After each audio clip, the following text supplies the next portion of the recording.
Καλημέρα σας. Good morning.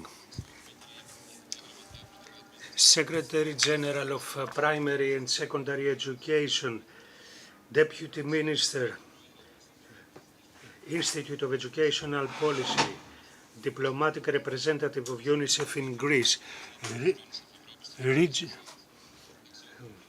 Honorable Representative of UNICEF in Greece and Europe and Central Asia, and the Monica Ekstrom, the Policy Officer, DG Home. Dear friends, it is a great honor and pleasure to welcome you in the International Conference for Children's Rights Conference and for Special Needs Education, which is co-organized by the Ministry of Education.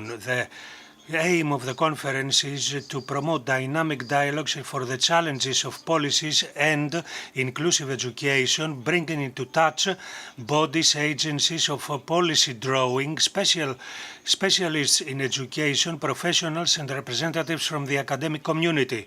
The aim is to facilitate the exchange of ideas, best practices and results of educational policies, programs and research for the provision of quality education without exclusion, putting emphasis on international practices. During the proceedings of the conference, we are going to have the accumulated knowledge that we have had,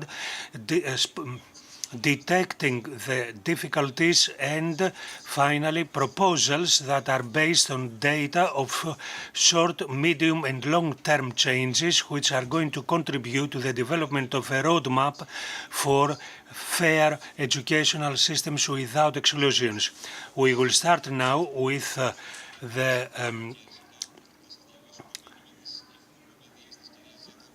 I will read to you the message of Mrs. Zeta Macri, who is the Deputy Ministry of Education. She was to come here, but unfortunately something happened in the last moment.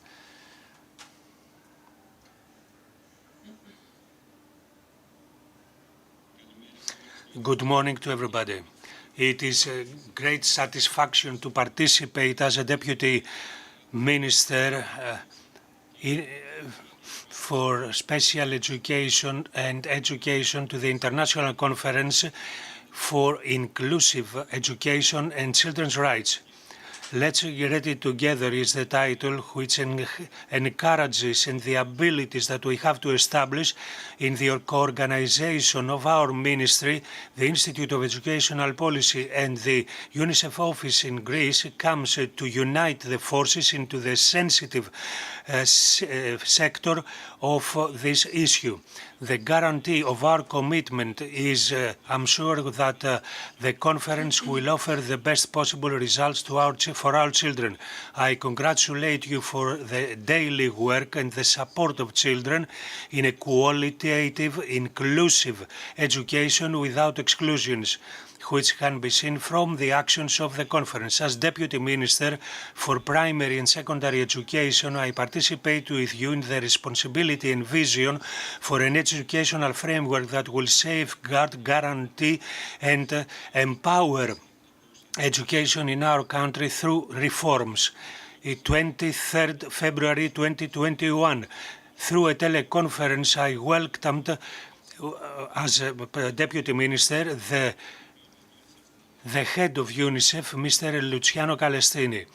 As from then, a new chapter in the enlarged and smooth cooperation of UNICEF in Greece, a continuous communication that enhances the common effort for the benefit of the children, no matter the difficulties.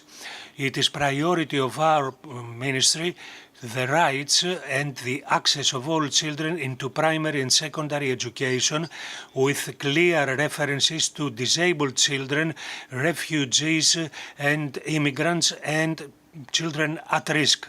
The Memorandum of Cooperation between the Ministry and UNICEF signified the beginning of a new target of activities for access of quality education, inclusive education for all children in Greece, and especially the vulnerable ones. the exploitation of the existing mechanisms and services, as well the investment into mid-term and long-term initiatives aiming the promotion of sustainability, the promotion of access to services of education and discrimination extinction, undertaking actions in order to defend the rights of all children according to the best interest. The Agenda of 2030 for Sustainable Development for Welfare and Protection of the Planet. And this cooperation of UNICEF, officially we want to continue it. The equal participation of all children in education, inclusive education, participative education in the Greek system, the research lead us to the holistic inclusive education. Our ministry takes in recent years measures for support and empowerment of all students into education. In this framework, on behalf of the Ministry of Education, among others, we have actions and activities in education and sensitization of the public for equal access of all students into education. Thank you very much for your time, and I hope that you have a very fruitful conference.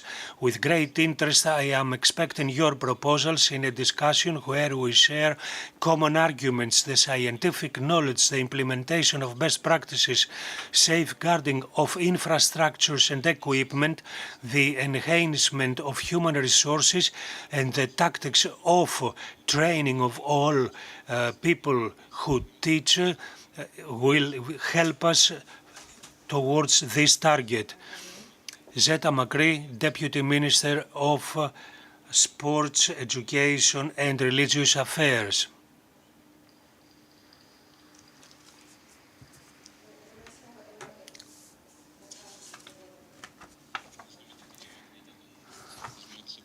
Thank you, Mrs. Makri. And now I will ask to the floor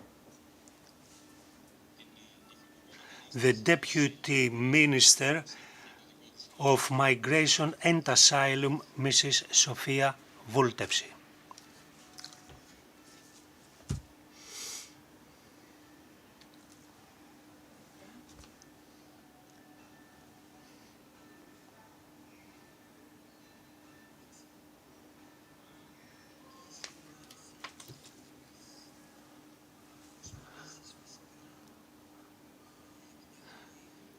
Dear Halil, dear Ombudsman for Children and of course representatives of the Ministry and the General Secretary Generals, I address the international conference that is being organized by UNICEF in Athens. I would like to welcome all the distinguished Greek and foreign guests, and I congratulate you for this initiative, and the contribution of everybody will be decisive in our common fight. I have always believed that the human being is the education, and the issue of education was solved in our era. Access to everybody, thousands of teachers, traditional Greek family that always put emphasis on letters, everything helped towards this direction. Finally, I made a mistake. I still believe that the human being is his education. I still believe that the prerequisites are here. However, the last period issues that have taken place, not only in Greece, but everybody with violence give us to all of us concern. Something is missing, something burdens the situation, something does not go well in this new world. And of course it has to be corrected, because what we see all over Europe are developing as an epidemic. In this unpleasant climate, we have to address education as a cornerstone of the rights of children regarding refugees and immigrants. As we all know, one of the biggest challenges that we address in our world, a world that seems to produce only wars and human pain and refugees are the inequalities in education that lead to inequalities of opportunities and a life without equality in a world that is not able to include all people. We all know that when we talk about the refugee issue, the difficulties are multiplied. The children, after a very difficult and dangerous trip, come to a foreign country, and 3 of these children in yesterday's disaster never managed to come alive on the coast of the island of Chios, and their first right of life was violated just yesterday. Therefore, they arrive into a strange and foreign country where they do not know, they do not speak the language and the habits. Marginalization and the fact that they cannot follow the lessons, the danger is here. In Greece, is fundamental to follow education. Therefore, the state must record the arrivals, find positions at schools on the islands to have a fast transfer of the families with children into the mainland Greece, which are near schools, to have the unaccompanied minors as a priority so that they are in structures of hospitality and then in unaccompanied minor structures, and to have the children transferred to schools. The problems are many more when we talk about the first reception countries like Greece. The flows and of course the number of refugees change, and together the needs change for the structures that are necessary and the number of educationalists.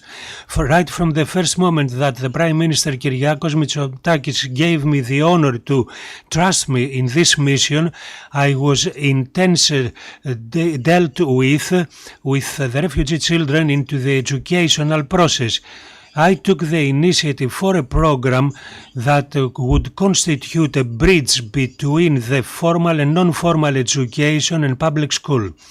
We created, therefore, in cooperation with UNICEF, the program All Schools in Education, which at the same time is a motto, and it is a project which was another success story in the flagship of the educational system. From September 2021, more than 22,000 immigrant children were benefited from the program, which offers additional teaching for learning the Greek language, actions for strengthening their skills, and access to structures for their creative spending creatively their time.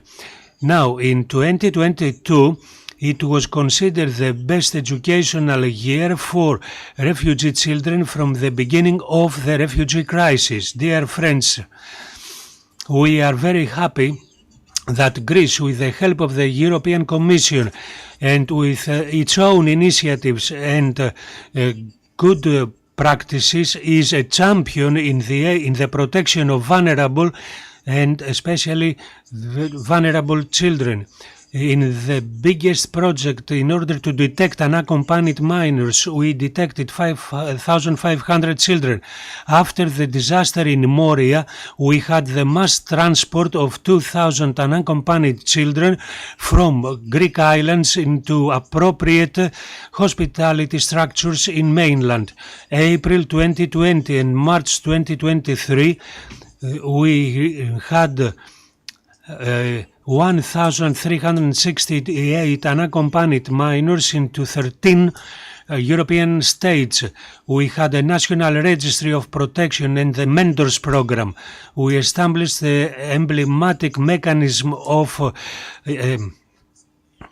EMA for the protection of unaccompanied children, providing a safe net for the children that live in insecure conditions, and also we implement policies that focus to the inclusion of unaccompanied minors and smooth adulthood. September 2023, EMA got the second prize on the annual competition of European prizes for preventing crime that is organized by the European Network for Prevention of Crime. Since one child alone on the streets without a plate of a dish of food and a bed to rest is the easy target for organized crime and the radicalization for enforced employment, trafficking and any kind of criminal activity. We take away weapons from organized crime and we add weapons to our side. We also had the guide for unaccompanied minors. I Drive to Tomorrow in cooperation with UNICEF. We have trained more than 800 professionals who work in structures of unaccompanied minors in order to be able to contribute systematically to the promotion of mental health and prevention of mental diseases in the population of unaccompanied minors, and we have clinical surveillance as well. We implement the plan for the protection of the children, the national plan for the protection of children from sexual abuse for refugee children and immigrant children with by providing them with educational material. All these children are accepted in the Greek universities. We safeguarded the education of children from Ukraine and we organized the biggest program for children from Ukraine into Europe.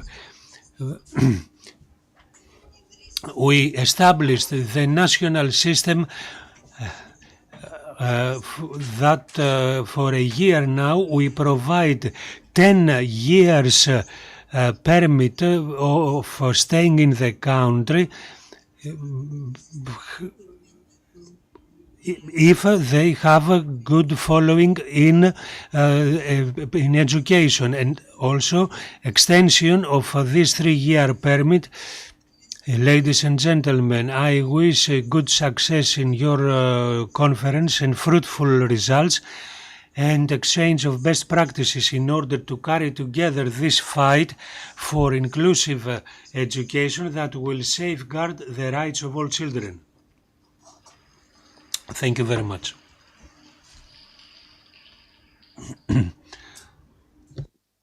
Και εμείς σας ευχαριστούμε πολύ, κυρία Βούλτεψη. We would also like to thank Ms. Vultepsi. Let me invite the Secretary of Primary and Secondary Education Department, Mr. Katsaros.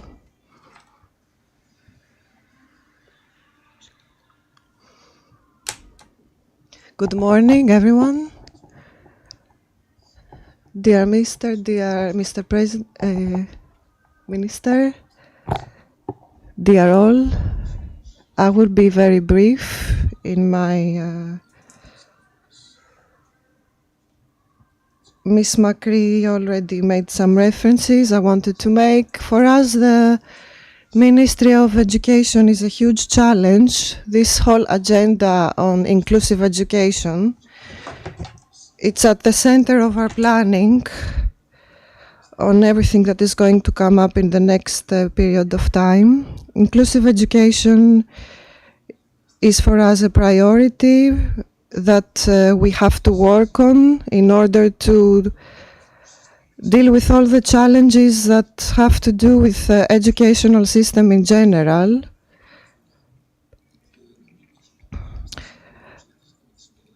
And inclusive education is a part of that. For us, it is extremely important to have conferences like this. And this is why we are one of the co-organizers, because we want to promote this dialogue. It's not just about the data we collect and the information. Challenges are also coming from the scientific sector, because this provides us with a critical perspective on the policies that are being developed, the perspectives, the need to build new planning,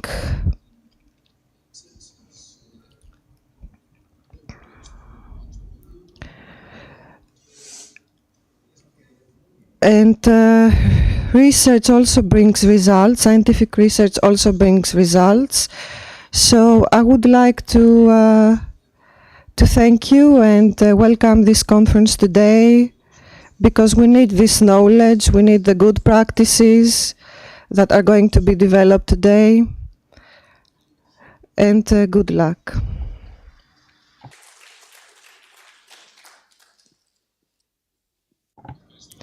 Thank you, Mr. Katsaros. Let me invite Mr. Konstantinos Lolitsas, who is the Vice President of Institute of Educational Policy.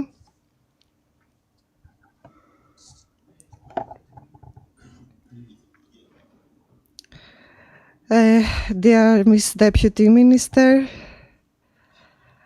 I know you're busy, you have to go.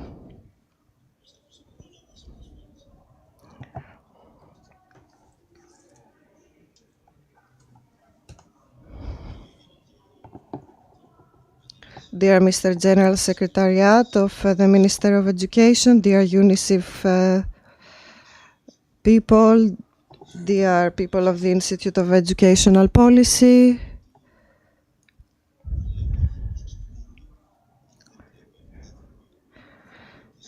and all the people who have served the sector for many years in education and continue to be present, dear Mr. Haroupia, dear Aristidis. The first special school was founded in 1937 in Kessariani.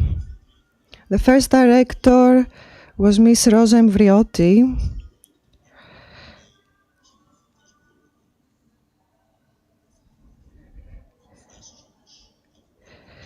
If we leave behind phrases like thugs, children who are thugs, that were used at that time, the foundation of the school was very important. Then the foundation were laid for inclusive education. Back then, in 2000, we had a law that for the first time introduced some important concepts on inclusive education. In 1996, another ministerial decree was also the first decree that introduced some policies that were important, not in today's inclusivity terms, but were yet important. And in 2008, another law on special education. It introduced parallel support, planning for all. Again, in today's terms, it was not inclusive, but it was an important first step. What I'm trying to say is that legislation follows society. What was then important, and for us today seems exclusive. Back then, it was important, but today it's not. It does not cover contemporary needs. So today we have a concept of full inclusivity, an autonomy, another step forward. I remember I once mentioned, again, there is a Chinese traditional story saying of what we should not do, not what we should do. Some wanderers in an isolated village, they were surprised to see some targets painted everywhere, and right at the center, an arrow of these representations.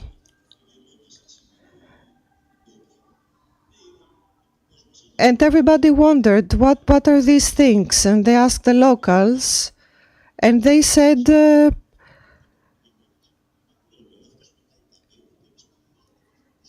this is the elder of the village who throws the arrows at the center and we draw around it.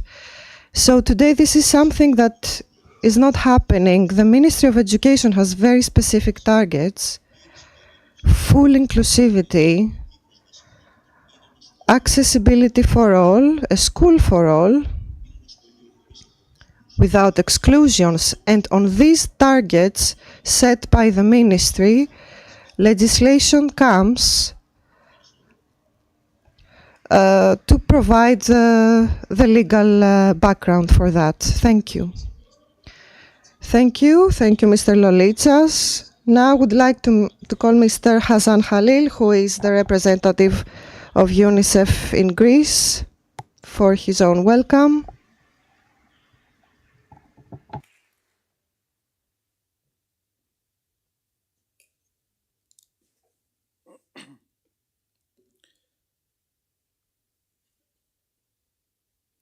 Kalimera. I would like first to thank Ms. Makri from the Deputy Minister of Education, Religious Affairs and Sports, and also Mrs. Vultepsi, Deputy Minister for Migration and Asylum. And I would like also to welcome with us Mr. Kastaros and Mr. Busdunis from the Ministry of Education, Religious Affairs and Sports, and also Mr. Lolitsas from the Institute of Educational Policy, as well as Ms. Kufodiko Laku, the Ombudsperson for Children, and also Ms. Ekstrom from the EU delegation in Greece. And all of you, ladies and gentlemen, colleagues, rectors, professors, faculty members, and especially also the guests who have come from outside Greece. It's great today to be together to discuss over 2 days inclusive education and also the very strong relationship and linkage between inclusive education and children's rights. This is something that UNICEF, with our counterparts, would like to highlight, first because Greece has achieved a lot in terms of including especially migrant and refugee children into education. UNICEF is very proud of the All Children Education Project, the ACE project, with the Ministry of Migration and Asylum, but also with the support from the Ministry of Education, Religious Affairs, and the Sports, and in partnership with the Greek NGOs who have also done a great job. So along with our partners, along with our counterparts, UNICEF is here to support the government to make sure that every child, every Greek child, but every also child who is in Greece, on the territory of Greece, enjoys the right to inclusive education. This includes definitely refugee and migrant children, but also includes all children of minority groups. I have been recently to the Thrace region, and I have seen a wonderful model of including children of minority groups. So there are many things in Greece to highlight, and many things also from the international community to learn. And this is where I would like to thank again and welcome all the delegations who have come from abroad. So wishing all of us great discussions and great also action-oriented recommendations with the presence of our colleagues from the regional office. And I leave the floor now to a video message from the UNICEF Regional Director for Europe and Central Asia. Evcharisto.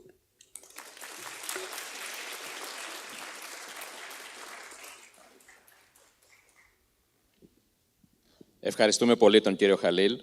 Τώρα θα δούμε ένα βιντεοσκοπημένο. Thank you, Mr. Khalil.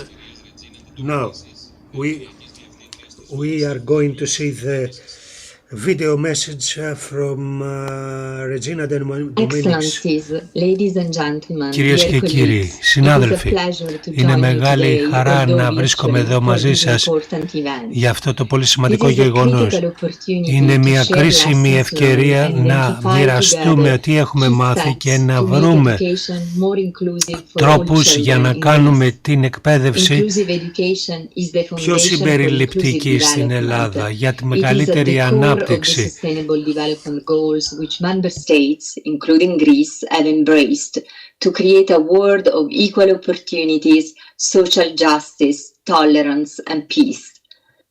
Europe and Central Asia, like other regions, is facing a deepening learning crisis. To mention some example, children with disability make up for 1/3 of all out-of-school children due to stigma, lack of inclusive pedagogies, and of access to assistive technologies. Many refugees and migrant children in Europe remain out of school as well. In Greece, 1 in 4 of the refugee children who enrolled in school in 2023 failed to attend classes regularly. Roma children are less likely than their peers to engage in early learning, complete a primary and secondary education, and develop foundational skills. For children to reach their potential, it is imperative that all governments build a fully inclusive education system that give every child, starting from the early ages, a fair chance to go to school, learn, and develop the skills they need to succeed in life. Greece, in line with its obligation under the Convention on the Right of the Child and the Right of Persons with Disabilities, has embarked on ambitious reforms and achieved commendable progress in making education more inclusive. Through the All Children in Education program, UNICEF has also assisted over 24,000 refugees and migrant children in accessing formal and non-formal education since 2021. The program has also built the capacity of over 5,000 educators in inclusive teaching methods and pedagogy. UNICEF has been honored to support the pilot implementation of the EU Child Guarantee in Greece, which has modeled successful inclusive education practices and directly benefited educators in 40 schools across Greece. Thanks to our joint effort, a national action plan is now in place, establishing specific targets for quality inclusive education. We have also welcomed the opportunity to coordinate with other partners, most notably the European Agency for Special Needs and Inclusive Education, supporting the Ministry of Education in implementing several technical support instruments addressing important aspects of the national ecosystem for inclusive education. However, challenges persist in providing equal learning opportunities for every learner. As Greece accelerates the implementation of inclusive education reform, events like this conference are incredibly important to create a common vision, identify successes and failures, and learn from evidence and best practices. As UNICEF, we are thrilled to be part of this national dialogue and contribute based on our long-standing expertise and experience in supporting inclusive education across countries in Europe and Central Asia. During these 2 days, we will have the opportunity to share evidence and learn about the experiences from implementation of inclusive education reforms supported by UNICEF in Bulgaria, Georgia, and Serbia.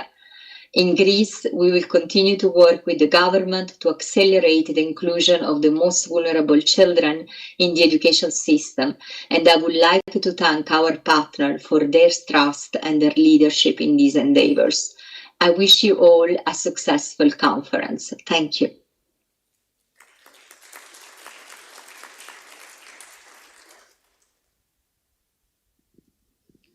Ευχαριστούμε. Thank you, Mrs. De Dominicis. And now, Monica Ekstrom, Policy Officer, DG Home.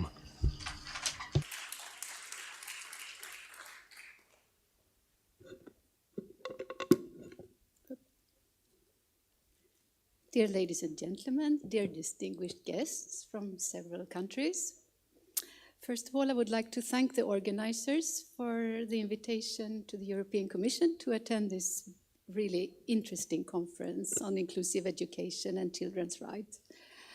For the European Commission, integration is an essential part of migration management. That's why I'm saying it as a representative of DG Home. And in the European Commission Action Plan on Integration for the period 2021 to 2027, education is one of the key pillars. Language knowledge, the acquisition of basic skills, and the understanding of the culture and values of the receiving society is indeed the foundation for further learning and the gateway to employment and social inclusion. And yes, and so that's why it is, of course, that education is a fundamental tool for the integration of the families and the children from third countries. So the EU is funding a number of actions and programs focused on education of third country nationals across the EU. And one example that has been mentioned by the previous speakers is this very innovative program, All Children in Education, ACE program in Greece, which is co-funded by the European Union, 96% or 24 million euro. And that has been money very well spent, I would say. And the European Commission sees this as a best practice that could be replicated in other countries, with modifications, of course. It has acted as a successful bridge between non-formal and formal education. And it has proven very successful, in particular regarding the number of refugee and migrant children that has been enrolled in formal education in Greece, which has witnessed a sharp increase. So when the program started in September 2021, the rate of the children enrolled in formal education was very low. And there were a lot of obstacles, including very practical ones, as how to transport the children to the schools. Now, after almost 3 years, most of the migrant and refugee children between 4 and 17 years are enrolled in formal education in Greece. And there is also very important work done in terms of non-formal education. So, as has been said, more than 24,000 children have benefited from non-formal education, homework support, and other support services. And more than 75% of these children are also enrolled in formal education. And there is still a general awareness raising among the teachers and schoolmasters. New school material has been produced and teachers have been trained. And all this contributes to improve the education of migrant and refugee children in Greece, not only for this period, but also in the medium and long term. So for the European Commission, we see this as a very positive trend, and that we believe that this will continue now, that the program is approaching its end. And we therefore welcome the steps taken by the two key ministers that are involved, the Ministry of Education and Religious Affairs and the Ministry of Migration and Asylum, which have taken steps now to ensure that these efforts continue also after June. And here we encourage, of course, the two ministries to work hand in hand to avoid any gaps and to ensure that the progress that has been made in the last years in Greece continues and remains for the good of the children and their families and for Greece. So with these words, I wish you all a very interesting and successful conference. Thank you.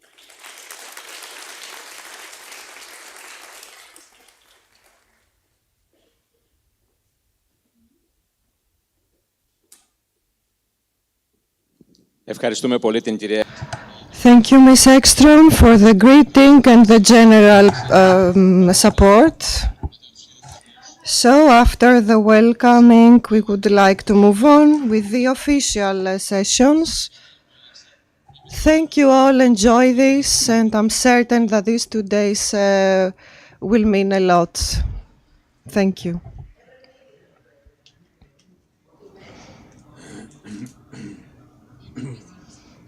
Σας ευχαριστούμε, κύριε Μπουσδούνη.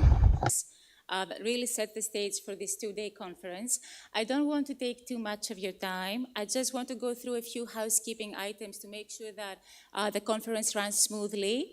First, I want to remind you to please switch off your mobile devices. If you absolutely need to take a call, please exit the auditorium and come back at your earliest convenience. I also encourage you to take a look at the agenda, which is in the welcome kit that you received at registration. We will be relying on your support to make sure that we stick to the schedule and we don't run horribly late. And finally, I want to let you know that at the back of your name tags, those that you received at registration, you can find this QR code. Simply scan it using your smartphone, and you should be able to ask a question to any of our panelists. Give it a try, it's super simple. If you can't make it, you can always use one of the microphones that are circulating the room, the old-fashioned way. So without further ado, I would like to welcome Ms. Mari Kyriazopoulou and the esteemed panelists of the first panel to please take the stage. The floor is yours.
Hello. Yes. Hello. First, I would like to thank the organizers for their honorable invitation to participate in this conference that focuses on the material relationship between inclusive education and the rights of children.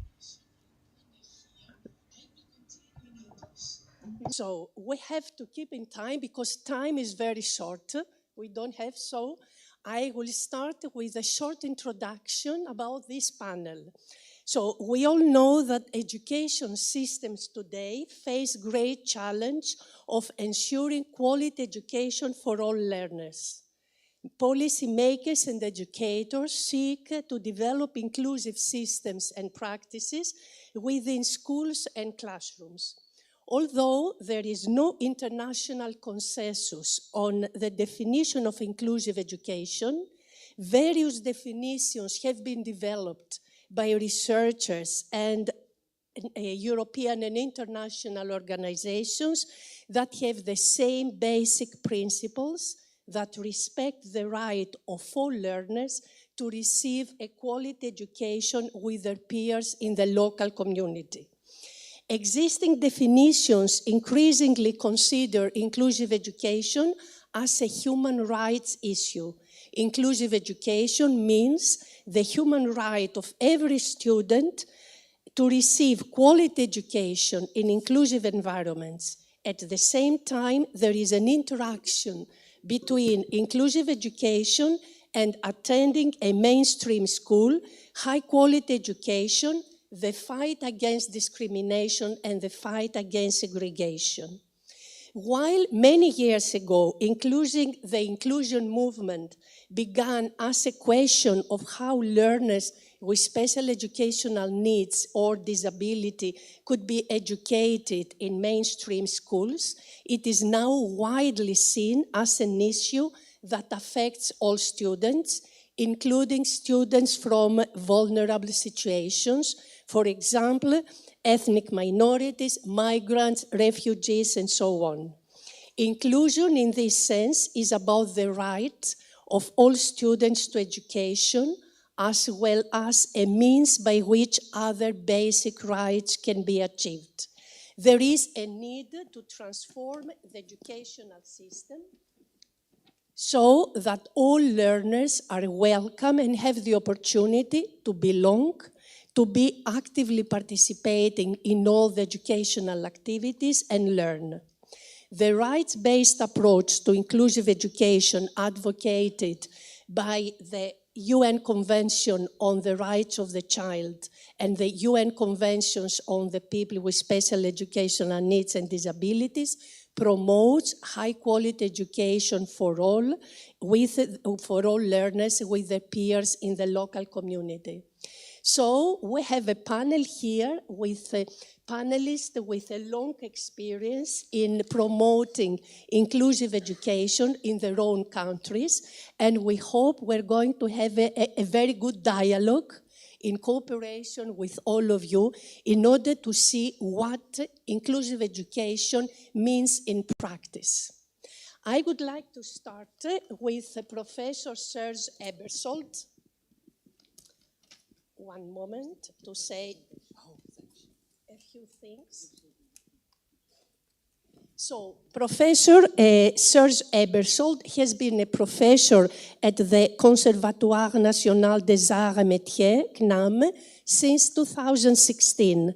As holder of the Accessibility Chair, he develops a sociology of accessibility. He was project advisor for the European Agency for Special Needs and Inclusive Education. He was a colleague for 10 years. And he has set up a research group on accessibility, disability, and educational and school practices. And he was also an analyst at the OECD for many years, where he analyzed pathways of young adults with special educational needs towards higher education and employment, and he has carried out analysis of inclusive policies at various OECD and non-OECD countries. He was a senior lecturer at the University of Strasbourg for many years, where he taught the sociology of disability and conducted research on inclusive education and access to employment for people with disabilities. He was also involved in the development of the ICF. He works on changes in public policy in relationship the inclusive education as well as access to employment and citizenship for vulnerable people. His latest publications are Accessibility or Reinventing Education and Le Temps de l'Accessibilité. Professor Serge Ebersold, the floor is yours. Thanks, Mary. Good morning, everybody, and thanks for the invitation to exchange about inclusive education and children's rights. Well, I think if inclusive education is a long-term ambition that started a long time ago, nearly for 30 or 40 years, it shifted from inclusive education to the right to inclusive education.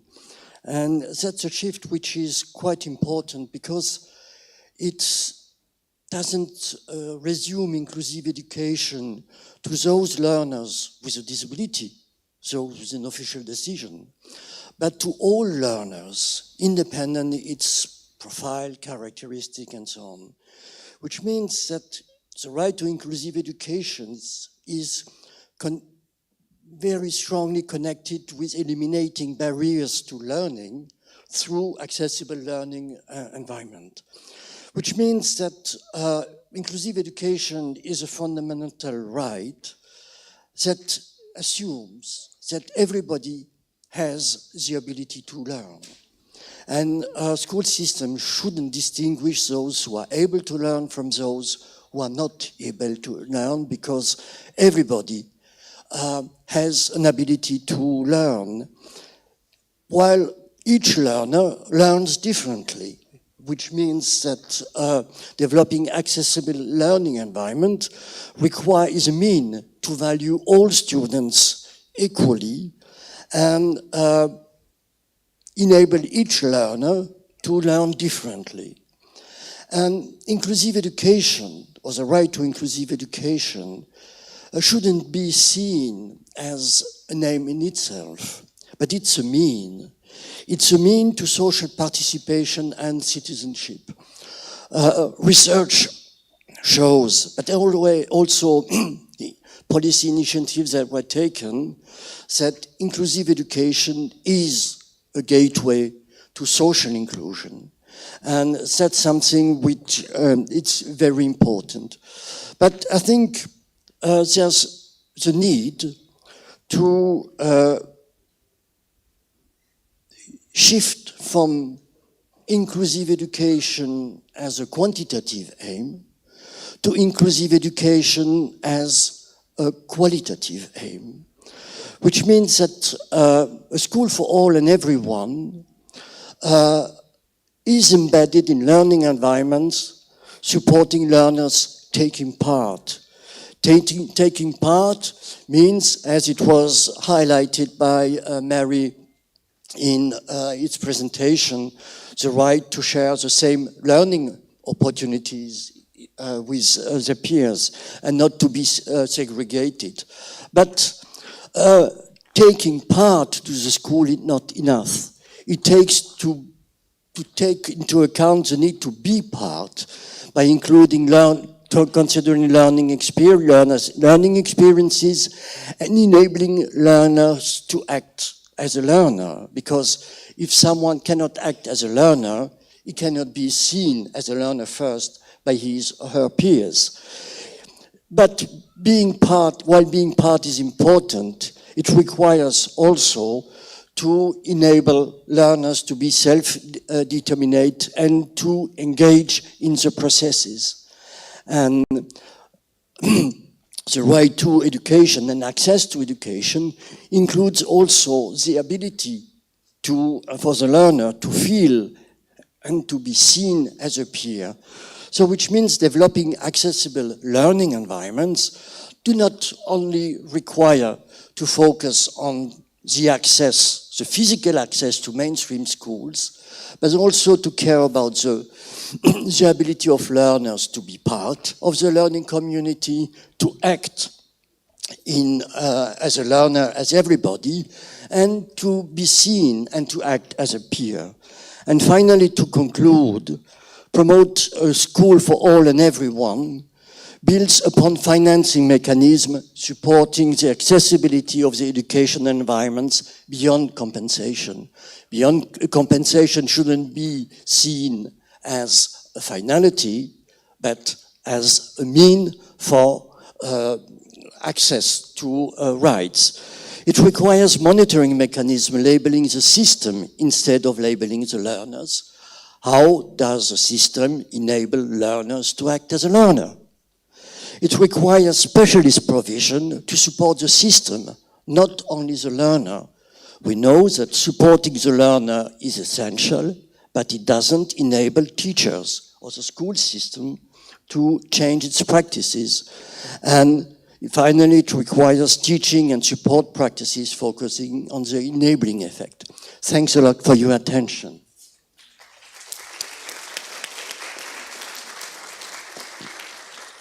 Thanks a lot. And I would like to ask you, based on your long experience in inclusive education at international level, not only in France, not only in Europe, but also at the international level, what do you think, how can we empower the education system to be inclusive and provide quality education for all learners?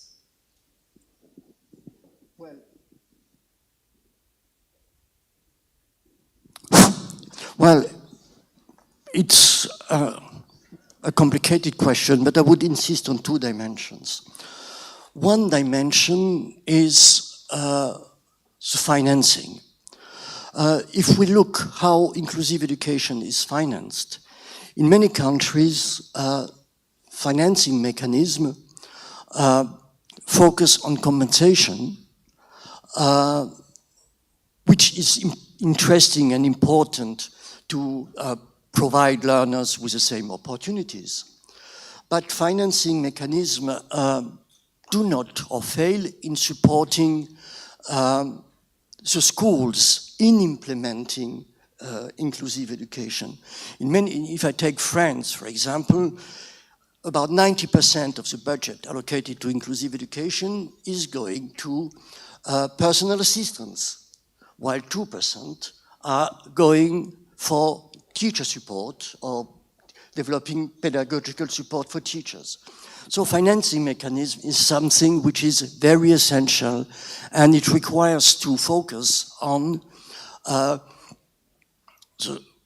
development of accessible learning environments, which requires another dimension, seems to me, linked to the change of the role of specialist provision. Specialist provision should be redefined as a means for supporting the system. What we observe in those countries who implemented reforms in this way, that having the support from specialists to change one's pedagogical practices and so on, it's reassuring the teachers, and it enables him to see that what seems to be difficult and complicated is happening on the ground. And the role of specialist support is really important because it enables, as we can observe in France, for example, teachers to see that they're innovating on a daily basis and they're developing different skills, new skills they are not always aware of, but they're not also recognized for. And so the combination between financing mechanism, specialist support, and monitoring mechanism focusing on the enabling effect of the support are three dimensions, seems to me, that play a key role in shifting from a quantitative approach to inclusive education to a qualitative approach which focuses not only on placement in mainstream settings, but also in inclusiveness, which means being part and providing learners with the ability to feel as a peer with others and to be seen as such. And not only because you're recognized as disabled, but just because you're a learner with different minority background, social background, and so on, and learning background. So. Thanks a lot. Yes, thanks a lot. And I think you spoke about a very important issue, which is the financing, because financing should support inclusive education if we really want to speak about implementing inclusive education. And we will have the opportunity after to ask more questions to Serge to see how financing can really support inclusive education. And now I would like to introduce our second panelist, Professor Roger Slee. Is a Diamond Jubilee Professor of Disability and Inclusion in the School of Sociology and Social Policy at the University of Leeds. Roger was formerly the Deputy Director General of Education in Queensland, Australia, with responsibility for strategic policy, curriculum reform, and workforce development. He has also been a Dean of University of Education at the University of Western Australia, Goldsmiths College, University of London, and McGill University. He also held the chair of inclusive education at the Institute of Education in UCL in London.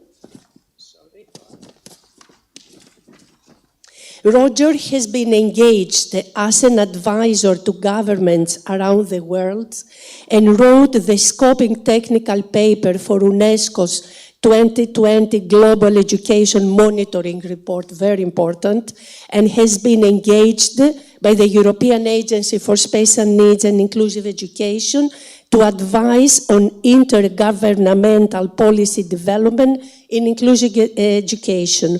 Roger has been appointed as a senior advisor for Deloitte Access Economics on statewide government reviews of education for disabled students. He is the founding editor of the International Journal of Inclusive Education and the Journal of Disability Studies in Education. He has written and edited numerous books. Roger was the chair of the Board of Directors of Children and Young People with Disabilities Australia, and most recently he was awarded an honorary doctorate and had a chair established in his name at the Bernardo d'Higgins University in Chile. So, Roger, the floor is yours. Calimera. Okay, inclusive education. Oh, sorry.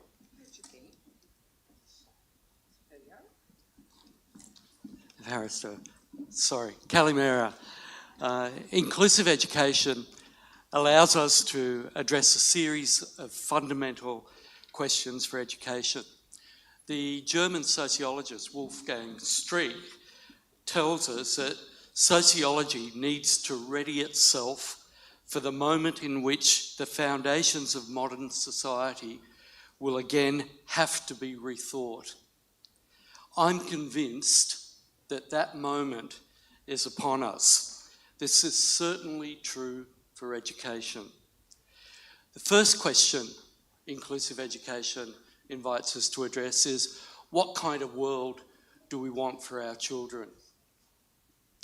And there are subsidiary questions. Questions like, who's in, who's out, how come, and what are we going to do about it? All children, we are told by the conventions on the rights of the children, or CRPD, have a right to education. But conservative estimates tell us that at least 270 million children are out of school today.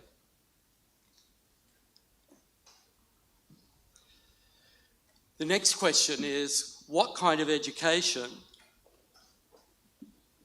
is required in order to meet the needs of the times that we live in? And I would argue that education has no alternative. It must provide the blueprint, the protocols, the code of practices, and the curriculum for saving the world from itself. So when I ask the question, what kind of education is required for the times that we live in, the answer that comes to me is that it's a democratic education. Schooling needs to be an apprenticeship in democracy. Inclusion is a prerequisite for democracy, and inclusive education isn't an option, it's an obligation and a responsibility to safeguard the rights of all children. Now, I want to turn your attention to Australia. You see, I prepare my own slides. And I'm taking you to the capital city of Australia, Canberra. Australia is a signatory to Salamanca. It's a signatory to the UN Convention on the Rights of Persons with Disability. It has its own Disability Discrimination Act, and we have our disability standards for education. In Canberra, in 2015, the newspapers released a series of photos from an ordinary classroom in an ordinary Australian school. And what you're looking at is a construction by a school principal had a pool fence maker construct a cage that was then put into the storage room that abutted or joined a school classroom. And a young boy with autism was placed in that cage. And here you see the view from inside the cage into the classroom. The teachers argued, or the headmaster argued, that the child was being included and protected. The parents didn't know that their child was being kept in a cage. It became a major crisis, if you like, in Australian education. And there were 16 reviews around all of the jurisdictions in the country of Australia of the education of students with disability. Because parents were then going to their politicians and they were saying, well, my child's not kept in a cage, but it's a storeroom and it doesn't have a window. So there were a whole series of reviews. And there was also a royal commission into violence, abuse, neglect and exploitation of people with disability. And one of the major findings to come out of that commission, the 6 commissioners wrote, we believe that mainstream systems must be significantly reformed and in some cases transformed to remove multiple barriers to enable or to access and enable meaningful education. So inclusive education is not just a case of placing special education in the mainstream. It calls for courage, it calls for boldness, it calls for bravery. And these are not always attributes of politicians and civil servants. It calls for transformation rather than incrementalism. One of those 16 reports that I told you about said that one of the major barriers to inclusive education is the contemporary education context. And what they were talking about was the fact that the ethical framework or the ethos of education these days seems to be competitive individualism. We pit students against students in high-stakes tests. Internationally, systems, countries around the world compete with each other to push up their results. Schools compete one with the other, against the other. And the effect is that schools are starting or have been very selective about their students. Some students offer results, offer improvement. Other students offer challenges. And schools start to use special education as a means for regulating their performance in testing. So students are seen as the bearers of results. They become vulnerable populations, become collateral casualties. They represent surplus populations, as Zygmunt Bauman tells us. Let me finish by introducing you to one of my favourite Australians, Ange Postecoglou. It's a great Australian name, Ange Postecoglou. He's a football manager and he's the manager of Tottenham Hotspur, and he recently said, it's time to be brave. And I'm not sure I see that kind of bravery in education. In Australia, we're opening more special schools. In England, where I'm working now, they announced 33 new special schools to be opened, and that's on top of the 49 that are already in construction. It's time to be brave. Thank you.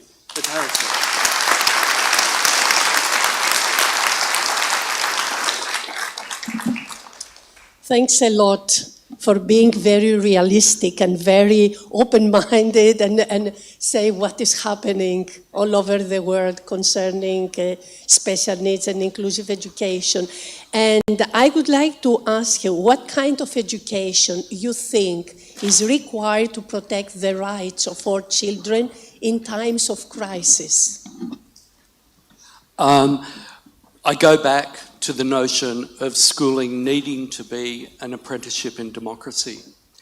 And a democratic education, you'll remember perhaps Basil Bernstein, the Karl Mannheim Professor of Sociology at the Institute of Education, tells us that one of the prerequisites for democracy is inclusion. But he's very careful. He says inclusion is not integration. Inclusion is not absorption or assimilation. Inclusion means representation. It means that people have a stake in the world. So an apprenticeship in democracy means that we have to think, what kind of knowledge, what does a democratic curriculum look like? What do the participatory structures of education look like? Who is at the table? You know, I wonder where the disabled people and people from disabled people's organisations are at events like this. Similarly, in school, how are disabled people being represented in education policymakers? What kind of pedagogy can we genuinely call inclusive and democratic? So again, these are fundamental changes. It's not tinkering. It's not shifting one educational provision into another. This is about reconceptualisation of how we do education. Inclusive education is everybody's business, but it's not business as usual. Thank you.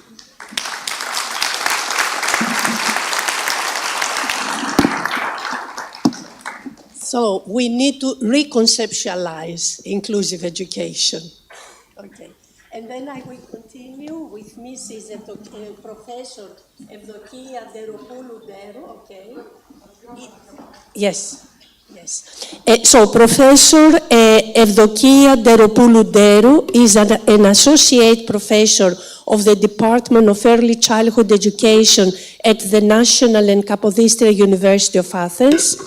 Her scientific and research interests focus on the critical consideration of special education, inclusive education policy, and disability studies. She is the director of the MA program Special Education of the Department of Early Childhood Education and the director of the Special Inclusive Education and Disability Studies Laboratory of the Department of Early Childhood Education at the National and Kapodistrian University of Athens. She has many years of teaching experience in continuing education and teacher training programs in the subject of inclusive special education.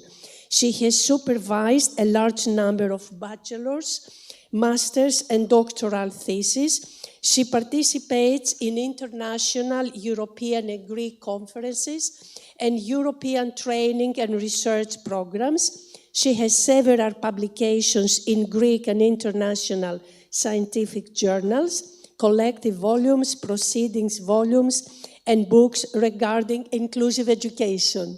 So the floor is yours. Μάρη, σας ευχαριστώ πολύ. Θα τιμήσω την ελληνική γλώσσα και σας καλημερίζω στα ελληνικά πια. I would like to continue in Greek. You see the title on the slide. I'm going to talk about inclusive education, the various meanings and definitions when we talk about the rights of children in education. When we talk about inclusive education, you generally mean we include democracy and the different aspects of democracy. There are many theoretical approaches and research that talk about inclusion, but nevertheless, there are many differences in these definitions. This means many challenges in the research field, and at the same time, challenges in understanding what inclusive means. We see that there is an abusive approach in many school systems that reproduces advantages and disadvantages, whereas inclusive education tries to restore all different types and kinds of exclusion and a different approach to all the systems and the fundamental pillars of the education of a school system. We know that many things have to change. For example, all the factors that practically support the inequalities and the social financial relations that are developed in the school environment. We know that these things have to change. Difference is something which is a key issue. It is not just an external factor that we have to include in all supporting structures or a problem that has to be solved. Contemporary society faces a new paradox in social exclusion because this society is ready to accept the difference, what is different, the other, but at the same time to exclude this person. We have new societal relations governed by new conventions, new norms that we have new closed identities that function in different ways. To the tendency to recognize difference, the empowerment of the learners and the rights of the humans, we see that are controlled by the same authorities and the same powers, asking us to recognize the differences, see them, put them in the forefront, but at the same time, because we're talking about the same authorities and the same old structures, nothing is done. And we talk about a bureaucratic approach that takes into consideration and makes lists as the one that you see here about the people with special needs, whether we talk about physical disabilities or backgrounds. And we see that there is a new type of internal school exclusion, and practically we see that inclusive education is just a trick, it's just a way to solve a social problem as it is seen. So we create an internal body of learners that they don't feel that they belong anywhere, and we face two key questions. What is the context in which we try to include what is different, and in what way do we try to do that? Taking into consideration the competitive characteristics of general education, we have two roads. On the one hand, we have the protective isolation in the general education, and the other road is compliance with the imposed values and the normalized codes of educational behavior. The school, many times, is referred to as an institution that promotes inclusive education. Nevertheless, many times we see quite the opposite. This institution to produce exclusion. And we see that in many schools, through the setting up the creation of normalized, of different norms of what education means. Usually, even when there is an attempt to promote inclusive education, we see that this is not done, and the school convention speaks quite clearly about all these problems, but does nothing to solve them.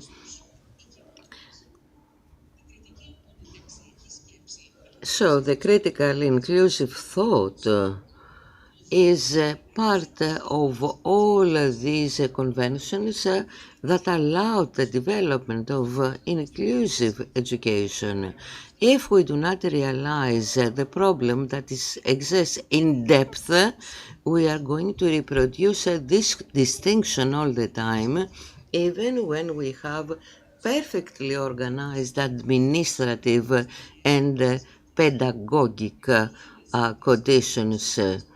So we do have we should have this critical approach, which is not easy, I realize that, and although the idea of the inclusive education has been included in the school syllabus and the school environments all over the world, the way that we approach it is to convert it in another kind of political field and not something that can be practically implemented. The basic aims of an educational system of integration orientation is to strengthen the respect of the rights, fundamental freedoms and acceptance of difference. Recognizing the difference presupposes the fact that the identities are not going to be used to label the individuals in the school environment. When the approaches have been adopted strategically, it is quite possibly that they will be included in the curriculum and the syllabus, but not really being built inside the school environment. The ones involved in a school structure, it's quite impossible to learn the inclusive values and rights. This is something that must be reflected in the curriculum, and it must be administratively accepted and creating solidarity relations. When we talk about the right to education, we create a moral and political statement that is not related to an imposed financial mechanism, but it is something that is a political, historical, societal consensus. And this means that because of the various authoritative systems and the authorities that are responsible for the education at a national level, they restrict all these rights and the inclusive education rights, and this means because they relate education to the market. To a great extent, this is related to the resources, the number of people, the beneficiaries, the political power that they have, and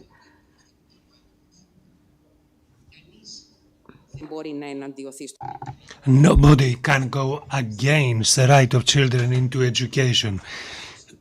It's your right to have rights. We have if we have a lack of rights, then we have a huge problem. But we can doubt the main theory regarding the participation in education and the ability of the child by putting into doubt the way of the child belongs to the education. Ability and belonging is a network of convictions which produces a certain body and self which is put in forward as the perfect one. The disabled, racial discrimination and differentiation is becoming a problem. Also, the feeling of belonging as an essential idea with reference to mutuality, to personalized approach of the child, shapes up a framework of the ideological approach of where it belongs, and also the different environments of education. As it is mentioned, there is nothing more problematic from the statement that you need to have special treatment through this an undermined, covered and direct stereotypic group of people. Very often the characteristic attribute is under political influences, which sometimes changes the focusing that we do in education. This does not apply for the permanent perception of differentiation as a close, distinctive category that needs to be dealt in a different way. What finally is important is not only the declaration regarding the rights to education, but the total effort of structuring inclusive educational system. It would be preferable education not to be dealt as a black box like we have in accidents, but also as a break waiver for the results of social and political decisions, but as a body that resists, intermediates into the main uncertainties and from a third vehicle for social justice. That's why having deep knowledge of the existing situation, the school itself can shape up the future prospects of change. Thank you very much.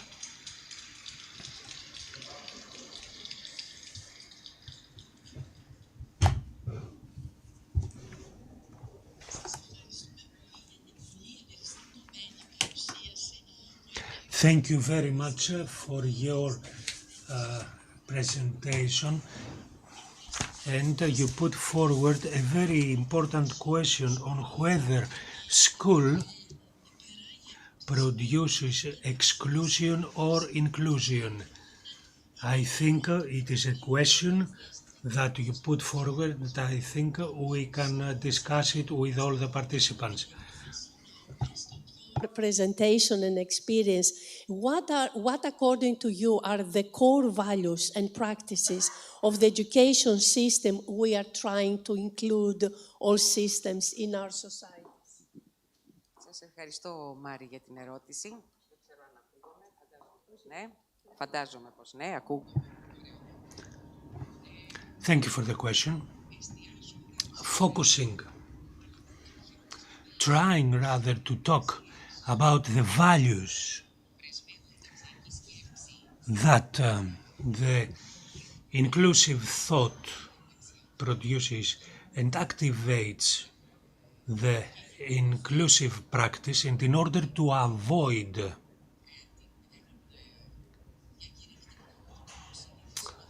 a way of speech that usually signifies these issues, I will talk about some principles which I believe are important, inspired by the works of Mr.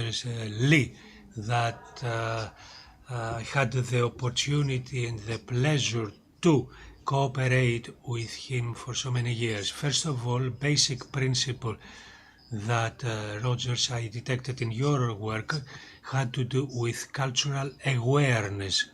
I consider that it is an excellent beginning that has to be activated and be included in the curriculum.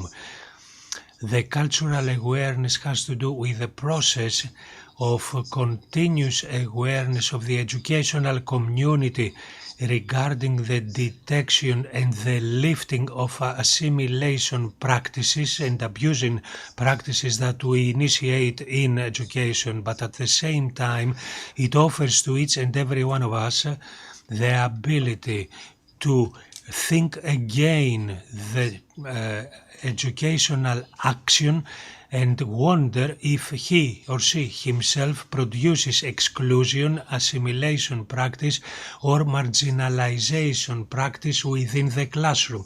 Another second important value and together of thought for inclusion is the issues of the interscientific approach of differentiation.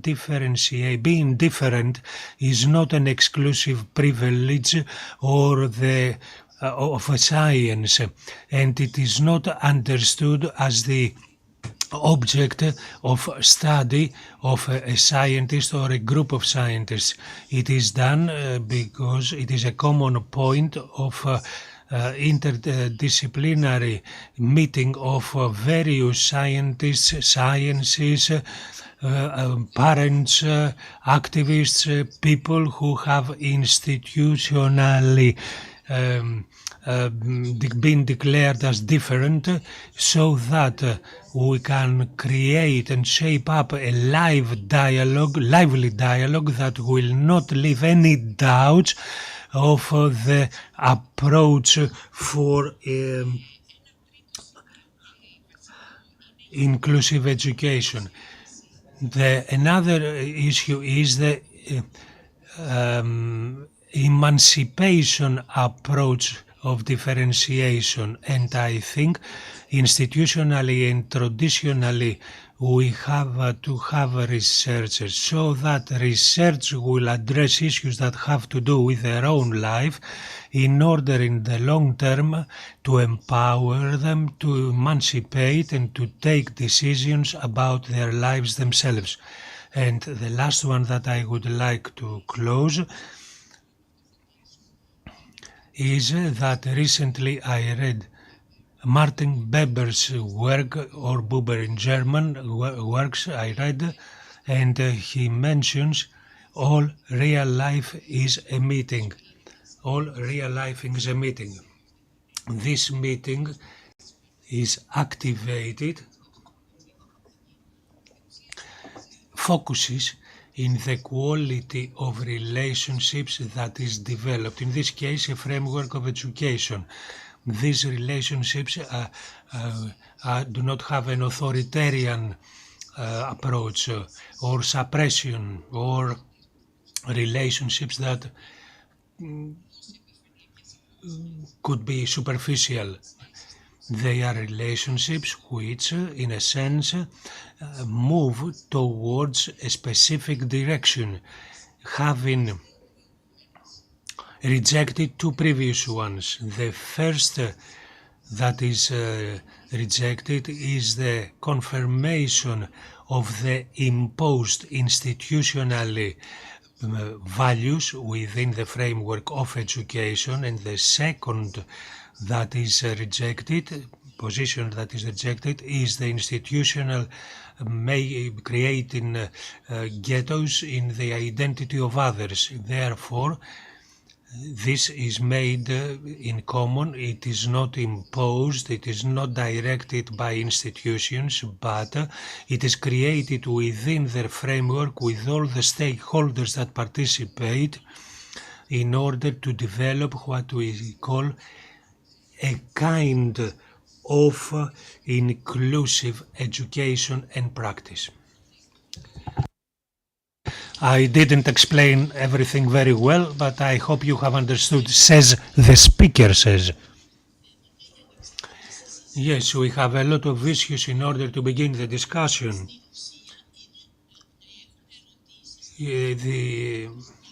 To have some questions and to have a dialogue with all the participants. I will continue.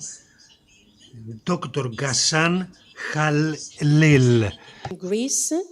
He has dedicated his efforts for more than 25 years to the promotion of children's rights, women's and human rights, legal reform, transformative social policy, cultural diversity, and intercultural dialogue.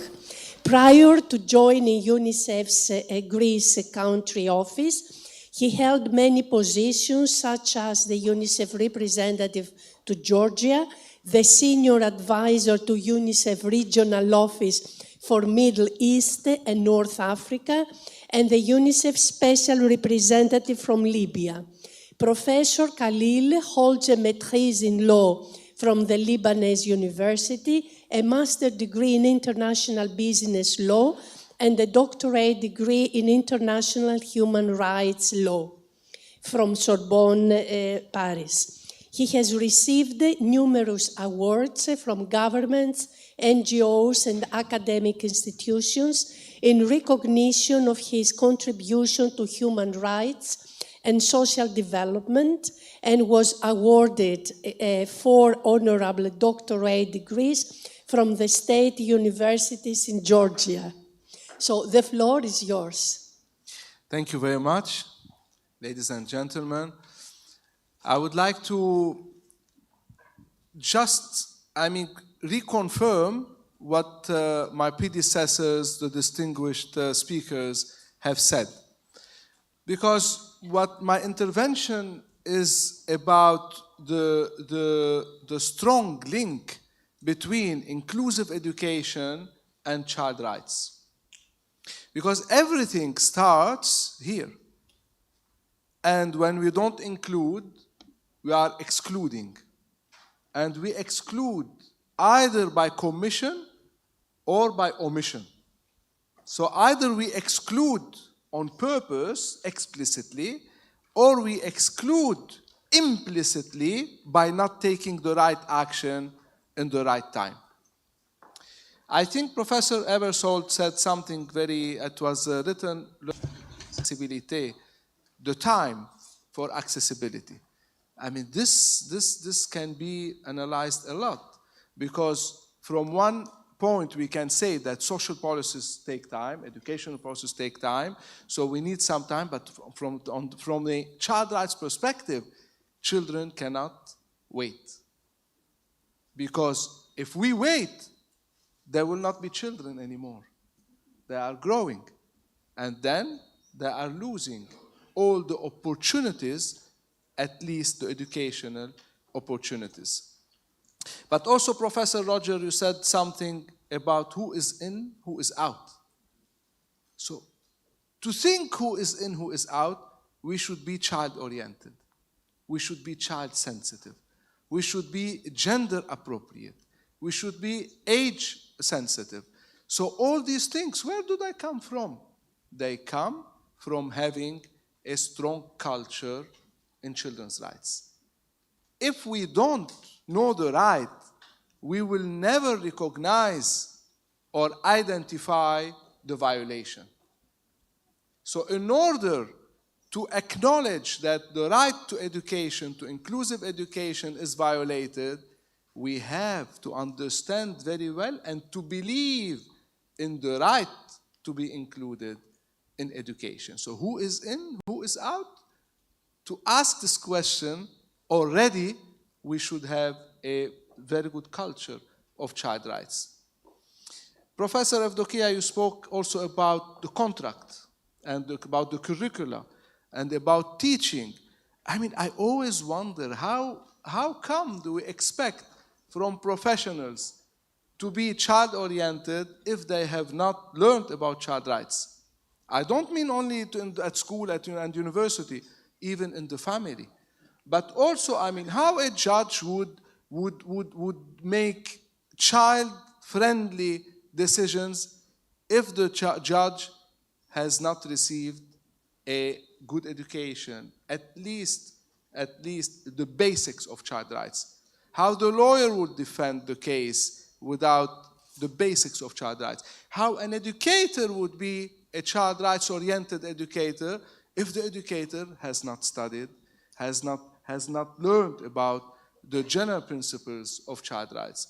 And this is where promoting a culture of child rights is extremely important. And this is where the whole society should be together working towards that. The efforts of the European Union, starting from the directives on child rights to all the other instruments that have followed, I mean, confirm the same.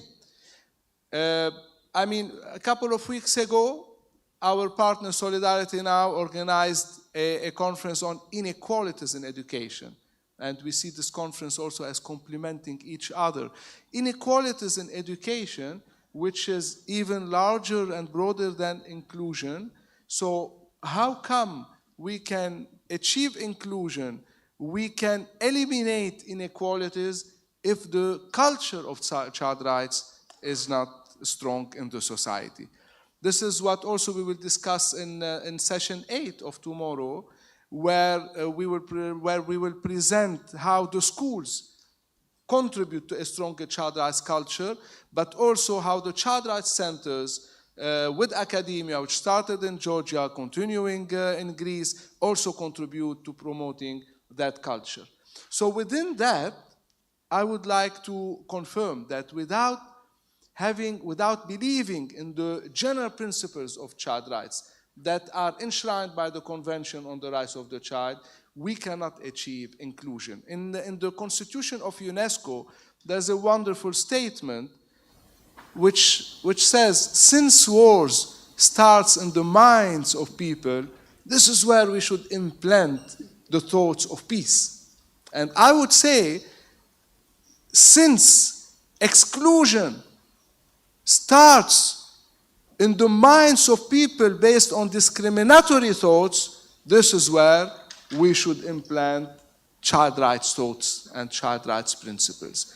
So non-discrimination as one of the general principles of the Convention on Rights of the Child is very relevant, because discrimination leads to exclusion, and exclusion leads to deprivation of rights and leads to less opportunities in life in general for those children, and of course when they grow up as well.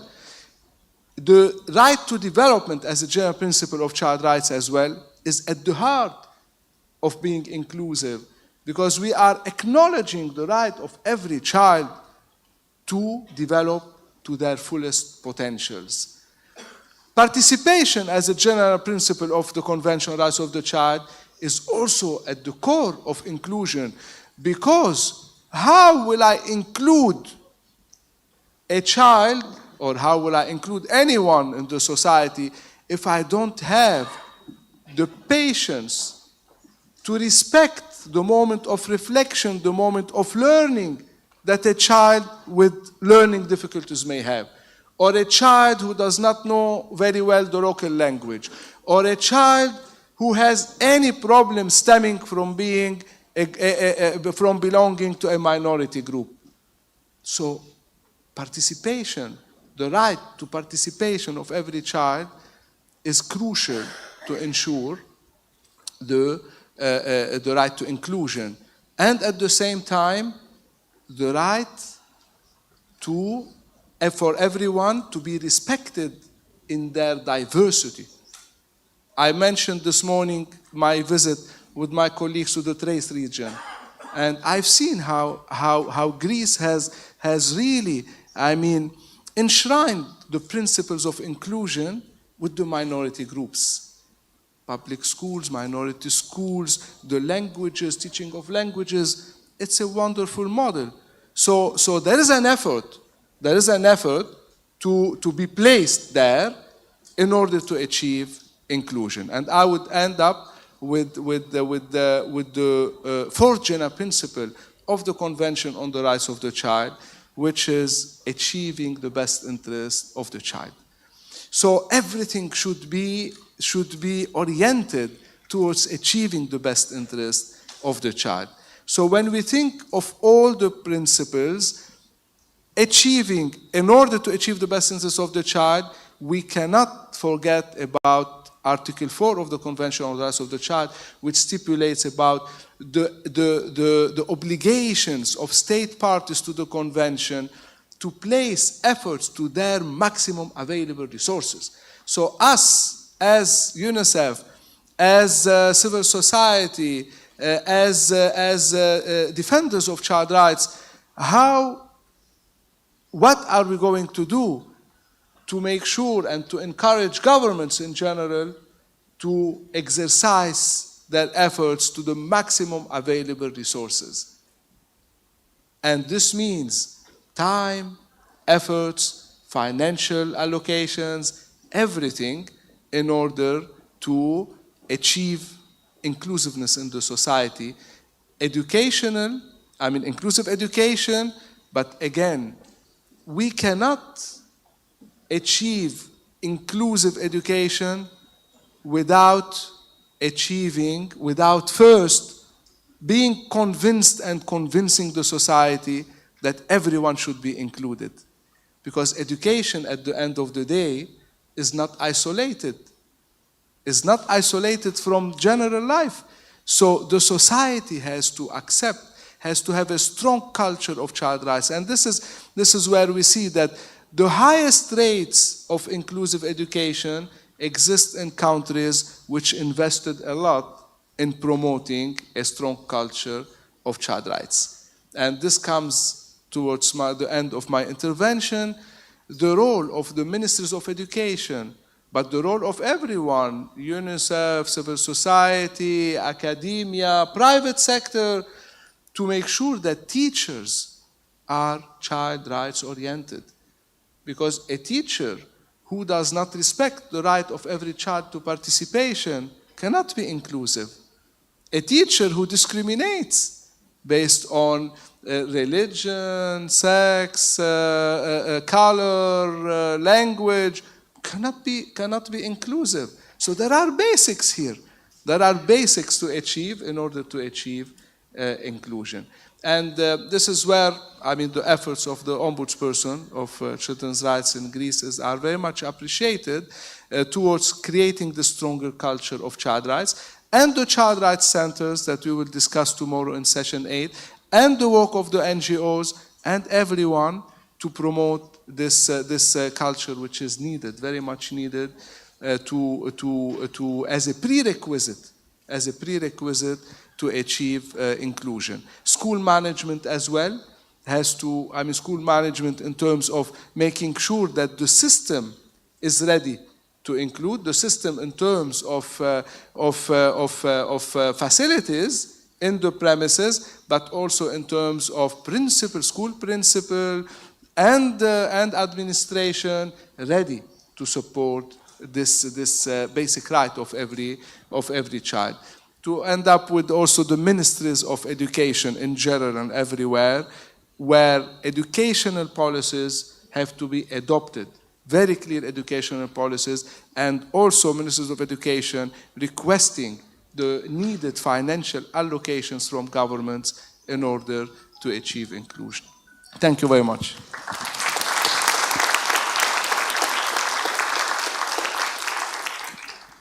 Thank you very much for highlighting so clearly the link between inclusive education and the rights of all children, and also making a link with the presentations of all the previous learners. And I'm sure the issues you highlighted will initiate some discussion afterwards. And I would like to ask you one more question. From UNICEF's point of view, what are the most effective policy measures you think leading to successful inclusive education reforms based on children's rights? Thank you. I would, not to take too much time, it's the conclusion of all what I said. I mean, within the international experience of UNICEF, the best policies are the policies that strengthen the culture of child rights in the society. Thank you. Thanks a lot. And I will continue with Mrs. Theoni Koufonikoulakou, who is the Greek Deputy Ombudswoman for Children's Rights and the former chair of the European Network of Ombudspersons for Children. As an attorney at law, she has specialized in human rights protection and domestic violence. She has cooperated with NGOs providing legal aid to vulnerable populations. And in addition, she has worked... There's no need to everything. It's not a lot. With the General Confederation of Greek Workers as a researcher and instructor in adult education and the Research Center for Gender Equality in family protection cases. Furthermore, she has been the Chief of Staff of the Greek Alternate Minister of Finance for a few years. She's currently a PhD candidate with the Law School of the University of Athens and holds a master's degree in political science and sociology, and her specific interests relate to social inclusion and family protection policies. So the floor is yours. Thank you so much. It's lovely being here. Really, there's not much to add after the previous speakers, to be honest. I just want to say in advance that I won't be as positive as the previous speakers have been. Let me first start by, can I just, thank you. Can I first start by introducing the Children's Ombudsman, just in an effort for you to understand the source of our experience. So the Greek Ombudsman is a constitutionally entrenched independent authority, and within its mandate to protect and promote children's rights, the Children's Ombudsman has adopted the UNCRC as a guide for all its interventions that include, as you can see here, handling complaints, advocacy interventions that are quite important, inspections and in-situ visits in prisons, in institutions, publications of reports to inform of the UNCRC compliance, and of course promotion. Training of professionals, raising awareness, publishing child-friendly material. But above and beyond all, the Ombudsman listens to children and considers their views. So we visit schools on a weekly basis, not just to inform children of their rights, but to actually receive their feedback, their perspective, and to make sure that their recommendations are an essential part of our work. In this slide, we also set up every year our very own youth council to make sure that we consult with children properly. Now, having said that, the UNCRC is indeed the best way, as already mentioned, to unfold the challenges in our education system, but to also identify, if I may say so, the existing discrepancies and violations of children's rights. The CRC has been ratified in 1992 in Greece with a law of overriding legislative power, and its four principles are inevitably, as already mentioned, linked to our discussion today. So, non-discrimination, according to Article 2, states parties shall respect and ensure all the rights to each child without discrimination of any kind. Article 3, best interests principle. As a substantive right, a rule of procedure, and a fundamental interpretative legal principle, This article does not only mean that we have to primarily consider the best interests of the child. It means that we must obtain the expertise to be able to assess the best interests of the child. It means that we must adopt the procedures to be able to conduct child rights impact assessment and evaluation when we make relevant decisions. Survival and development, and again, the committee clarifies that we do not just mean the development, the survival of the child. We mean a holistic concept of development that embraces the child's moral, psychological, social, and of course, mental development as well. The views of the child, a right that has been misinterpreted in so many cases. The right to be heard is much more than the right to be heard. It is the right to participate in decision-making, the right to be seen not just as an object of protection, as we have done so far, but as a rights holder that fully participates is an essential part of our social culture and experience. And in order to get there, we need to ensure, according to the Laura Lundy model for education, especially in schools, that we do have a safe space for children to express themselves, that we have ensured the empowerment required to enhance the children's voice and find their genuine, their unique expression, that we do have audience coordinators in place that are trained and available, and we have ensured a procedure for feedback for children, a sense of accountability. What have we done with their views? Furthermore, the aims of education, as enshrined in Article 29, reflect on our need to build on respect of human rights, to nourish empathy, and encourage relationships and interaction within our schools. And these principles are, of course, aligned to the ones of the model of democratic school that was also mentioned before, where quality inclusive education adjusted to the needs of children and not the other way around is provided, and theory is put into practice to familiarize children with experience and make school a little more welcoming, a little more exciting than what it is right now. The Ombudsman has highlighted in many cases the need to uphold children's voice within schools by facilitating their participation in decision-making, enhancing pupils' councils, implementing school mediation, and providing experiential, interactive training on human rights for children, teachers, and parents as well. Finally, schools should play a paramount role in early identification of abuse and neglect, and in responding effectively to school violence and bullying as well, just to add an additional factor.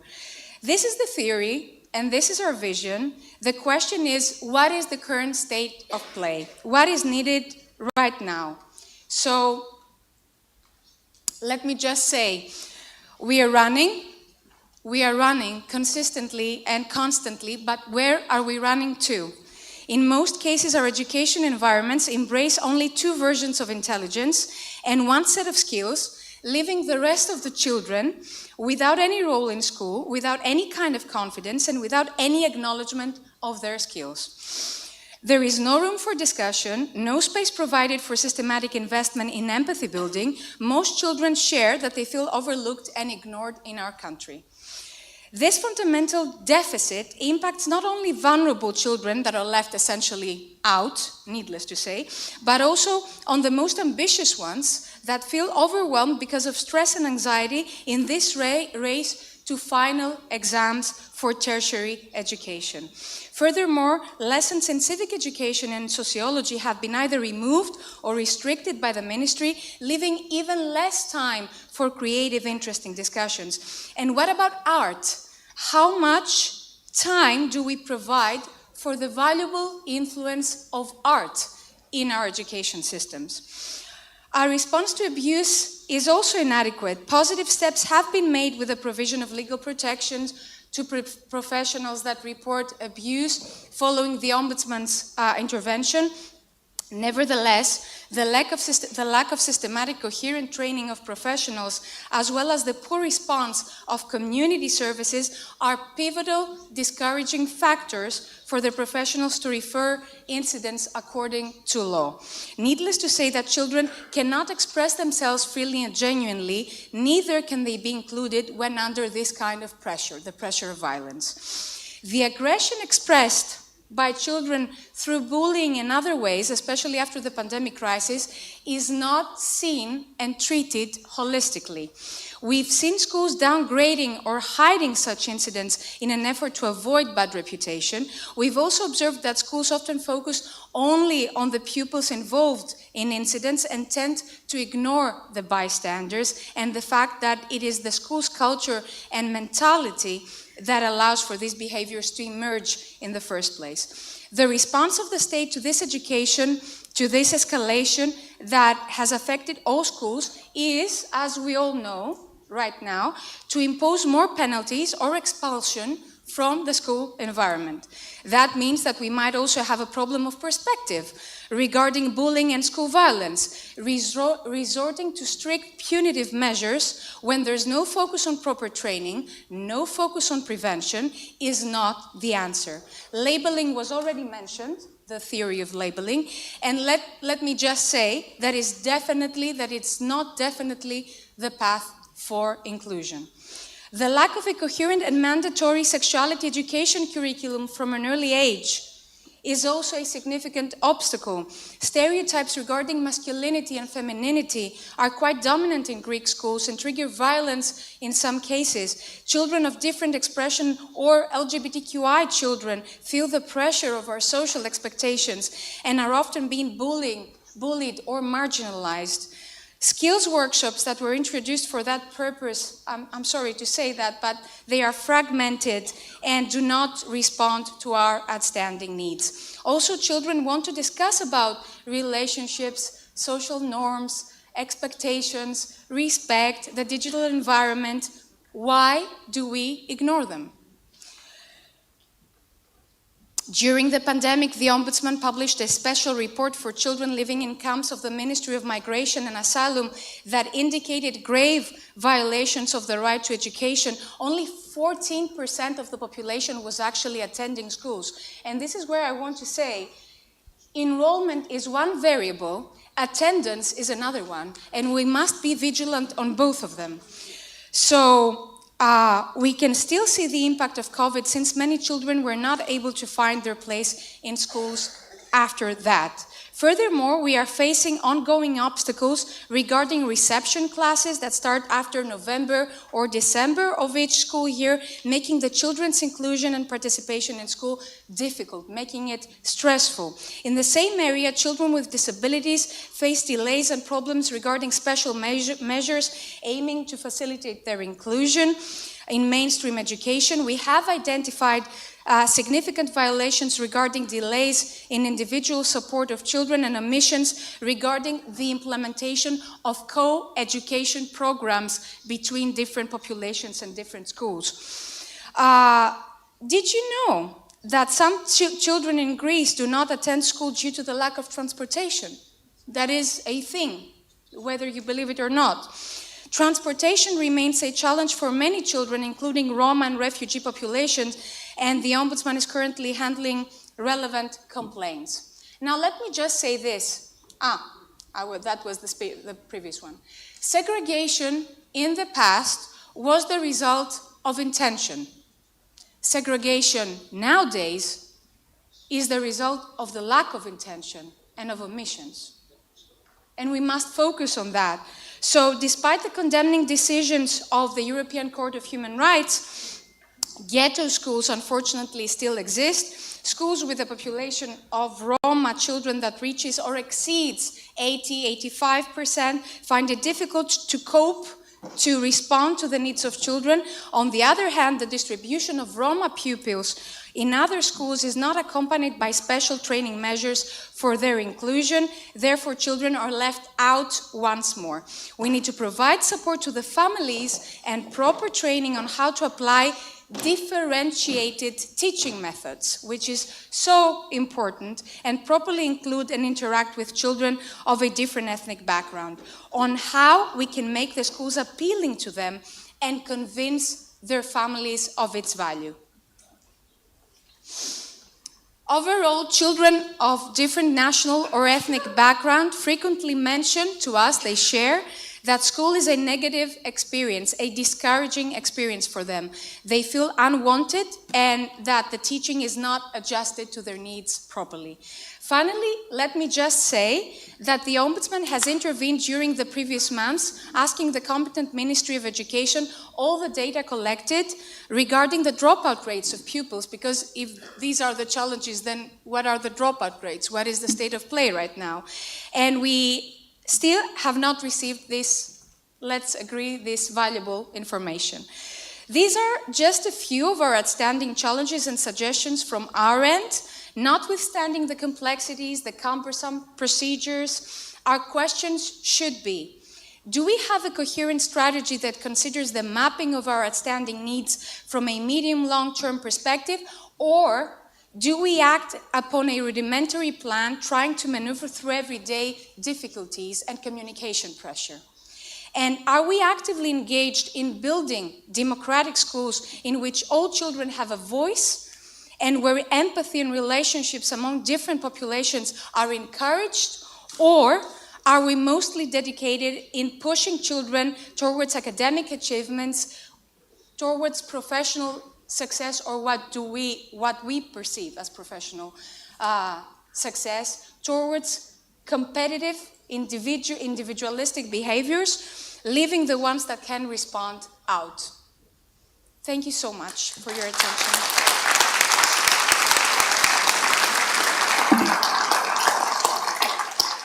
Ευχαριστούμε πολύ που μας προσγειώσατε στην πραγματικότητα. Thank you very much for landing us to reality of the Greek, of the Hellenic Greek educational system and the Greek society. I will repeat because our foreign guests have just put.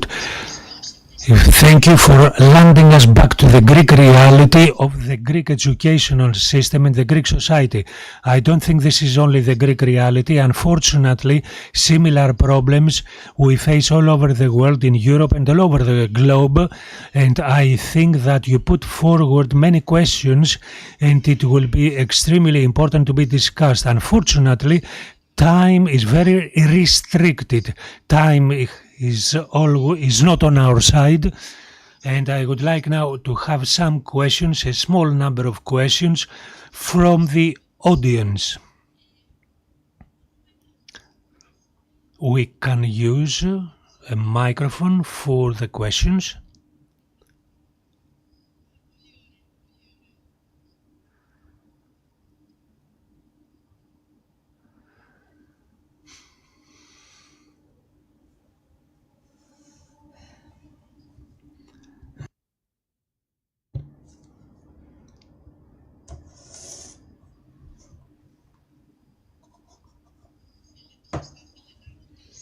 Who would like to make a question?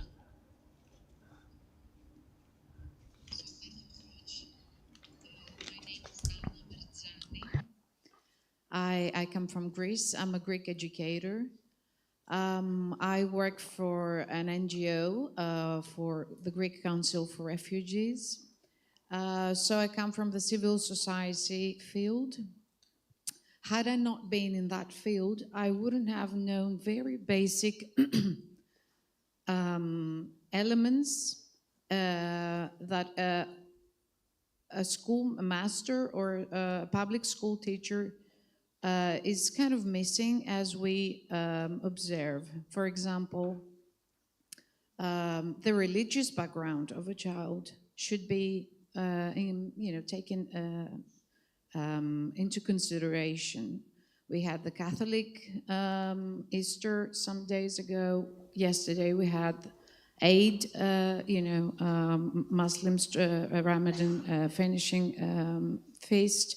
Now we have the Greek Catholic, Easter. These are things that may influence a child's daily life at school, their attendance, their beliefs.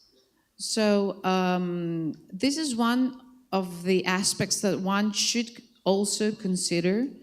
I'm sure that the rest of the speakers will refer to these factors, but I mean, many things were mentioned here, very, very important things: finances, bravery, individualistic competition, democracy, cultural vigilance is one of those that we need to enhance teachers into taking advantage of those. This is not really a question, but that's a concern, really, that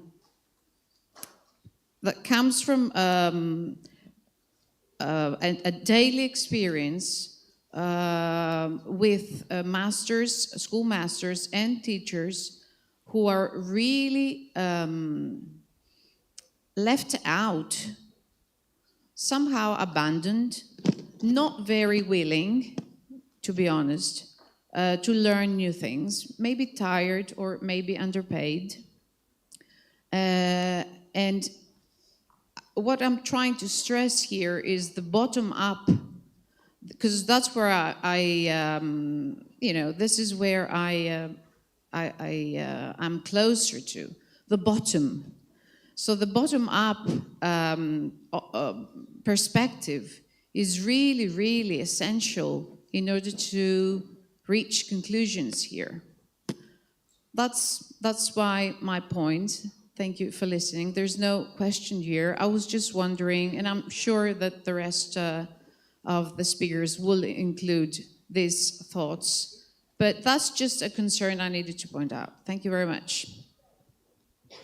Thank you very much for your input. I don't know if anyone from the panelists would like to contribute.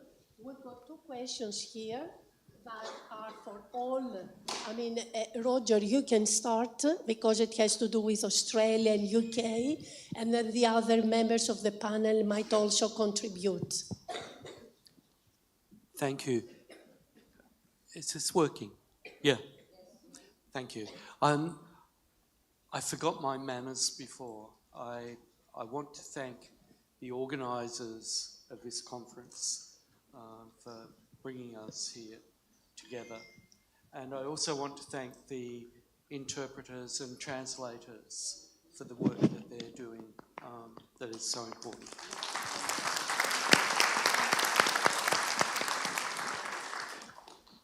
That's a great question, Maida and Olga. What's the justification for opening more special schools? I could say ignorance, but I won't. The justification is choice. And you'll remember from CRPD in their general comment number 4 on Article 24, education, they talk about the progressive realisation of inclusive education, which they see as the movement of resources into building an inclusive system, movement from segregated education to building an inclusive system. In Australia and in England, both countries have stated their reservations on the grounds of choice.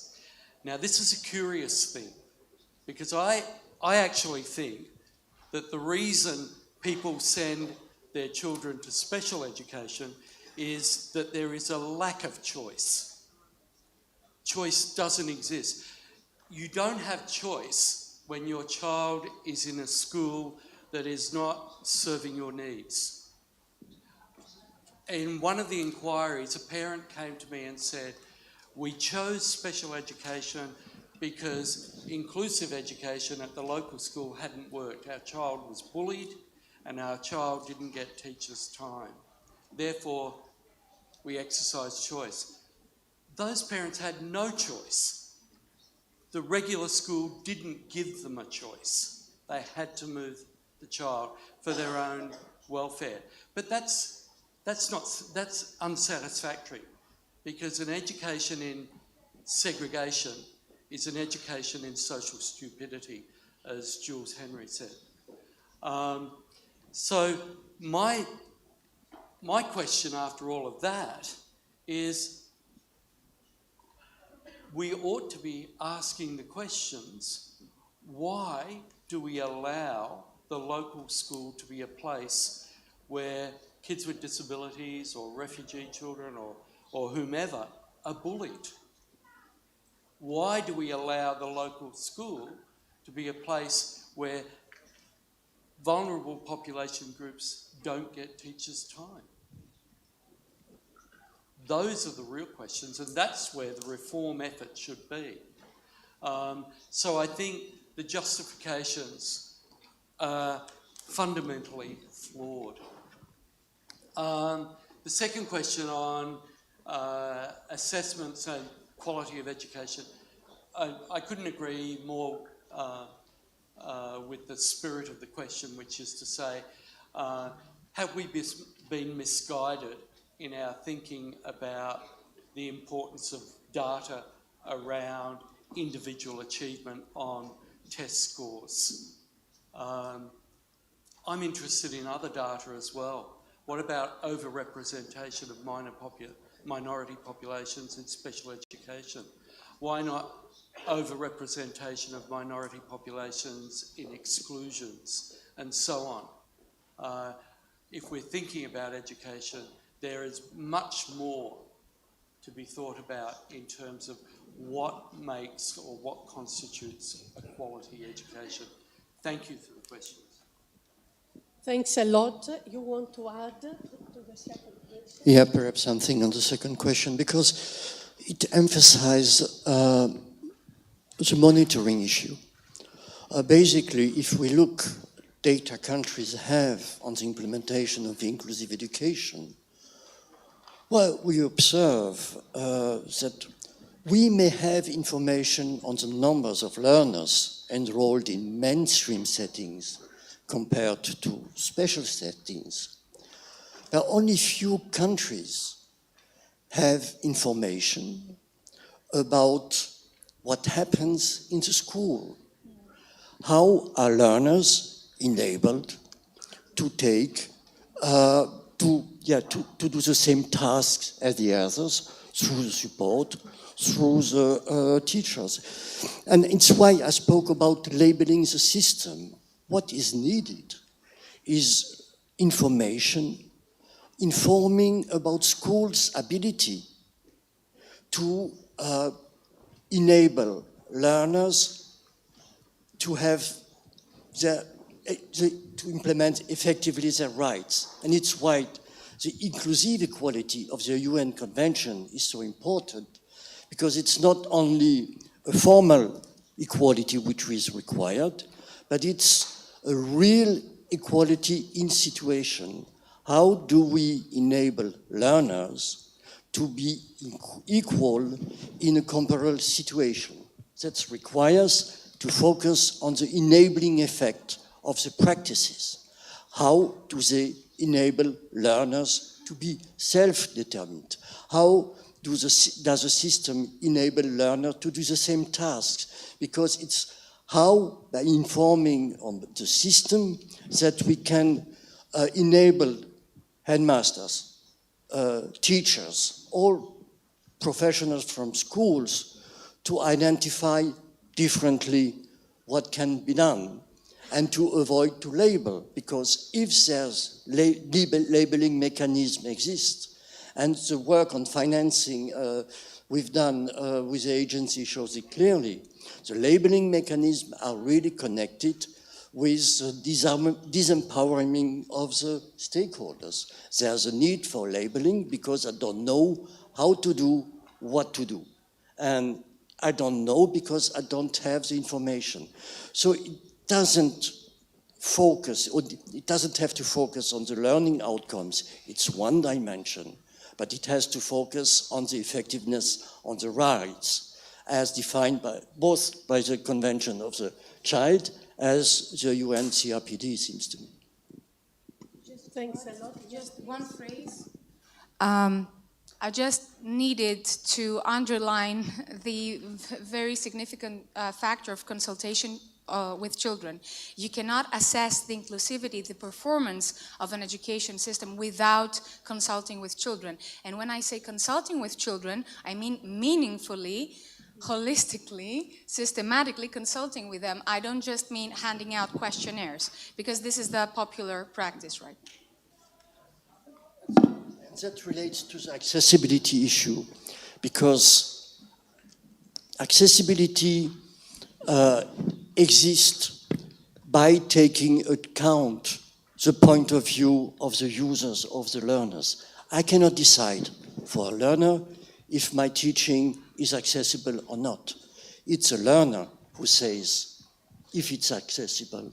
And so it has an objective and a subject dimension. And there's a whole difference between adaptation and accessibility. Adaptation is something that I develop in relation to needs.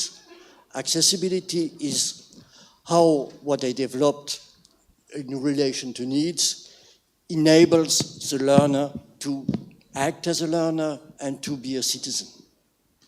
Thanks a lot, and consulting children from a very early age, from pre-primary education. Exactly. And there are techniques used everywhere. So I would like to thank very much the members of this panel. I think it has been a very interesting panel, because each of you, from your perspective, presented the fundamental link between inclusive education and the rights of children. But I think the core values are the same. We cannot speak about a democratic society if the education system is not including everyone, and if we don't respect the rights of every single child from the very early age. Okay, and we would like to thank the interpreters, the interpreters for their work.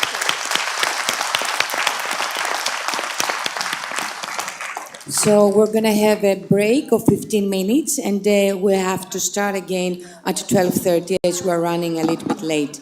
Thank you. Έχουμε ένα διάλειμμα για 15 λεπτά. Θα ξεκινήσουμε πάλι στις 12:30. Ο καφές σερβίρεται στους νέους φούρνους. Βγαίνοντας από την έξοδο θα κατεβείτε κάτω αριστερά. The coffee will be served at the new retort. On the right exit, you will go left down. Thank you.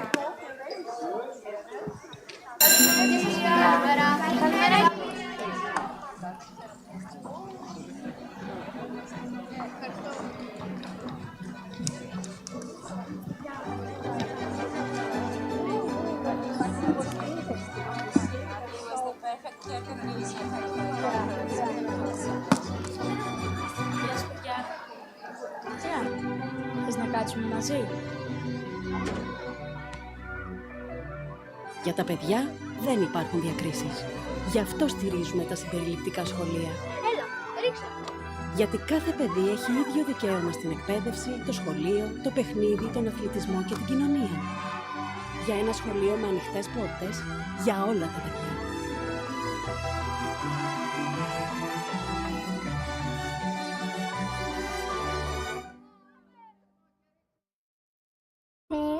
Είμαι 8,5 χρονών και είμαι από το Αφγανιστάν. Πάω σχολείο τρίτη τάξη. Μου αρέσει γιατί είναι πολύ καλό.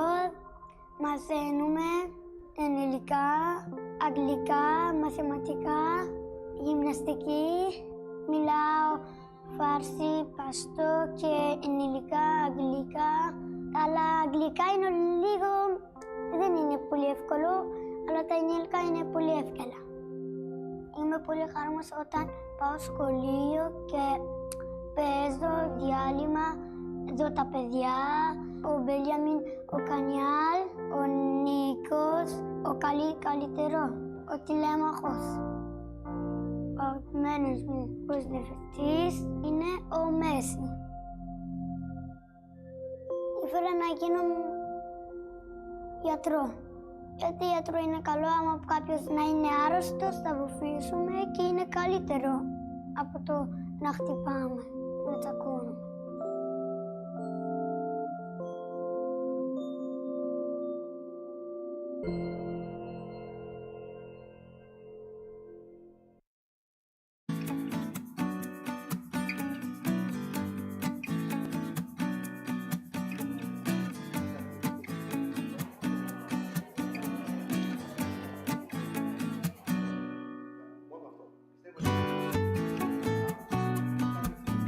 ανακάλυψα άλλα παιδιά βουβά, τα οποία δεν τα είχα ακούσει ποτέ να μιλούν. Ούτε να μιλούν, ούτε να σηκώνουν χέρι, ήταν για μένα αόρατα.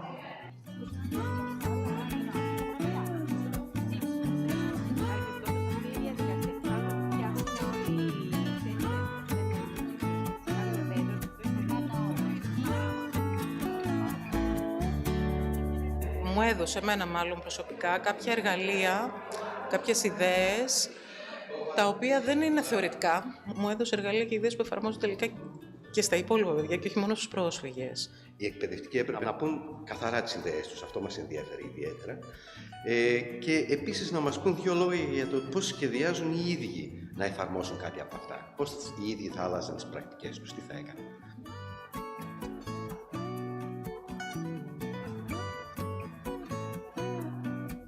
Στόχος είναι να δραστηριοποιηθούν τα παιδιά. Κάποια παιδιά να βγουν από την αφάνεια. Τι έκανα λοιπόν στην πράξη? Δουλεύω πλέον σε ομάδες. Αυτό που βλέπουμε πάντα σε αυτά τα σεμινάρια είναι ότι ακόμα και αν έρχονται πολύ επιφυλακτικοί στην αρχή με το γεγονός ότι θα τραβήξουμε τις καρέκλες όλες στην άκρη και θα φύγει η έδρα από τη μέση και θα κάνουμε όλοι ένα κύκλο και θα συμμετάσχουμε σε ένα παιχνίδι ή σε μια δραστηριότητα που μας θυμίζει λίγο και πώς ήμασταν παιδιά, στο τελείωμα αυτών των εργαστηρίων συνήθως φεύγουν πολύ πιο ανάλαφροι. Πρώτη φορά που βλέπω αυτή τη ζωντάνια και αυτή τη διάθεση του να κάνουμε το καλύτερο. Ήταν ένα σεμινάριο που δούλεψε πολύ βιωματικά. Εφαρμόστηκε μάλλον αυτό που θα θέλαμε να εφαρμόσουμε στα παιδιά μας, να περνάμε και καλά μαθαίνοντας, να διασκεδάζουμε κιόλας. Είναι τόσο πολυφωνική αυτή η επιμόρφωση, από τόσες πολλές προσεγγίσεις όλοι πάνε προς έναν στόχο, αυτό της συμπερίληψης, που μόνο κερδισμένοι βγαίνουν από όλο αυτό. Άκουσα παιδιά και είδα παιδιά και έβαλα στόχους πλέον. Ένα παιδί κάθε φορά. Και το κατάφερα.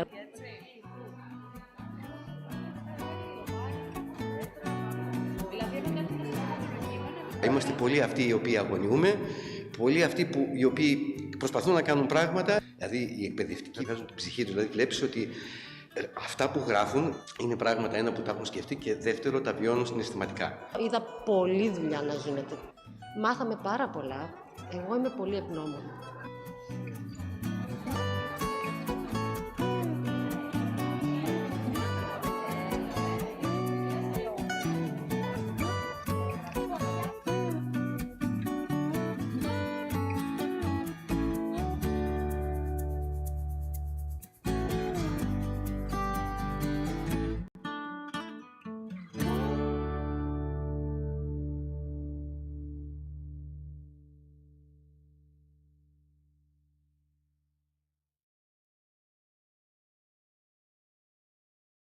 I'm from Afghanistan.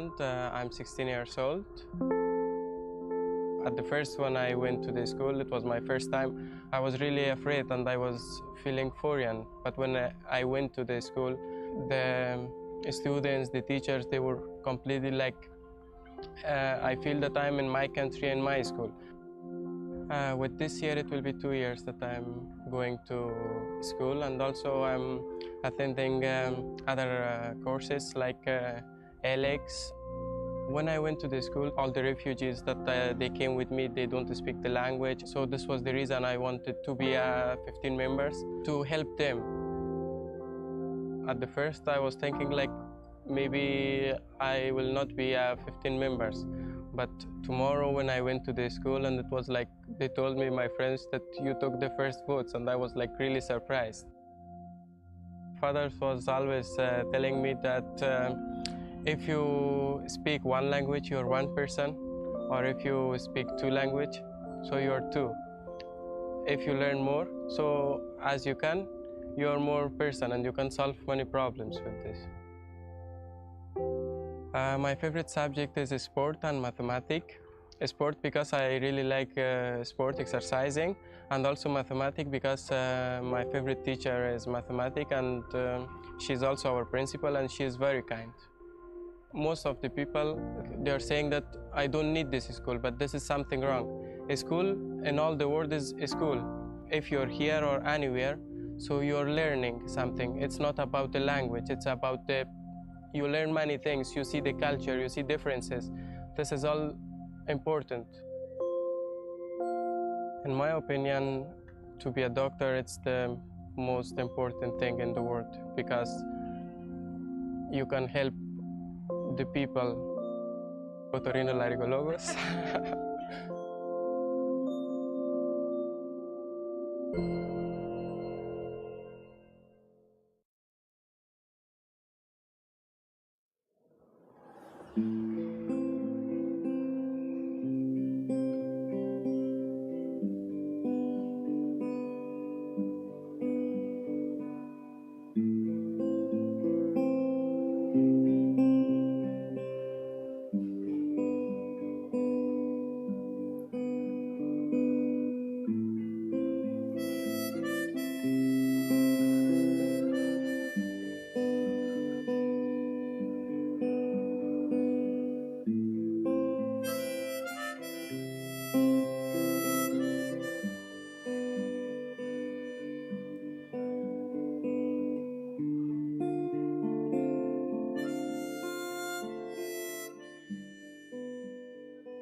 Ξεκινήσαμε τον Ιούλιο του 2017 ένα θεατρικό εργαστήριο, ένα πρόγραμμα με τίτλο «Θέατρο στα ελληνικά» που απευθυνόταν σε έφηβους πρόσφυγες, συνομήλικους τους Έλληνες και αρκετούς επαγγελματίες ηθοποιούς του Εθνικού Θεάτρου. Πάρα πολύ γρήγορα η ανταπόκριση και των παιδιών που συμμετείχαν, αλλά και η μόνος δημιουργική ομάδα ήταν πολύ μεγάλη και πολύ συγκινητική. Τον Νοέμβριο του 2017 παρουσιάζαμε ένα πρώτο δείγμα της δουλειάς μας στο Συνέδριο των Συνηγόρων του Παιδιού της Ευρώπης και από εκείνη τη στιγμή είχαμε πια την προσοχή, το ενδιαφέρον και την υποστήριξη σε όλα τα επίπεδα της UNICEF. Έτσι, συμπαραγωγή της UNICEF και του Εθνικού Θεάτρου, η παράσταση «Το Ταξίδι», αποτέλεσμα της δουλειάς όλης της χρονιάς, παρουσιάστηκε το Μάιο του 2018 στο Ισόγειο Ρέξ και μάλιστα έκανε τα εγγένεια, ήταν το ξεκίνημα της εφηβικής σκηνής του μικρού εθνικού. Artists love. I can say for art, artists love for me. Sometimes it means it's the whole life for me.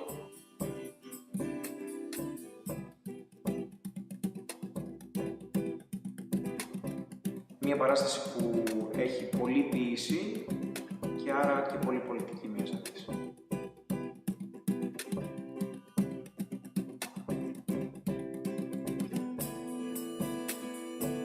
It was a dream when I was a child. It was a dream for me. Ήταν ένα πραγματικό ταξίδι για όλους μας. Ήταν μια μοναδική θεατρική στιγμή. Από αυτές τις θεατρικές στιγμές που δεν σου μαθαίνουν κάτι που δεν ξέρεις, αλλά νομίζω ότι καταφέρουν να σου αποκαλύψουν εντελώς καινούργιες όψεις από κάτι που νομίζεις ότι ξέρεις πάρα πολύ καλά, που είναι γύρω σου, μιλάς γι' αυτό όλα αυτά τα χρόνια, το βλέπεις, αλλά τελικά δεν το ξέρεις και τόσο καλά. Είμαστε γύρω στα 28 άτομα, τα οποία μιλάμε διαφορετικές γλώσσες και κανείς δεν ξέρει καμία γλώσσα καλά στην ουσία, αλλά μπορούμε και επικοινωνούμε μεταξύ μας. Είμαστε μια οικογένεια και αυτό είναι πολύ σημαντικό. Πολύ ωραίο. Πολύ ωραίο. Αλλάξαμε όλοι μας μέσα από αυτό. Άλλαξε το πώς σκεφτόμαστε, το πώς βλέπουμε, το πώς αντιδράμε. Νομίζω ήταν μια εμπειρία που ανανεώσαμε την πίστη μας ότι το θέατρο μπορεί να αλλάξει πραγματικά ζωές. Γιατί ζήσαμε αυτή την αδιαπραγμάτευτη δύναμη της αισθητικής εμπειρίας που σε καθαρίζει από κάθε προκατάληψη και προσθέτει πολλά καινούργια δεδομένα για να πας μπροστά, για να πάψουν οι άνθρωποι που είναι επί σκηνής να κουβαλάνε μόνο ένα τραυματικό παρελθόν και πραγματικά να μπορέσουμε να κοιτάξουμε όλοι μαζί στην κατεύθυνση του τι έχει για μας το μέλλον, αν καταφέρουμε να είμαστε όλοι μαζί και να δουλέψουμε όλοι μαζί γι' αυτό. Μέσα σε κάθε διαφορετικό ταξίδι και διαδρομή όλοι συναντιόμαστε και όλοι γεμίζουμε χαρά. We be together and we work together. Νομίζω ότι είμαι 22 χρόνια περίπου στο θέατρο. Είναι από τα πιο δημιουργικά πράγματα που έχω κάνει, από τα πιο ωραία πράγματα που έχω ζήσει. Αυτός ήταν ο στόχος μας. Να αγγιχτούμε πραγματικά, να κοιταστούμε πραγματικά και τελικά πραγματικά να μοιραστούμε τις εμπειρίες μας και τις ιστορίες μας.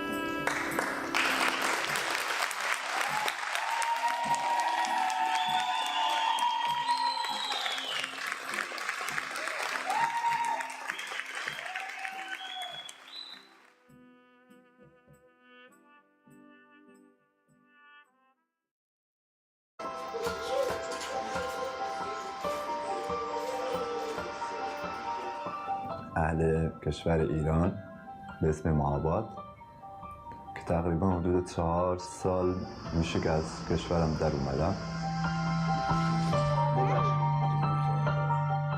از اون روز اولش که ما نشیمن همینجا شدیم تونستم که بچه‌ها رو هر روز طبق معمول روزانه‌شون بچه‌هاشون به کلاس درس ببرم.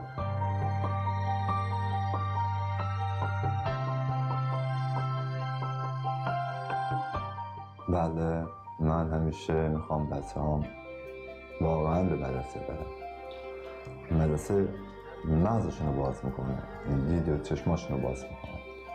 من تنها آرزویی که دارم اینه که بچه‌هام زندگی آروم با درس خوندن عالی داشته باشن. دیگه ما سنمون دیگه تموم شد. دیگه فقط همین میتونیم یه سرپرستی بچه‌ها بکنیم که به این آرزوهاشون برسن. Αθήνα.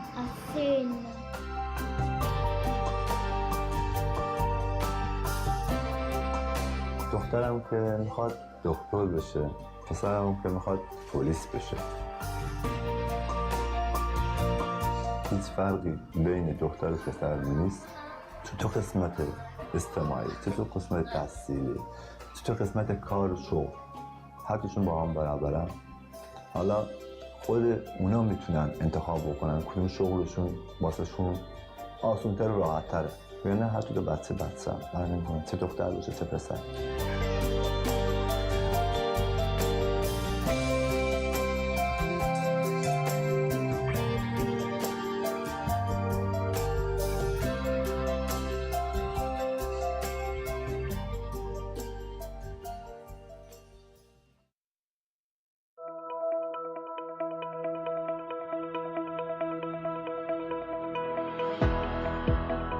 Αυτό που με σκολέψε η γλώσσα και μαθηματικά. Δεν κατάλαβα το μαθήματα και δεν μπορούσα να κάνω φίλες.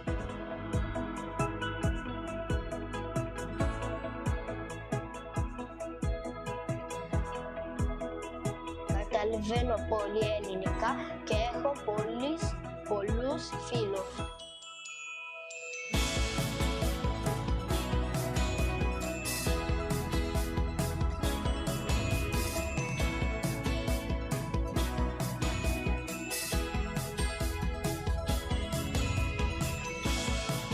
Χάρη στο Αγγέλιος δίνει τη δυνατότητα στους μαθητές μας από όπου και αν προέρχονται να έχουν πρόσβαση σε ψηφιακά εργαλεία όπως το tablet για παράδειγμα. Εύχομαι στην Ελλάδα να γίνει πολύ χαρούμενος. Θέλω να είναι καλά όλος ο κόσμος.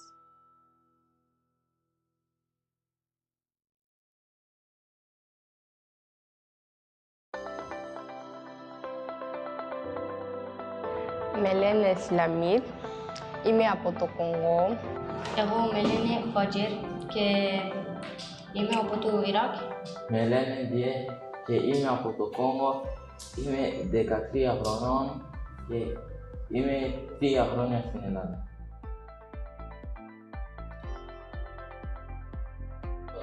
Όταν ήρθα στην Ελλάδα είχα ένα φόβο. Δεν ήξερα ελληνικά και εκεί άνθρωπος. Τα προβλήματα που αντιμετωπίζουν τα παιδιά πρόσφυγες όταν έρχονται στα σχολεία είναι αρκετά. Είναι ένας καινοτόμος τρόπος να μαθαίνουν τα παιδιά και επειδή με την τεχνολογία είναι πολύ πιο εξοικειωμένα αυτή η γενιά των παιδιών. Το Αγγέλιος τους προσφέρει και κάτι παραπάνω από αυτό. Τους το κάνει και πιο ελκυστικό. Δηλαδή είναι δύσκολο να μάθουν την ελληνική γλώσσα, με αυτόν τον τρόπο γίνεται και πιο ευχάριστο και θεωρώ και πιο εύκολο.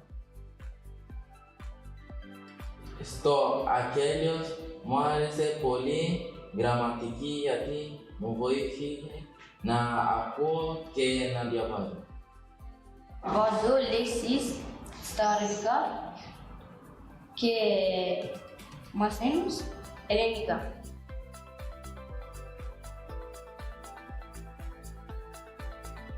Τους δίνει ένα πολύ χρήσιμο εργαλείο ώστε να μπορέσει αυτό να επιτευχθεί με τρόπο ευχάριστο και τα παιδιά να είναι ευχαριστημένα και συγκεντρωμένα και ο εκπαιδευτικός να νιώθει ότι αποδίδει περισσότερη δουλειά του. Ο Ακέλιος μου αρέσει πολύ, περνίζω και μουσική.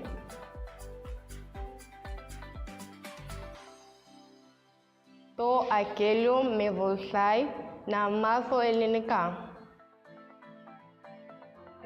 Κοινό που με τρώει, κοινό που με σώζει, είναι πονηρεύομαι σαν το καρακιόζι. Ευχαριστούμε, Ακέλιος.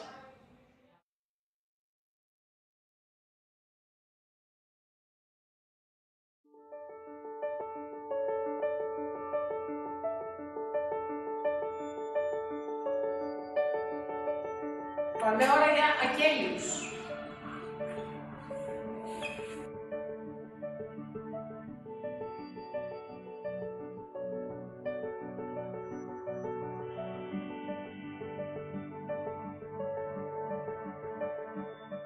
Το Ακέλιος μου αρέσει να χρησιμοποιούμε το τάβλετ γιατί στο σπίτι μου δεν έχω τάβλετ.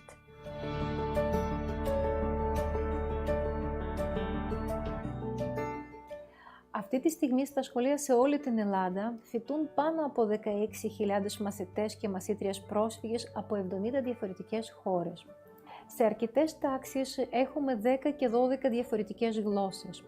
Σε αυτό το πλαίσιο, οι εκπαιδευτικοί μας χρειάζονται ιδιαίτερη υποστήριξη και ειδικά εκπαιδευτικά εργαλεία.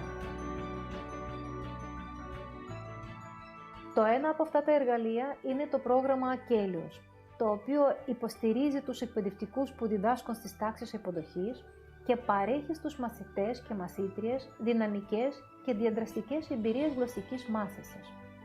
Είναι πολύ σημαντικό ότι έχουμε δει θετικά αποτελέσματα και μεγαλύτερη συμμετοχή των παιδιών στο μάθημα. Παρατηρούμε επίσης ότι υλοποιείται ήδη με επιτυχία και σε τυπικές τάξεις.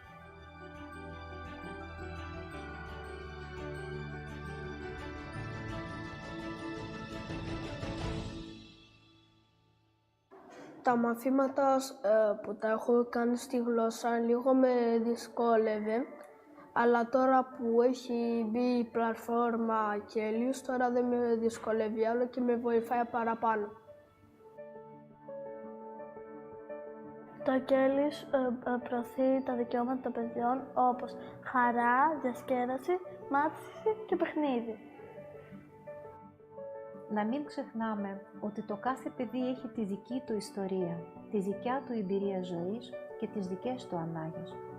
Δεν αρκεί μόνο να πηγαίνει στο σχολείο. Πρέπει να είναι σε ένα σχολείο δημοκρατικό και συμπεριληπτικό, όπου να νιώσει χαρά και ασφάλεια.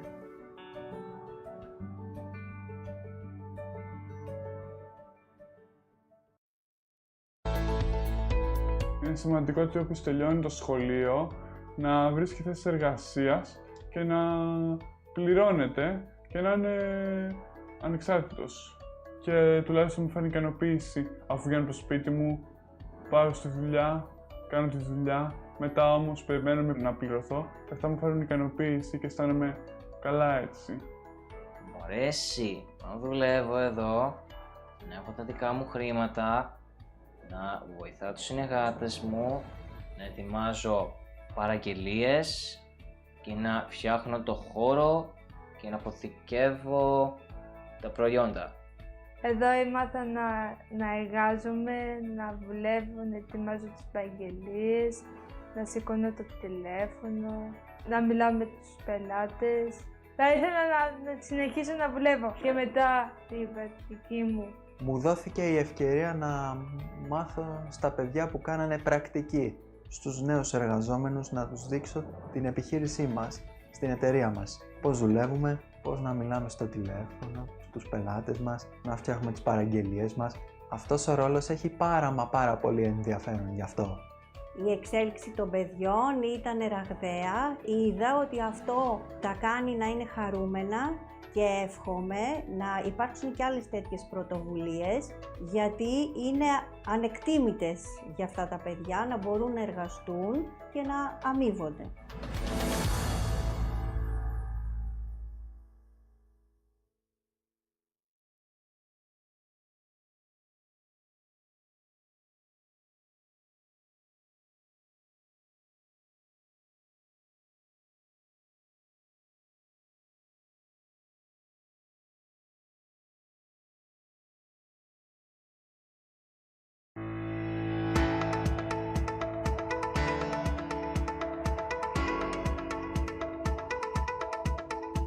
I come from Somalia. I live in Home Project in Balati, America. I'm from Somalia.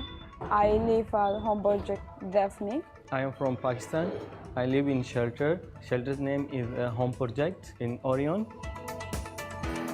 I do different things, put away, sorting, and picking. I really enjoy when I do sorting because we work as a team. I gained a lot of experience. I met new people. How to communicate with different people and different culture and different color. Oh, I imagine myself at 1 year I want to study more my language like Greek and English. Here people is very kind and he teach me a lot. I learn like a lot of things. I want to become chef inside the kitchen. When you work, you can get more income. I imagine high level.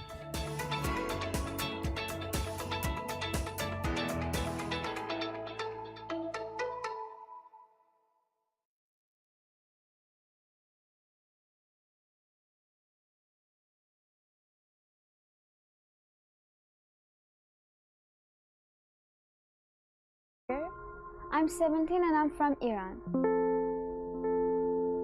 I want to be an actress and I'm really interested in theater and maybe I study theater in university. The things that really makes me comfortable in the society is the theater. The theater really helped my life and really helped me to find friends, to communicate with Greek people. Before I start theatrical things, I saw a tree and I think that it's a very simple tree. But after that I start theater, I don't see a simple tree. I can make story and I tell story about this tree. The Taxidi, it's like a teamwork. The play is really nice and it's full of sadness and happiness at the same time. And it shows that how the refugees take this way to the Greece and to the Europe. And what situation they have to face it and what dangers. It just reminded me that my father is not here anymore with me and the feeling of the loneliness and I miss my father very much. I sometimes explode on the stage and I can't control myself or start crying. When I'm on the theater, I feel like home. And the company, the team, they're not my friends, they're exactly like my family.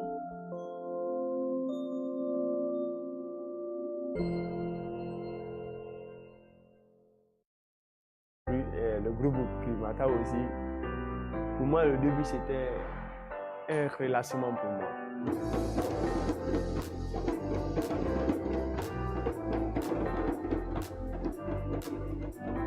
Είπα ότι εσείς έχετε μια μεγάλη δύναμη στα χέρια σας και στην ψυχή σας. Μπορείτε να σκορπίσετε το χαμόγελο σε όλους αυτούς τους ανθρώπους που μας ακούνε.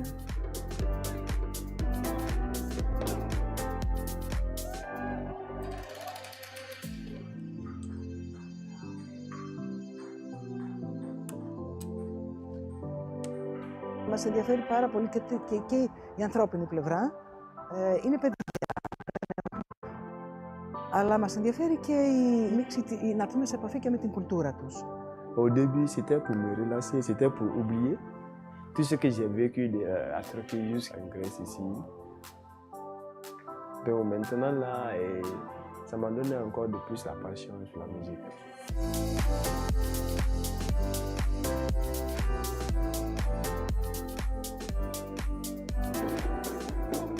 Pour le moment, je ne comprends pas parfaitement la langue, mais aussi les musiques qu'on chante, c'est des musiques grecques, je peux facilement capter. Je suis attentif, surtout au dialogue. Η διαδικασία της ένταξης είναι μια μακρόχρονη διαδικασία. Επιτυγχάνεται βήμα με βήμα, σκαλοπάτι με σκαλοπάτι. J'ai beaucoup aimé maintenant la Grèce. Déjà, je commence à avoir beaucoup d'amis ici. Les personnes dont je vis, ils ne font pas des choses de racisme avec moi. Ils sont très sympas avec moi.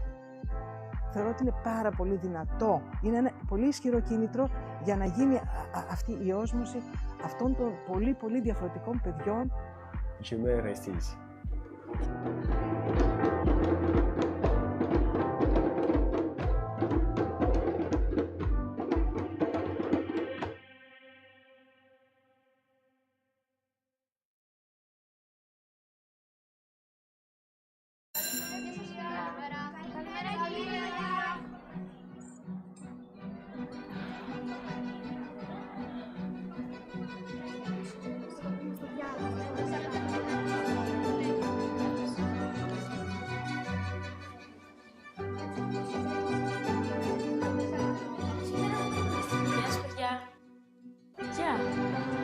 κάτσουμε μαζί.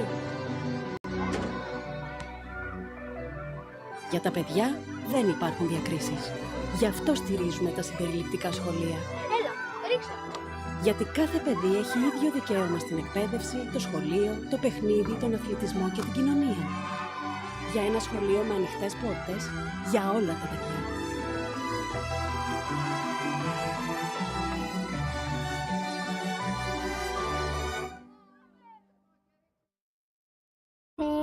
Είμαι 8,5 χρονών και είμαι από το Αφγανιστάν.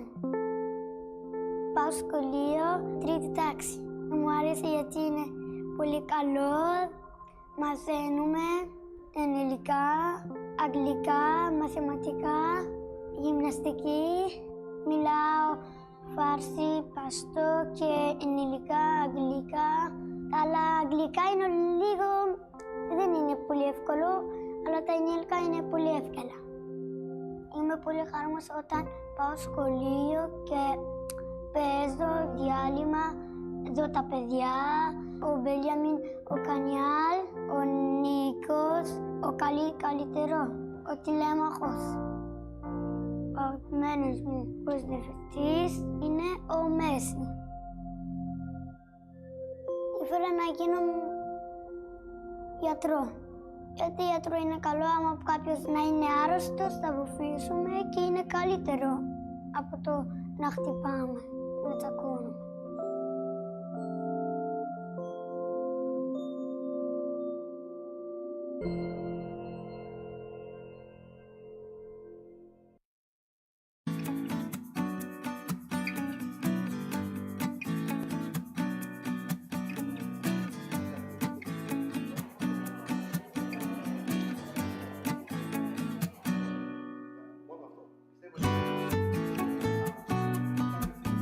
Ανακάλυψα άλλα παιδιά βουβά, τα οποία δεν τα είχα ακούσει ποτέ να μιλούν. Ούτε να μιλούν, ούτε να σηκώνουν χέρι, ήταν για μένα αόρατα.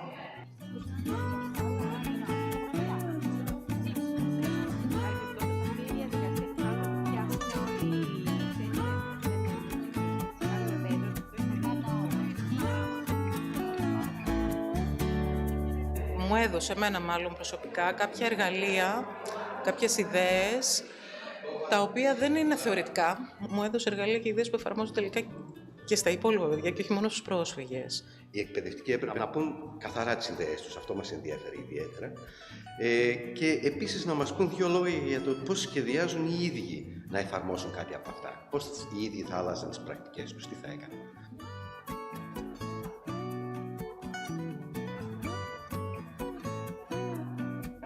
Στόχος είναι να δραστηριοποιηθούν τα παιδιά. Κάποια παιδιά να βγουν από την αφάνεια.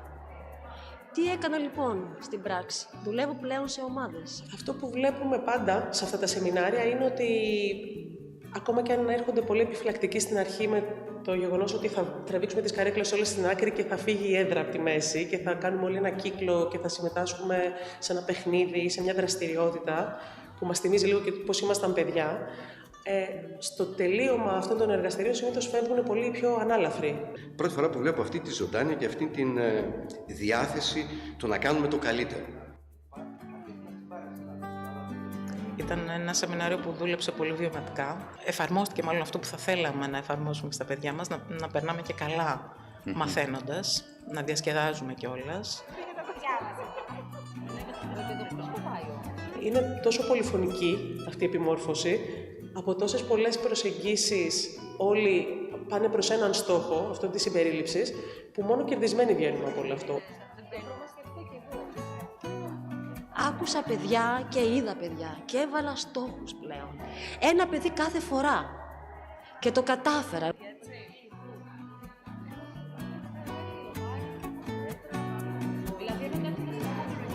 Είμαστε πολλοί αυτοί οι οποίοι αγωνιούμε, πολλοί αυτοί οι οποίοι προσπαθούν να κάνουν πράγματα. Δηλαδή οι εκπαιδευτικοί βγάζουν την ψυχή τους, δηλαδή βλέπεις ότι αυτά που γράφουν είναι πράγματα, ένα που τα έχουν σκεφτεί και δεύτερο τα βιώνουν συναισθηματικά. Είδα πολλή δουλειά να γίνεται. Μάθαμε πάρα πολλά. Εγώ είμαι πολύ ευγνώμων.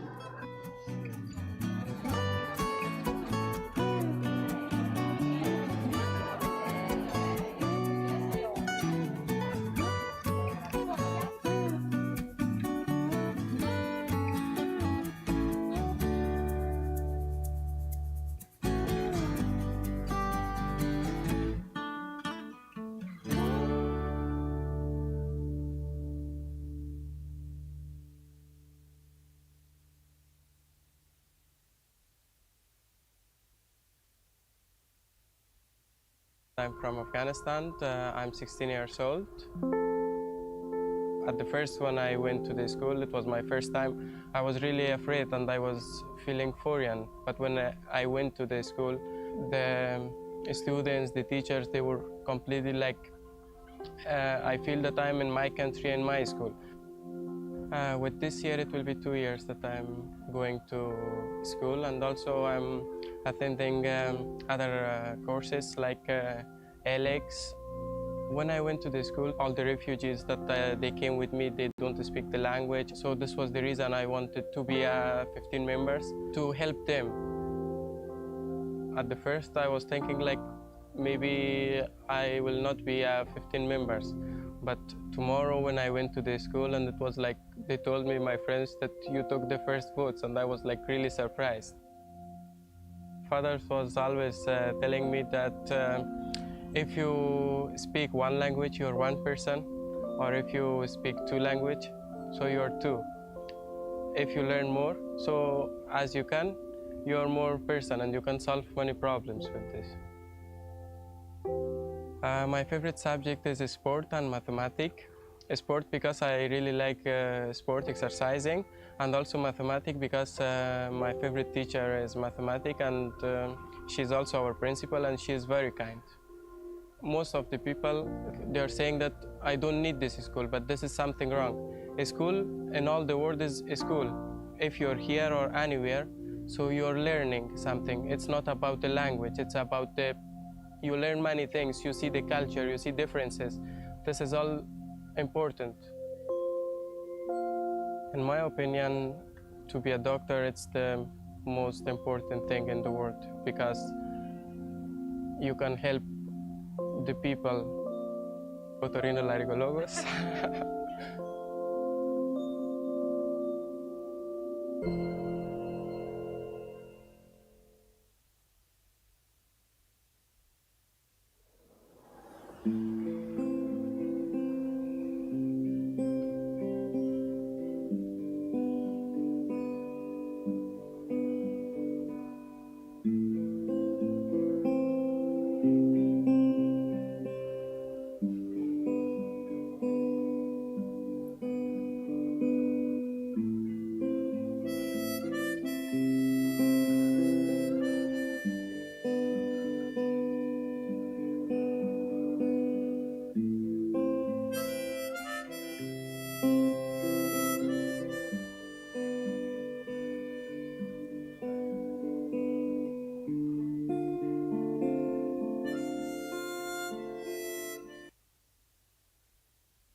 Hello, good afternoon. We can start. The dialogue on inclusive education continues. This is session 2, which will focus on international and regional trends in inclusive education, as well as best practices. While the previous discussion focused on conceptualization, reconceptualization of inclusive education, and how that is linked with building democratic societies, we also heard about challenges in the field and how this, still the current practices translate into trends of exclusion and segregation. It was very useful to hear about the voices of children. I think we are going back to international regional trends because this is the purpose of this national dialogue, to really bring some evidence on what works, but also good practices. This is a good year to reflect on where inclusive education is internationally and regionally. You may know that in March there was an important event celebrating 30 years of Salamanca Statement, which was the first most significant effort to bring support to children with disabilities primarily, but also special needs education into mainstream education. 30 years from then, we are still discussing big structural challenges. And I think one of the biggest challenges is how do we create one stream education, because children with disabilities, vulnerable groups should learn together, but also from a system point of view, this approach builds capacities of everyone, of teachers, schools, education systems, and also contributes to efficiency, because we briefly discussed about financing in the previous session, and I think we'll come back to that. So today with us, we have 4 distinguished experts and speakers who will share their perspectives. I will start introducing the introductions, and I will start with Ms. Majda Pasic. Majda Pasic is the Regional Education Advisor with UNICEF in the Regional Office for Europe and Central Asia. In this capacity, she provides guidance and strategic leadership of UNICEF education programming, both in development and emergency contexts in 26 countries. Before that, Majda worked in the Regional Office for East Asia and Pacific, focusing on adolescence and skills, education in emergencies, in the field offices of Palestine, and also in New York headquarters. So, Majda, the floor is yours.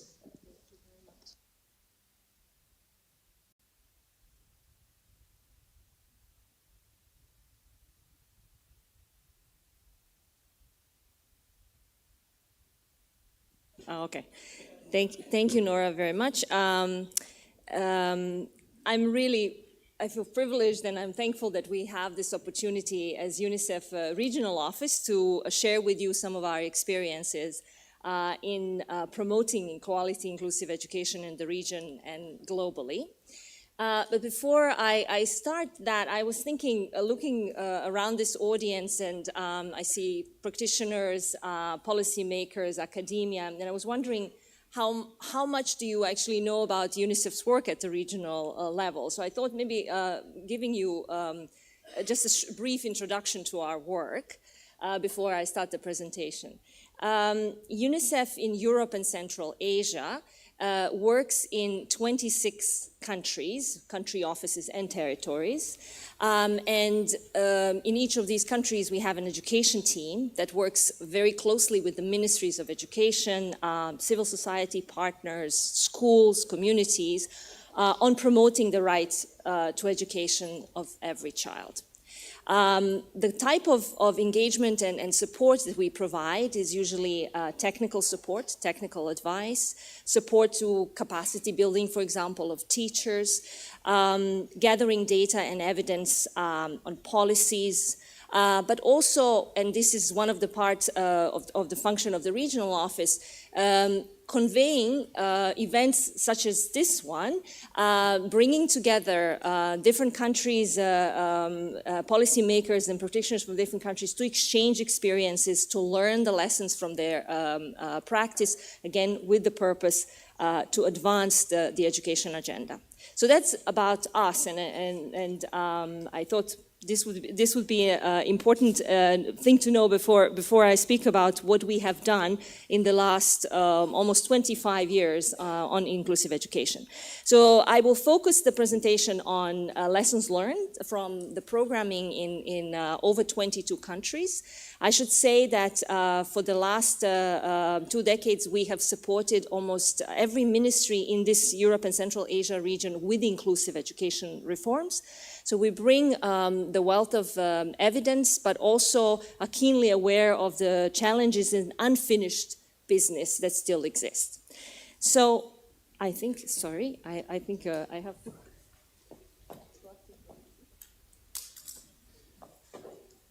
Let me start with the definition. So when we talk about inclusive education in UNICEF, what do we mean? And I think Mary, in her introduction, was saying that there are many definitions out there, and for us, this is one that maybe is a working definition and it's easy to understand. But basically, for UNICEF, it's an education, inclusive education and education that includes all students and supports them to learn whoever they are and whatever their abilities or requirements are. It's an education that adapts school culture, school practices, and policies to meet diversity of students. And I want to say one thing about this definition. It implies a process. For us, inclusive education is not an outcome. It's never perfectly achieved, we realize that, and it is ever evolving and progressive. And I think when we think back at the time when we started working on inclusive education, indeed our focus at first was on children with disabilities only. But over time, as we have supported education reform to accommodate the children with disabilities in the education system, we realize that we have simultaneously been increasing the capacity of those systems to accommodate all children. So for us today, it is about all children in the education system. What are the issues that we are trying to resolve? And you have heard in some of the introductory presentations as well, so I don't want to dwell too much on this, but just to say, in this region, access to learning remains deeply unequal. Children with disabilities make 1/3 of all out-of-school children. Roma children are less likely to complete education or gain even foundational skills. Segregated settings, as we have heard from some of the presenters, continue to exist, special schools, special classrooms, homeschooling. Children from low socioeconomic backgrounds as well often cannot afford additional cost of education. I think PISA results 2022 and the previous one shows that socioeconomic background remains the key determinant of student achievement. And of course, you are well aware, in this country, that refugee and migrant children also face challenges in access and inclusion into host schools. What are some of the key barriers to inclusive education? And I will add to what previous speakers have said. The first one, lack of data, resulting in invisibility of marginalized children. I think Mrs. Theoni, who was just speaking before, mentioned that the lack of even knowing what is happening and where the marginalized children are. Stigma and discrimination, they continue in the communities, amongst parents, and even amongst teachers. Teachers resist inclusion, and often not because of the prejudice, but because they are not adequately prepared and are not supported. We also know that there are linguistic and cultural barriers, especially for migrant children or children from minority backgrounds. Schools often lack resources and support, holistic support to all children. There's also a lack of collaboration between special schools and regular schools, and we will talk about that throughout this conference, transforming special schools and moving the resources to the mainstream. And then finally, fragmented reforms. Often the inclusive education reforms are focusing on one aspect, on teacher training, for example, without, again, that kind of holistic approach.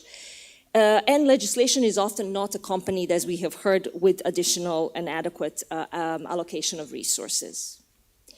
So, as I said, UNICEF has worked for over 20 years on various inclusive education reforms in countries that can be kind of grouped at three levels. We work at the national level on changing, improving inclusive legislation and policies.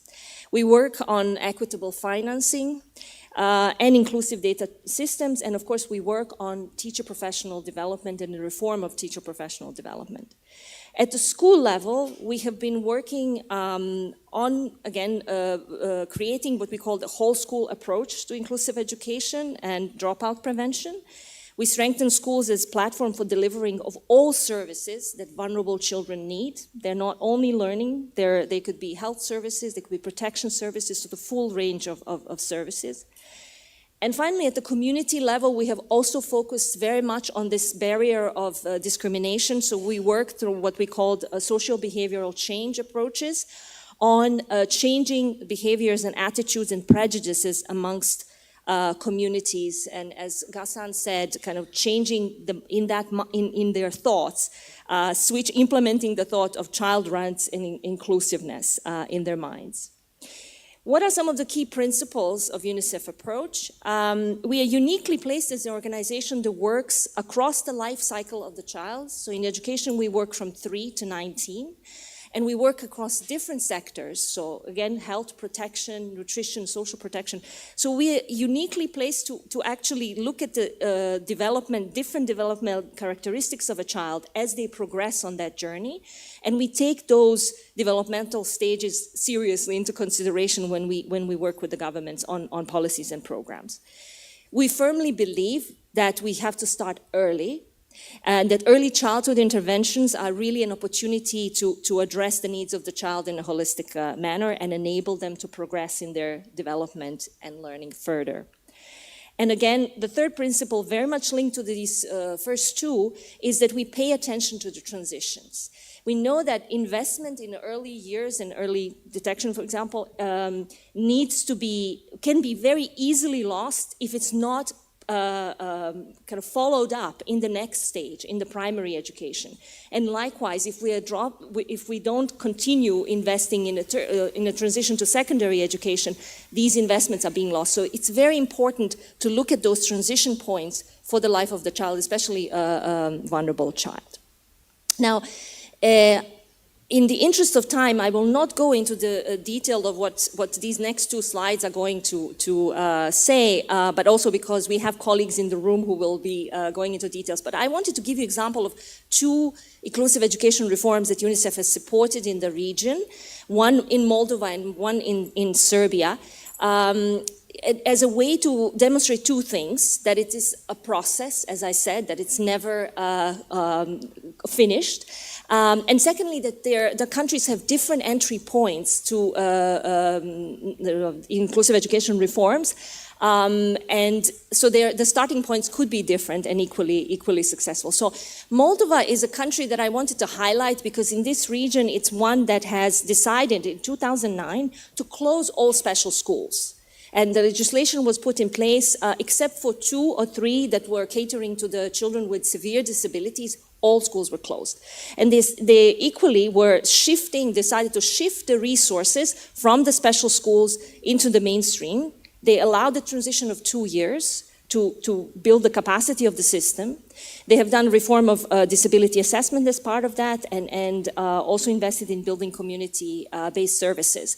In 2022, the country conducted the evaluation and recognized that that inclusive education still needs much more, the reform much more work, and particularly on strengthening the teacher and school capacities to deliver inclusive education. And they're now working on the next phase of this reform.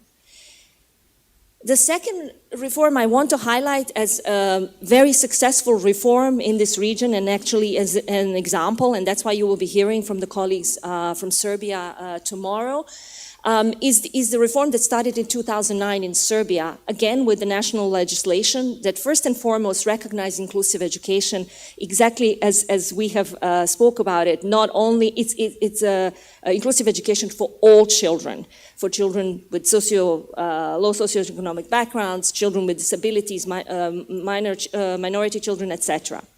And have systematically then went ahead to invest in teacher education, and strengthening the school capacities to implement these reforms. In 2019, they also had an evaluation and a lot of lessons learned. So importance of having national evaluations of this process is also cannot be underestimated.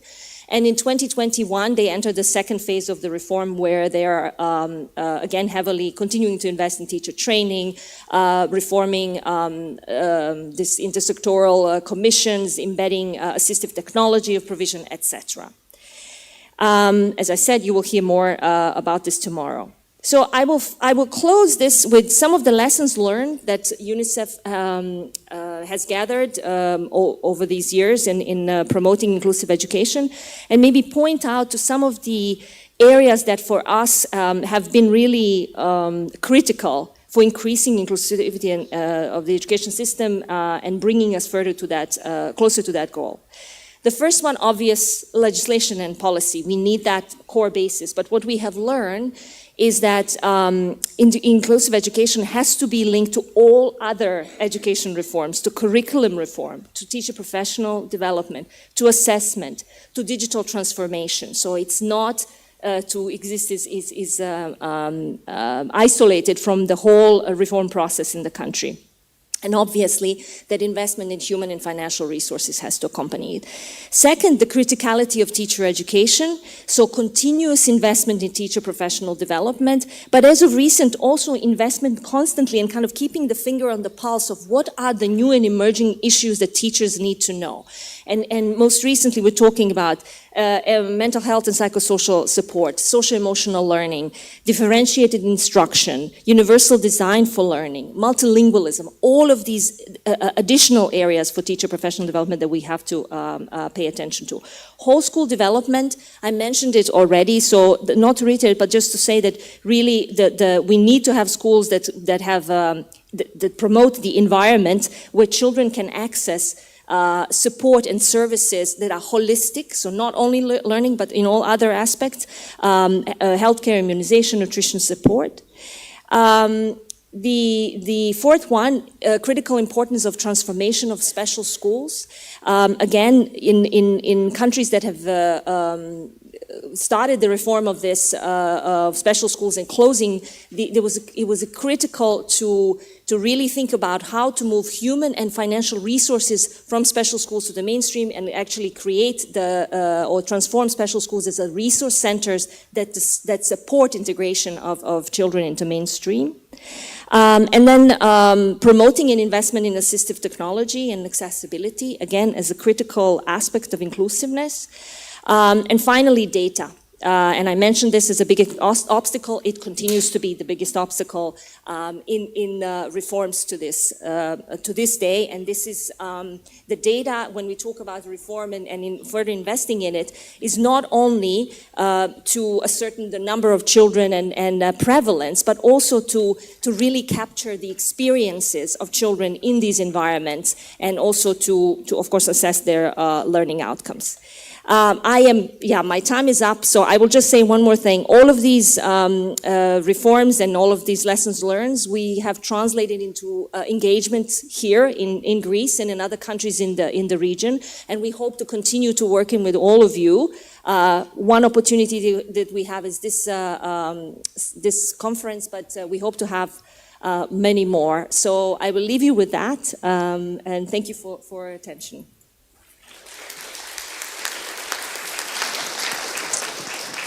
Thank you, Maida. This was very valuable because it comes from evidence and experience in implementation across so many countries, emphasizes the importance of all levels of education and transitions, because very often we focus on primary education and we miss the earliest years, but also transition to adolescence.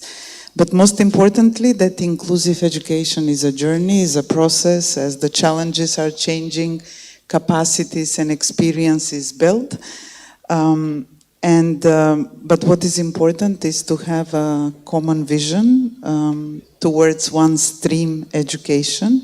And we don't, as UNICEF, we don't organize an event without inviting Portugal and Filomena, because that experience demonstrates best what I just said. So over to Filomena.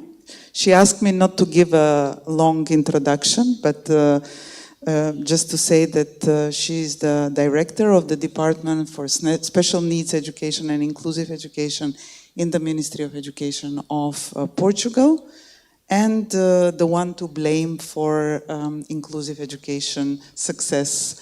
So over to you, Phil.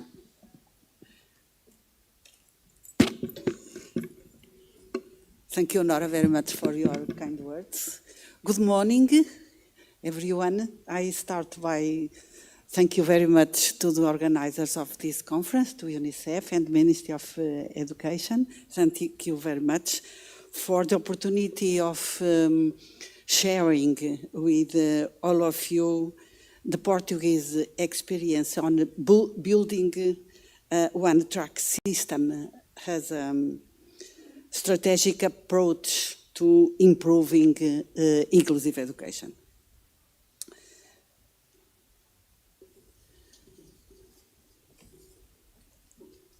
Since the 19th, Portugal has been improved the conditions for pupils with special educational needs to access regular education and introduced a new role for special schools operating as resource centers, a kind of platform to support mainstream schools.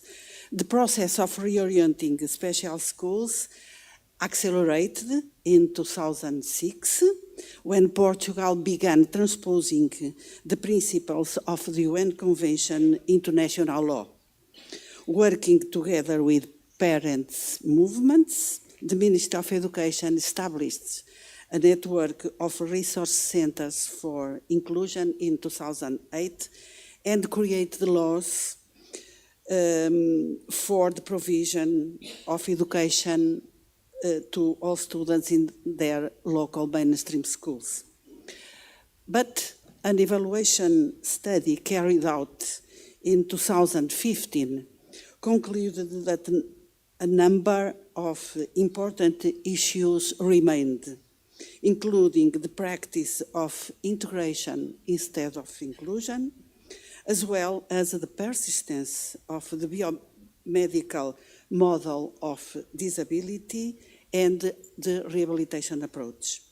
In light with these issues, with these conclusions, in 2018, a new legislation was developed in consultation with schools, with teachers' association and unions, parents' associations, and disability rights advocates.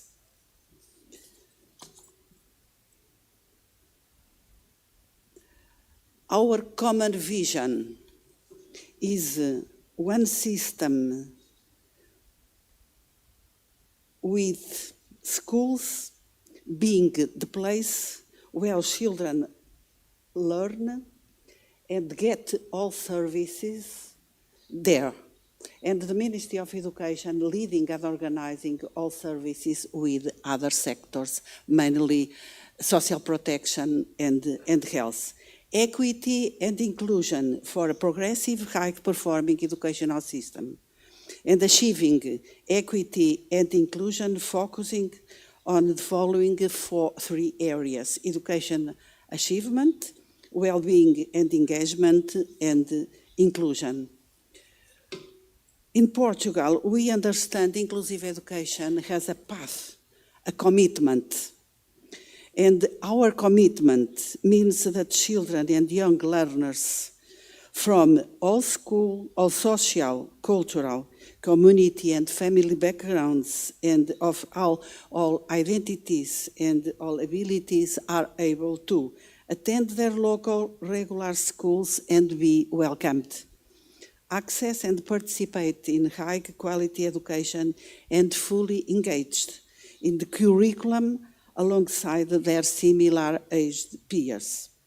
Learn and get all services at school in a safe and supportive environment, free from bullying and discrimination, and active academically and socially with reasonable adjustments and supports tailored to meet their learning needs. In this way, the reorientation of special schools to resource centers became a key issue, a key factor for this process. Decision to changing the role of special schools was based on two reasons. The strong awareness that a parallel system of education often leads to social exclusion, and the existence of skilled human resources available at the special schools that can be put to good use in supporting mainstream schools in a partnership aimed at improve the inclusive process. The idea is that the professionals from the special schools, they are very skilled with lots of knowledge, but they were working in wrong place, because for us the right place is mainstream schools. So it's one of the reasons that we started this process of transforming special schools into resource centers. Because if you would like that the learners get the service at school, we need to put the resources at school as well. We include children and we include as well the resources. This process was carried out by the Ministry of Education, jointly with entities representing special schools, who supported this common policy issue with a strong commitment with Article 24 of the Convention.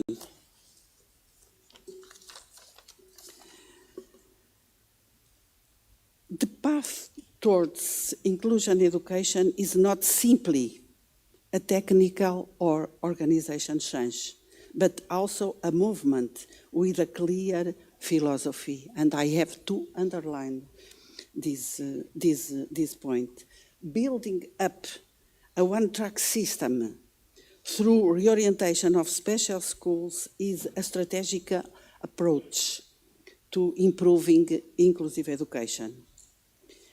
This is a complex process of change that requires time, careful planning, collaboration, and a commitment to providing equal education opportunities for all students. Inclusion is about dialogue. Dialogue is about communication, so this is the key factors. Addressing resistance to the reorientation of special schools requires careful communication and collaboration. Acknowledging concerns, providing information, and involving stakeholders in the decision-making process are essential steps in managing resistance effectively. And the reorientation of special schools represents a commitment to creating a more inclusive educational landscape that benefits students, educators, families, and the community as a whole. Specialized support in mainstream schools may be provided by special educational teachers. We have special educational teachers in all of our schools, and other professionals hired directly by the schools or professionals linked to the Resource Centers for Inclusion. The Resource Centers for Inclusion,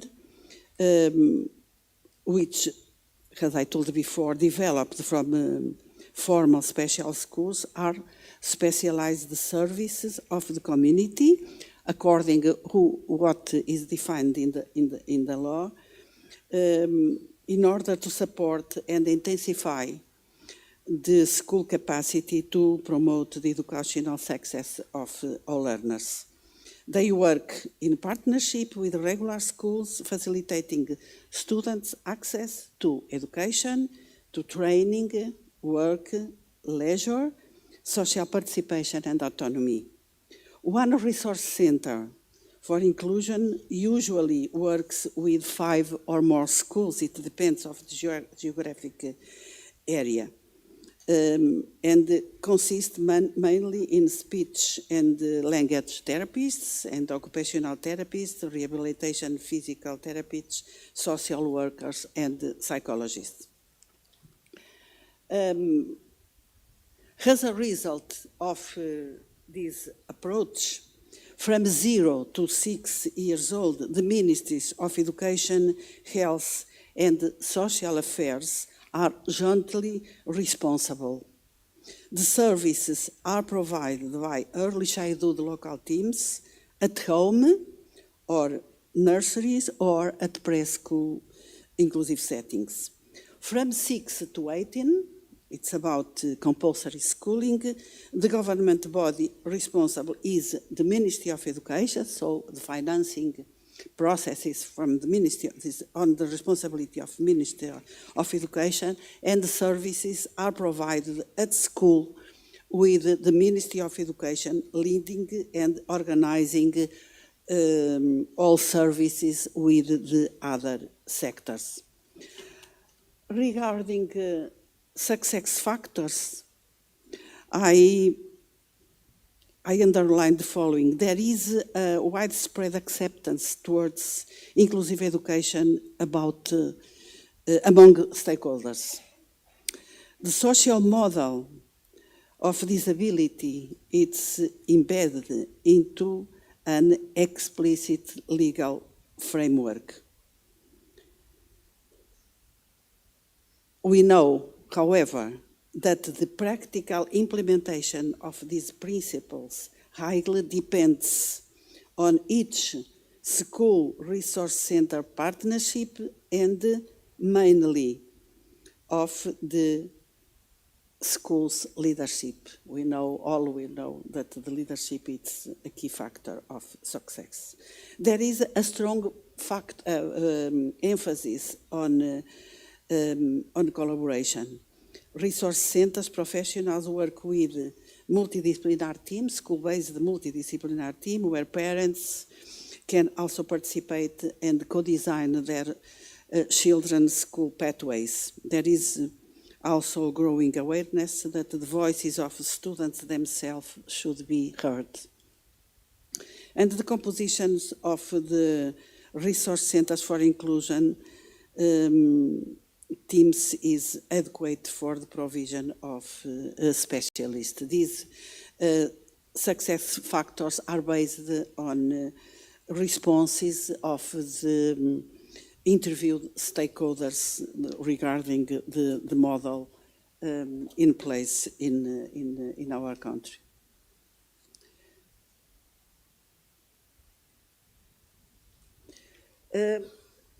Regarding the positive impact of the resource centers, this model leads to an increasing capacity of the system to improve early identification and early intervention, more confident schools and teachers in accommodating pupils and students in need of additional support, services delivered in inclusive settings, a cost-effective education.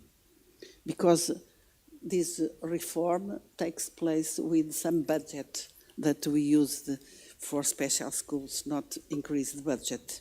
The reorientation of special schools to resource centers has become an essential tool for the implementation of Article 24, and the Minister of Education keeps a permanent dialogue with families, representatives. Families are key factor of this ongoing process.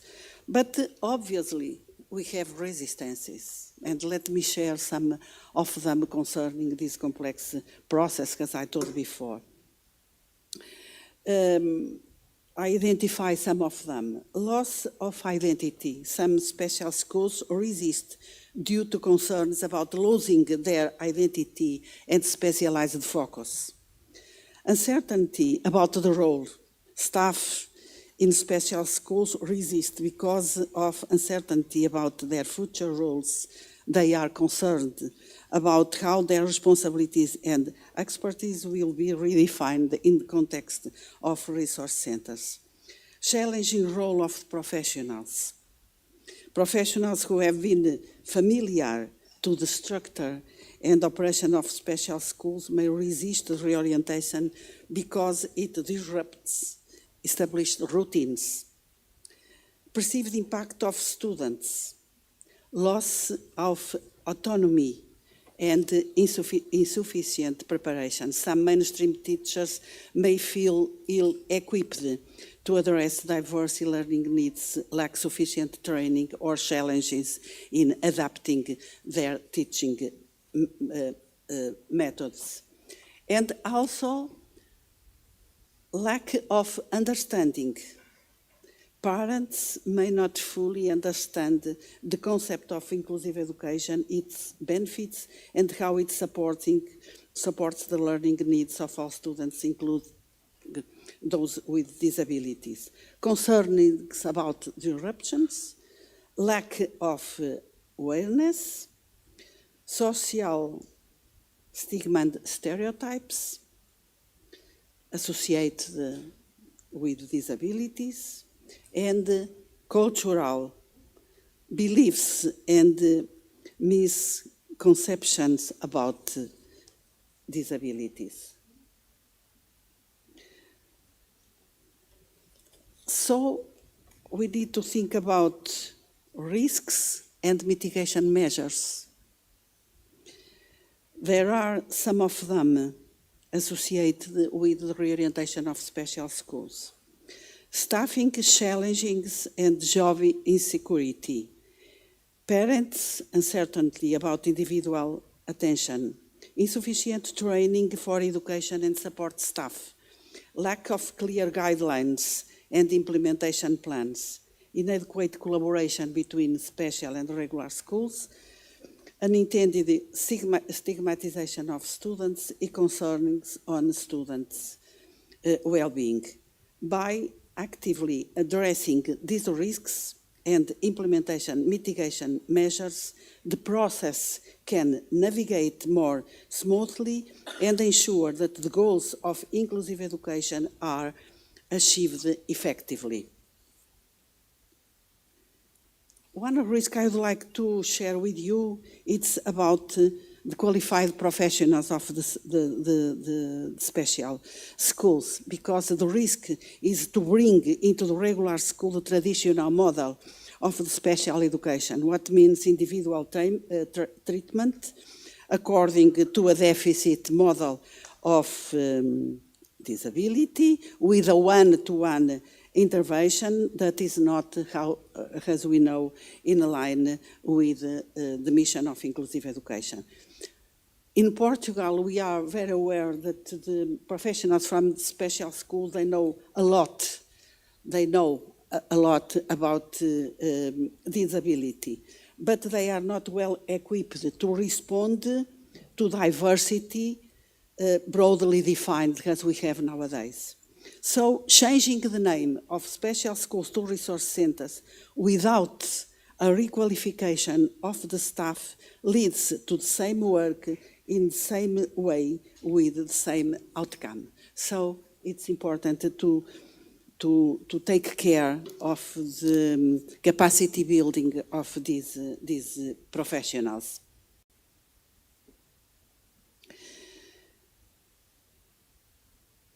A strategic and phased approach emphasizing communication, collaboration, conditions of improvement, and the efficient use of available resources are key factors for building up a one-track system through the reorientation of special schools. I'm talking about a process we carried out. The task we carried out, a preliminary evaluation of the current resources, identification of specialized expertise, potential for collaboration of each special school, infrastructures upgrade, mainly assistive technologies, professional development, parental engagement, community awareness, raising initiatives, monitor and evaluation, and communication strategies. These were the main tasks we carried out during this process. Based on the lessons learned from my experience, I strongly believe that mainstream schools will always claim that they are not prepared enough to accept children with special needs. And I, therefore, advocate for a decisive and full transition to an inclusive education system, even if such a reform initially met resistances.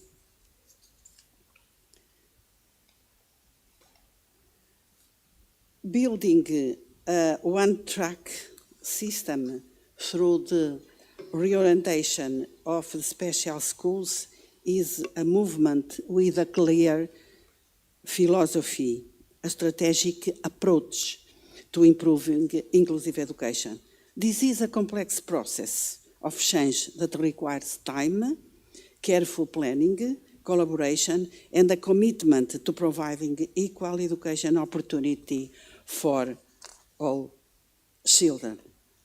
But I strongly believe that it's either inclusive or it's not education. Thank you very much for your attention.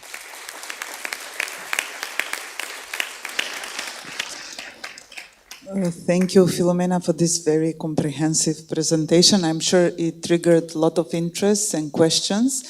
In interest of time, we are moving to the next speaker, but before I hand over to the next speaker, I like to encourage you to post your questions online or do it at the end of the session. We will finish with the introductions, with the introductory presentation, and then open the floor for discussion. I'm moving to Ms. Mary Kyriazopoulou from the European Agency for Special Needs and Inclusive Education. Talking about one-track education and reforms of special schools has been the interest across EU member states for the purpose of bringing the two systems of education closer and building effective mechanisms for collaboration. So Ms. Mary is a team lead, a project manager in the agency, but also team leader in a number of TSI technical support instruments implemented across EU member states. So the floor is yours. Thanks a lot.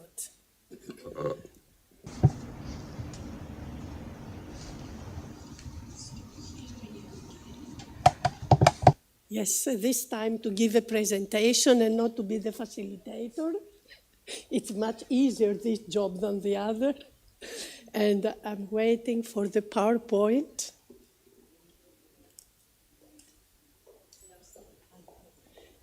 Yes, I have it, but I don't have the... Okay, yes. So I'm going to present a project that we have conducted with the European Agency in cooperation with representatives from 26 member states, and it has to do with the changing role of specialist provision to support inclusive education. I mean, as Filomena just said, all over Europe there is a tendency to transform special schools. There is a tendency to transform special provision and to be used as a resource for mainstream sector. Yeah, I don't see. I see better here, so because they are very small. So some background information. First of all, the rights-based approach to inclusive education that was advocated by the UN Convention, of the Rights of Children and the UN Conventions on the rights of persons with disabilities, advocates and promotes high-quality education for all learners. So many countries are developing policy frameworks that focus on education systems aiming to meet all learners' rights to inclusive education. But as a result of that, many countries have a question for how to clarify the new role of specialist provision to support inclusive education. We tried with those 26 countries to identify what we mean by specialist provision, what is the current forms of specialist provision across Europe. And we can see three main types of specialist provision. We start with in-school provision that covers supports to learners either in mainstream classrooms or in special classes or special units. We all know that all over Europe, in almost all countries, we have learners who are either included in mainstream classes or for some time of the school year, they are in special units or special classes. Then we have the external support that is dual. Specialized consultancy centers provide external support to mainstream schools and teachers, or health or welfare authorities provide direct support services to learners. And the third type of specialist provision is the well-known special schools. Now, regarding the changing role of specialist provision, there is a clear need to shift from support for the learner to support of the whole school. And the aim is to target barriers to teaching and learning. Then there is a real need to make a link of the changing role of specialist provision with a school development approach that aims to provide to all learners the possibility to have equal opportunities for access, for active participation in all the educational activities and achievement like their peers. And the shift to a rights-based approach built upon specialist provision ability to act as a resource to the mainstream sector. Now, the transformation of specialist provision into a resource involves 4 interrelated areas that policy makers consider very important. First of all, government's mechanism to support cooperation between the 2 sectors, funding policies and strategies to support the specialist provision as a resource for inclusive education, and I think we have mentioned, we have highlighted in the previous panel that if we're talking about inclusive education, we must, the budget should be directed to support inclusive education. This is a very important element for inclusion. Capacity building mechanisms that enable specialist provision professionals to effectively support stakeholders in the mainstream sector, and quality assurance mechanism for specialist provision to promote a transparent and accountable system. Now, on the basis of the analysis of data from those 26 countries that also reflect the state of the art in Europe, European countries are developing policy to reconceptualize and reorganize schools towards inclusive education. These reforms usually involve, first of all, promoting a rights-based and a school development approach to education, then reshaping the relationship between the 2 sectors, the special and the mainstream sector, developing new support systems, a continuum of support for all learners, and empowering mainstream educators, stakeholders, families, and mainly learners. The transformation, Filomena, just before me, she gave a very detailed explanation of the process of transformation of special schools into resource centers for inclusive education. This is a common tendency in Europe that, and the great majority of the European countries, they are in the process of transforming special schools into resource centers. Filomena presented very well the challenges, the risks, etc. I'm not going to repeat the same thing, but one of the main challenges highlighted by most European countries is the role of the specialist professionals that Filomena also highlighted.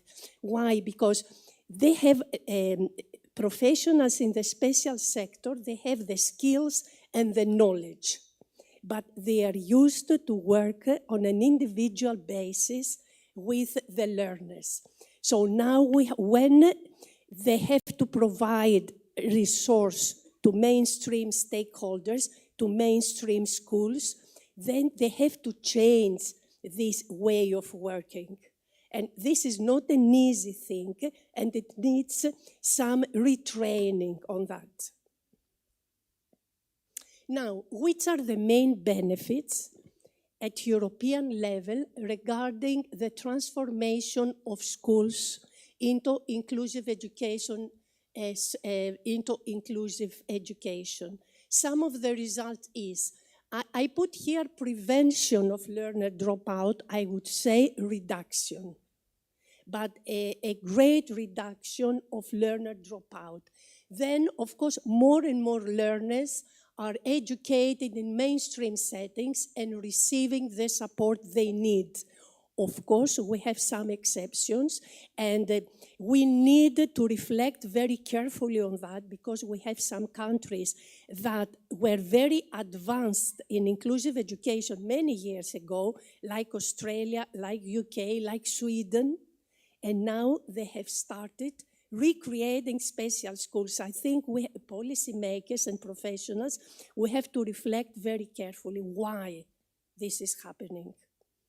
Then positive changes in school-level attitudes towards diversity in learning, increase the school's awareness and capacity to develop inclusive and flexible learning environments, and teachers developed skills to support all learners.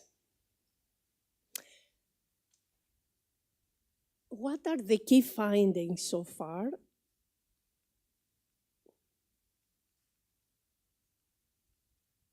Okay, so we have key findings regarding changing mindsets, regarding creating networks, professional training on inclusion, inclusive school leadership, stakeholder involvement, and monitoring and evaluation.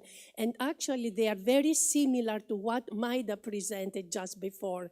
And this, I think, yeah. So to start with changing mindsets, we know legislation is important, but it's not sufficient. So we need to undertake concrete policies and actions in order to influence and change attitudes and mindsets. So, of course, there is a need to shift from the medical to a social approach to teaching and learning, and this shift is essential to enable provision of support to focus on barriers to teaching and learning. And here again, it is very important to highlight the financing issue. That means we have to move to make a shift from the input-based funding, that means resources allocated to the individual learners in need of support, to a throughput-based funding, that means resources are allocated to schools. Creating networks, so we have to develop a common language. That means stakeholders from both sectors have to develop a common language, what we mean by inclusive education. Then we have to develop a lot of networks and cooperation between ministries, between the school with the leading authorities, universities, and so on.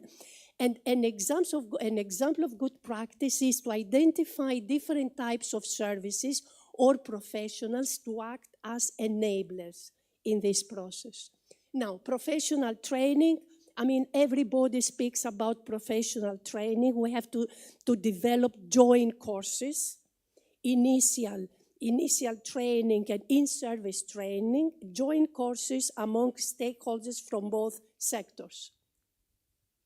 Whole school approach, I think, again, is we should target the barriers to teaching and learning.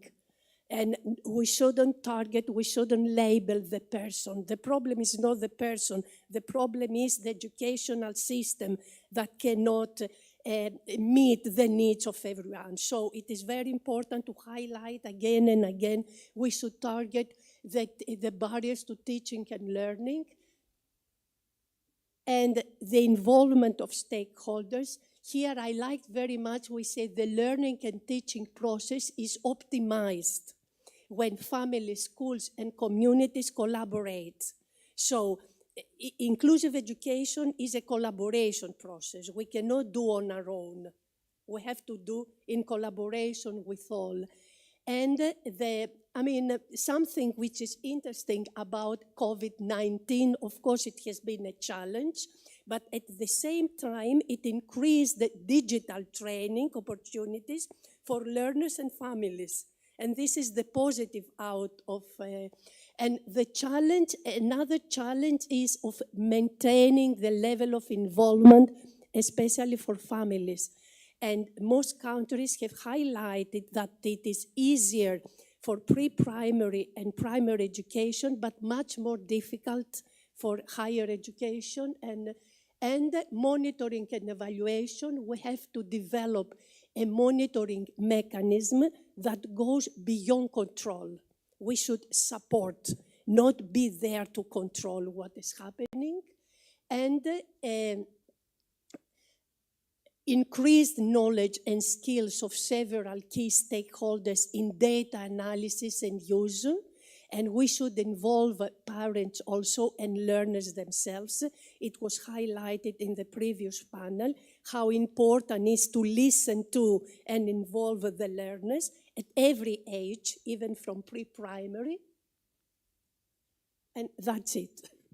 Thank you very much. Thank you so much.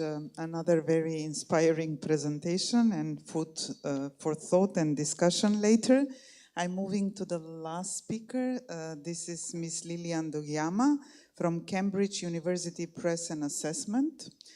All her previous working experience led her to the current job, which is Head of Unit for Equality, Diversity, Inclusion and Belonging.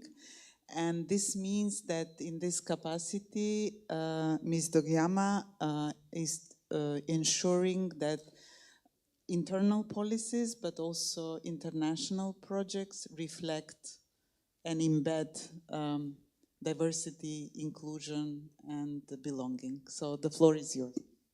Thank you so much, Nora. Hello, everyone. Hi. I'm Dr. Lilian Dogiama, and I represent a big organization, Cambridge University Press and Assessment.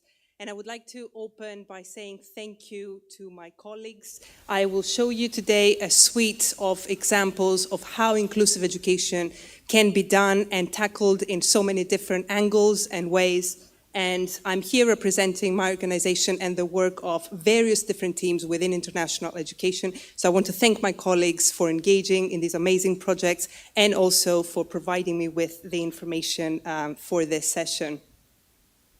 So I'd just like to open by saying a few words about Cambridge, who we are. We are part of the University of Cambridge, and you see here the 4 different product groups that we have within our organization. I represent the International Education Group, and you will see within that the green box nestled is also a part of international education, which is the Partnership for Education, a very specialized part of Cambridge University Press and Assessment that partners specifically with ministries and governments and international organizations for education reforms.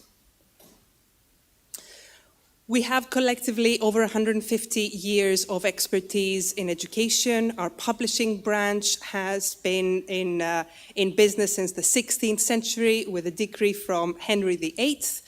So we have plenty of experience in publishing and assessment as well. We are based, our headquarters are in Cambridge in the UK, but we have 80 legal entities around the world, one of it being the Greece office, where I am based here in Athens. We work in over 170 countries around the world, and the Cambridge Pathway, which is a globally trusted framework for education for 3 to 19-year-olds, can be found in 10,000 schools around the world. So I will only very briefly touch on what inclusive education means for us in Cambridge, because previous speakers and previous panelists have covered that at length. So just to reinforce the message that for us it means meaningful, relevant, and accessible to all education. And it's an education where the diversity of the pupils is celebrated and it's thought to enrich the lives and learning of everyone.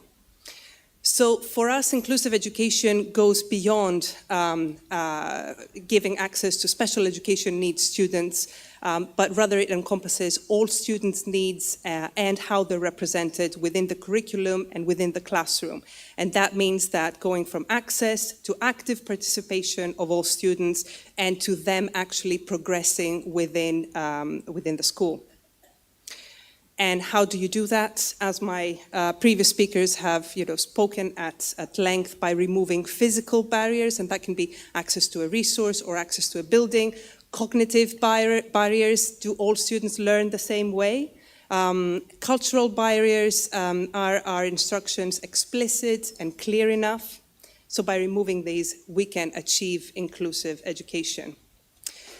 Moreover, internally, as an organization, we use the acronym EDIB, which you may have spotted in my very lengthy job title. So for us, equality is the principle that everyone should be treated in a fair and equal way. Diversity is a fact that every human group consists of people that have different identities and sometimes multiple identities, what is known as intersectionality. Inclusion is a behavior, one that welcomes everyone and creates a workplace or a classroom where everyone is feeling respected and celebrated. And here we go beyond tolerance to acceptance, and that's a very important point, I think. And also belonging is the feeling of being safe and accepted for who you are, no matter what your characteristics or your background may be. So internally, as Cambridge University Press and Assessment, I'm very proud to say that we've implemented a suite of EDIB practices that you can see here on your screen, all coming from a global EDIB strategy and then having localized EDIB strategies within the various product groups. We've established policies, we've established a great peer-to-peer training academy where our colleagues can come and learn in a safe and confidential space about EDIB topics such as transgender identities or LGBTQ+ identities or disability, neurodiversity. We're very proud to have 12 global staff networks that champion different EDIB topics. For instance, we have the Pride Network, the Racial Balance and Ethnicity Network, the Gender Equality, Gender Balance, so on and so forth. So now I would like to give you some tangible examples of how you can do inclusive education. And I'm drawing here from the work, as I mentioned, of various different colleagues and various different teams across international education. So the first one is the curriculum development work. So every few years, our syllabuses come up for redevelopment, and that means that we have the perfect opportunity to look at a syllabus and see if it's still working, if it still does what it says on the tin.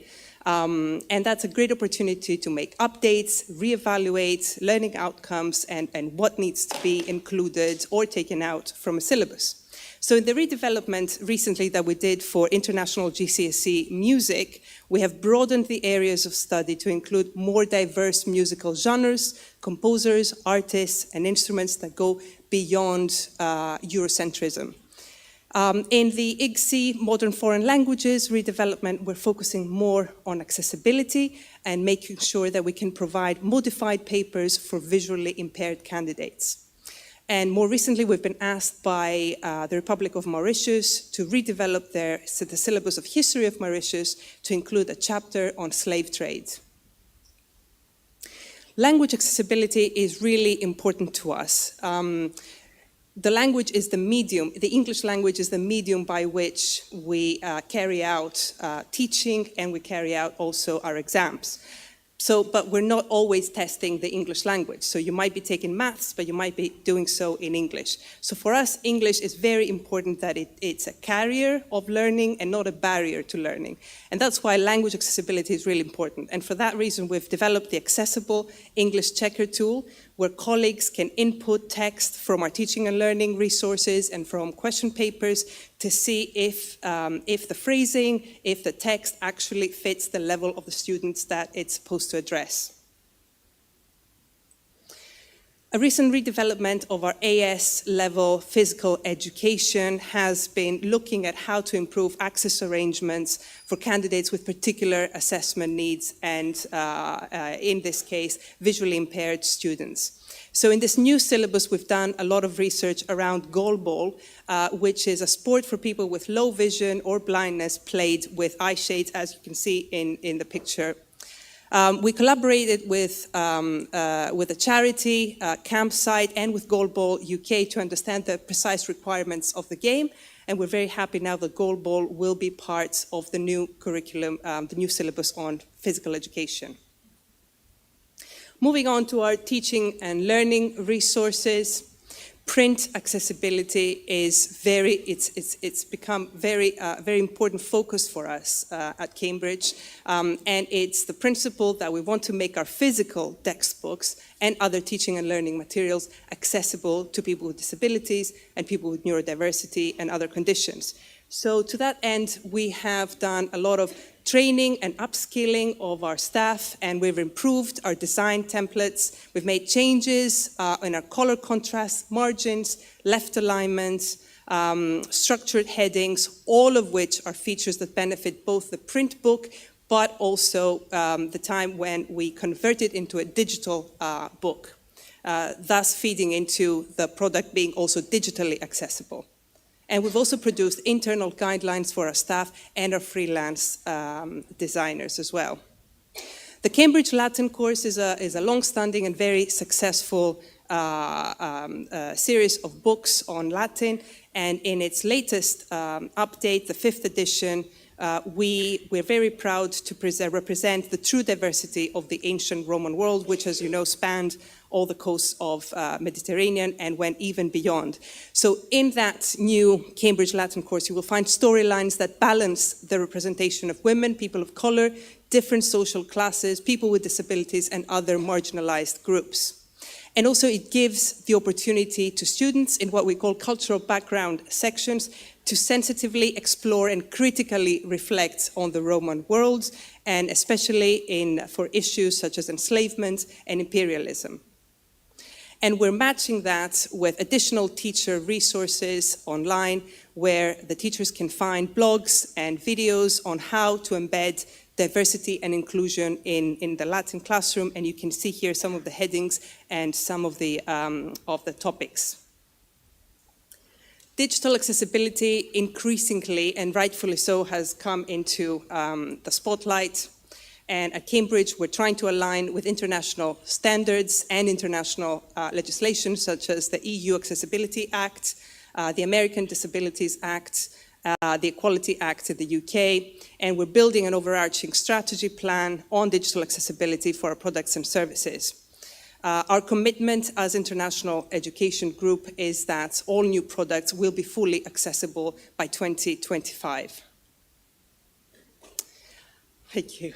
I would like to continue now with one case study from our Partnership for Education, part of the business, which, as I explained in the beginning, partners with governments and international organizations for education reform.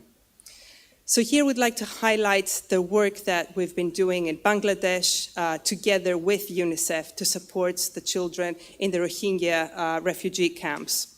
So the Rohingya refugee camps of Bangladesh hold about 400,000 children whose education has been severely disrupted.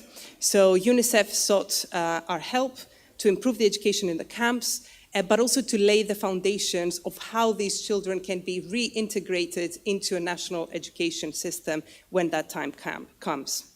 So what Cambridge did was, since 2019, we've been reviewing materials and making recommendations for how education is delivered in the camps. And we've also produced an assessment framework, and we also partner up with a local charity called BRAC to provide training of formative assessment and also how to use the assessment framework.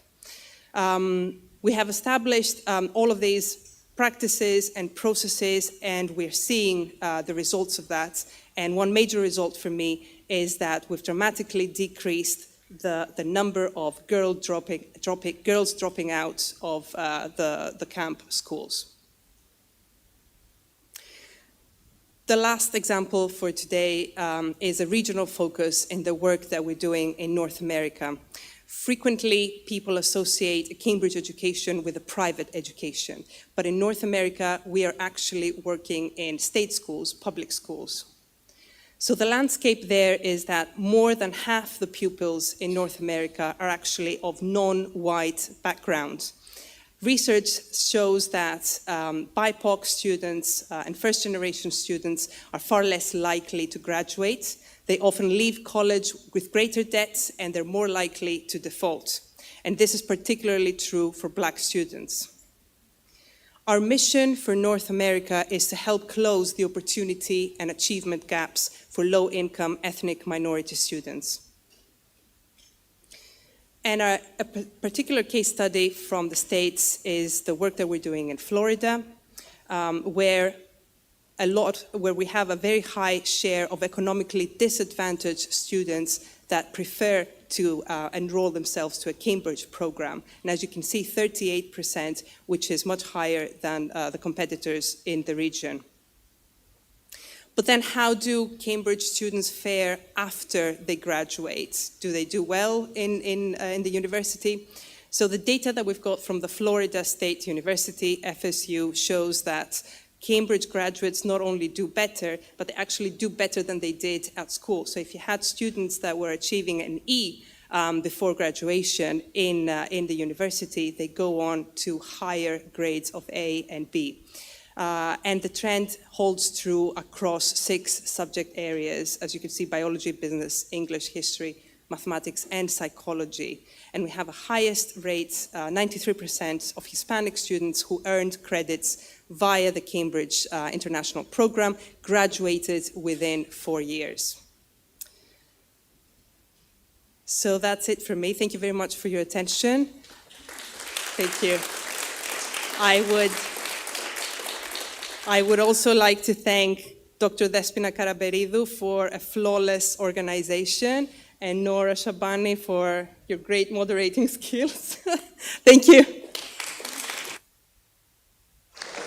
Thank you, Dr. Dogliama. Now, without further ado, I'm opening the floor for discussion and questions from you all. If you can project the screen for questions that we received online, please. Okay, we go with the first one. I think is question for Filomena. What kind of resistance did you address, and how in Portugal's attempt to reorientate special schools? Did you have a country as a model for the reforms in inclusive education?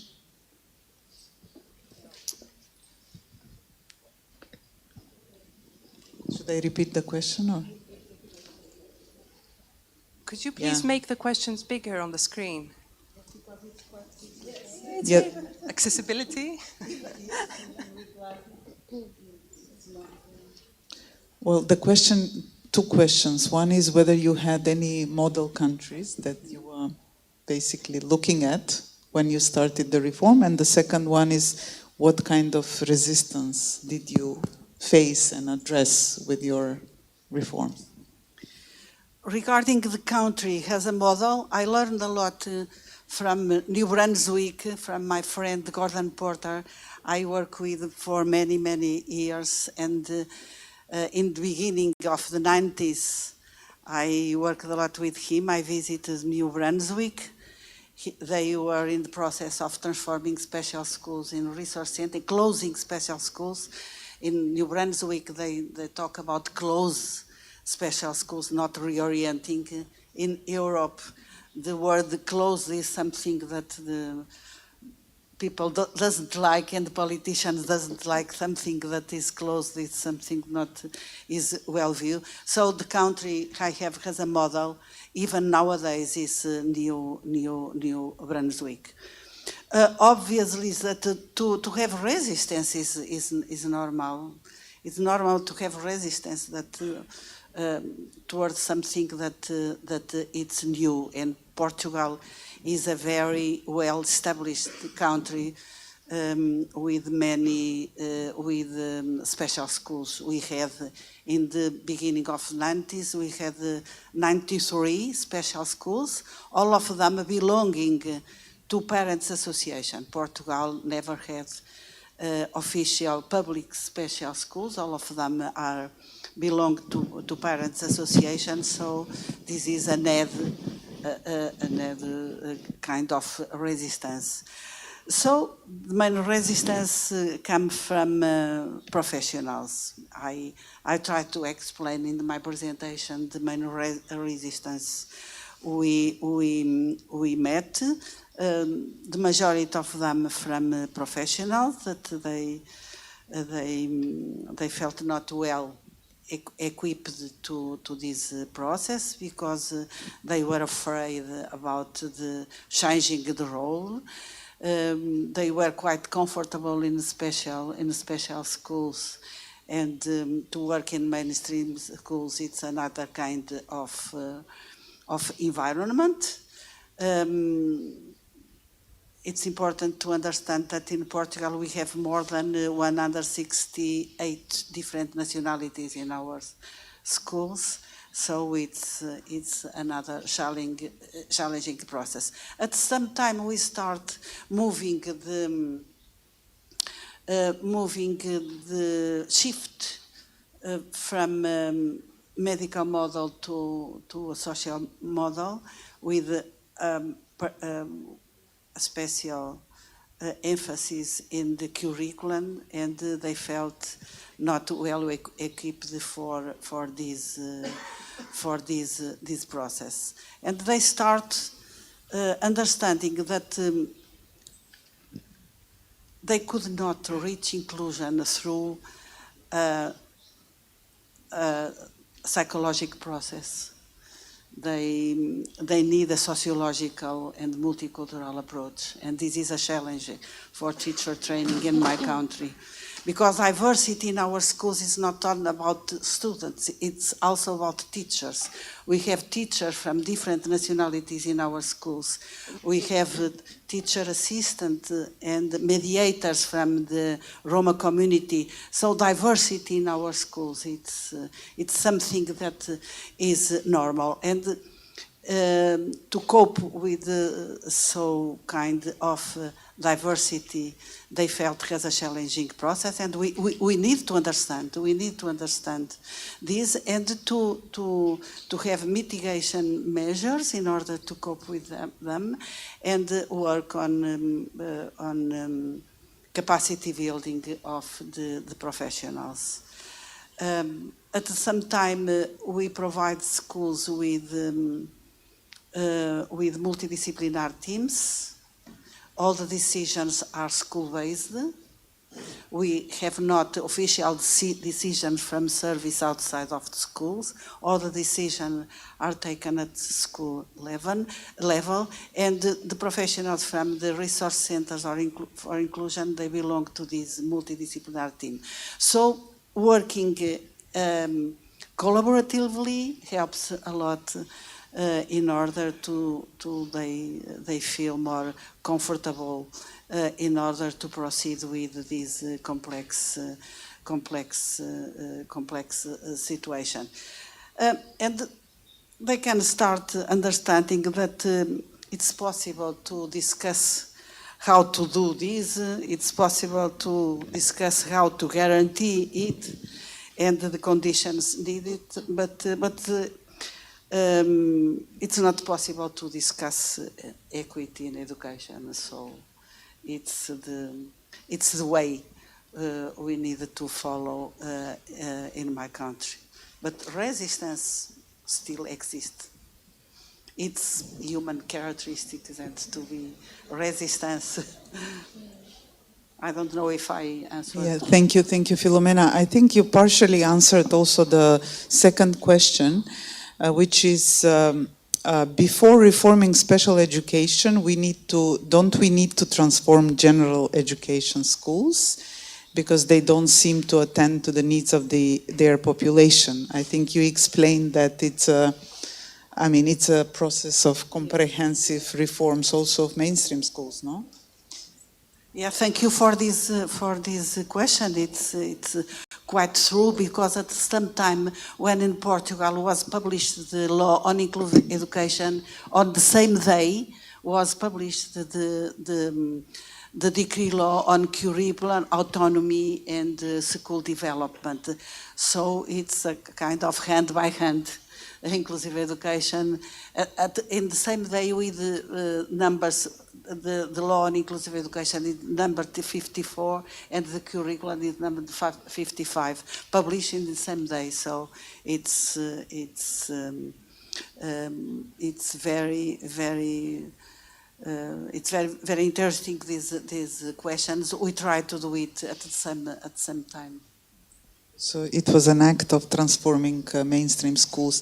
So maybe, Mary, if you want to also complement on this question, because I think very often we use this terminology in relation to special schools, but in my belief is because services should come to children and they should be in mainstream schools with other children. So if you want to...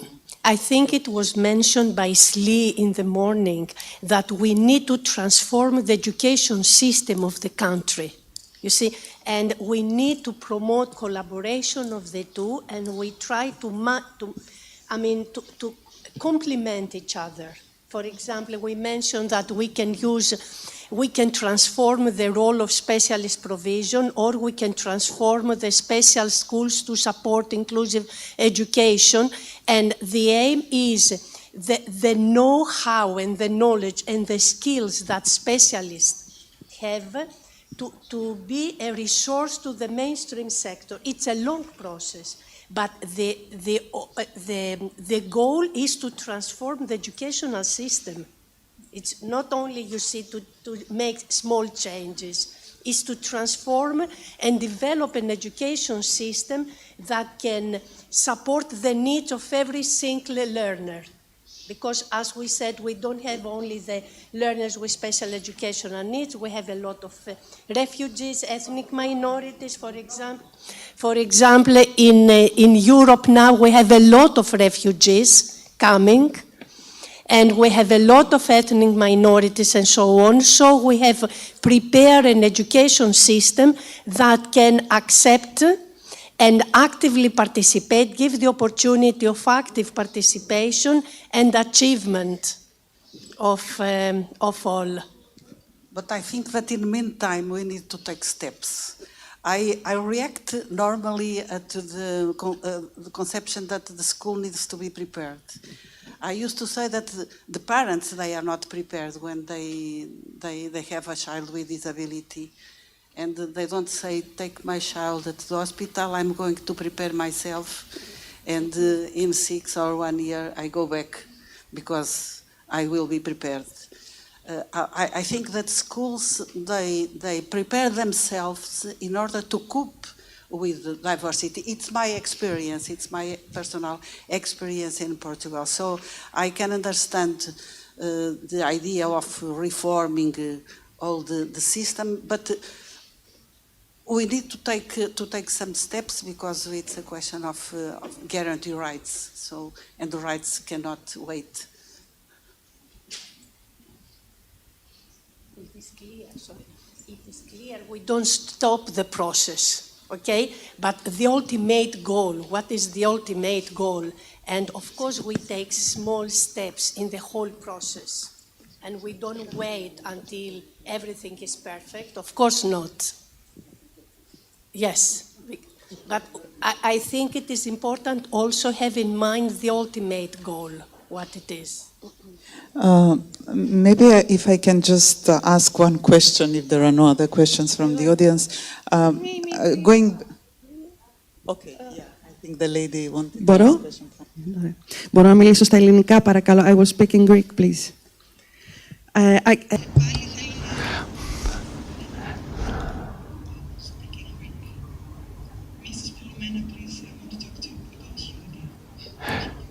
I would like to talk about your programs, Mrs. Filomena, says the speaker. First of all, I would like to thank all the ladies for the excellent presentations. Eleni Karayani, coordinator of refugees, and I work for the Hellenic Ministry of Education. I would like to make a comment about Portugal and say that a few years ago I visited the University of Coimbra, and in the framework of my training they took us for a visit in a lyceum of Coimbra, where I had one of the most important moments of my educational career, training that I fell in tears, and what Mrs. Philomena presented in practice, it worked in a technical lyceum and a multicultural school, everything in one, all the children together, even children with heavy problems of health. They had a group of people, of social workers, psychologists, physiotherapists, multidisciplinary groups, I must say.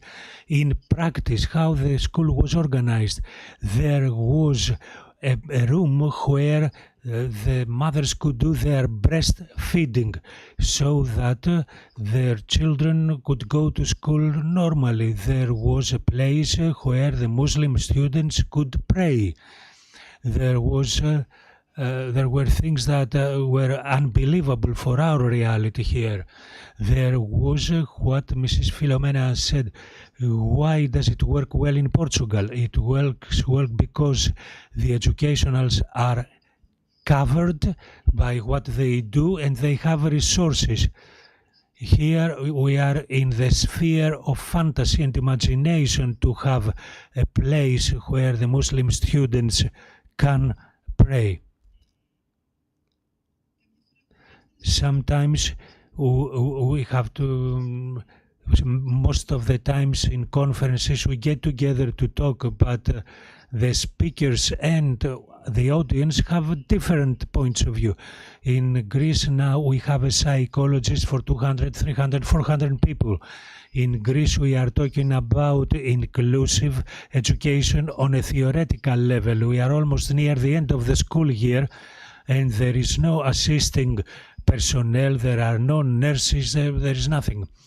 What prevails is a theoretical support, and we avoid to talk about the obligations of the state to cover the educationalists and find resources. Before a few months in Greece, a woman teacher dared to show a short film which had won an award in a festival for the LGBT community and was taken to courts. Now, if we want to talk in practice, please, Portugal is the example of how the state stands by the teachers to be active, to give them and gives them the appropriate resources. They had 25 people, personnel.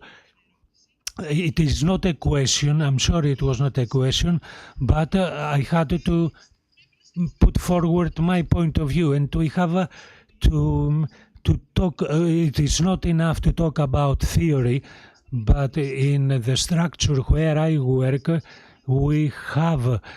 they have closed all the structures, and now we are in the middle of nowhere with children, with disabled children, and there is nothing we can do there. The state must stand by the teachers. We need educationalists, and we want support in what we do. Thank you very much.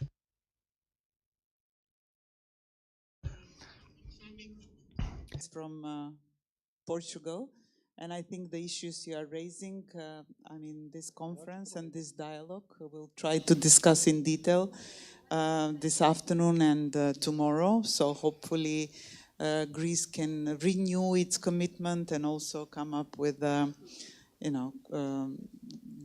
be inspired by the good practices we are discussing today to move forward on inclusive education. I see one more question here, and if you're okay, we can close the session because it's lunchtime and it's important to finish on time. Actually, we are late, but still.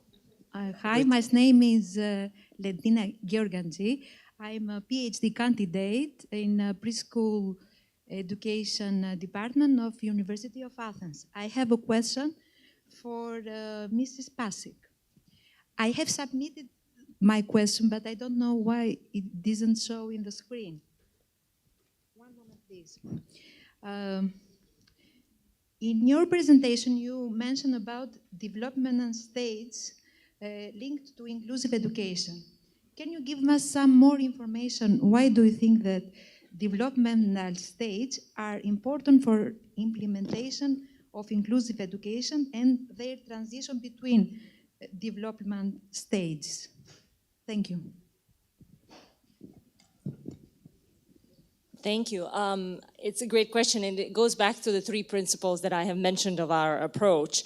Obviously, in UNICEF, the way we work across the life cycle of the child, and we recognize that the early years, as I said, are critical time to address the multiple needs of child in development, especially the ones who are facing disability or difficulty, the child who is growing up in an environment without maybe sufficient resources to support their development, the minority child, etc. So the child who may also be facing externally any kind of challenge or discrimination. So addressing the needs and those developmental characteristics of a child at every stage of development is critical. We cannot approach the work on inclusivity with one uniformed approach, right? So every child actually has to be considered in the context of their developmental stage. Therefore, this is what I was mentioning, when we are approaching inclusive education reforms, we are making the government and our policymakers, as well as communities and schools, aware of those specificities, and ensuring that those needs are addressed. I think that's, yeah, I'll stop here. Yeah. Thank you, Maida. Any other questions? If not, okay, one more then. And being flexible. Spirit of inclusive education. Hello, I'm Olga Imelu, and I have me too posted the question, but it hasn't shown. It's from Maria Kirgiasopoulou, the question. In your presentation, you mentioned the shift from medical to social approach, I think, referring most possibly in disability models. What about the biopsychosocial model of disability? Isn't the CRPD and the ICF based on that particular model? That's the question, yes.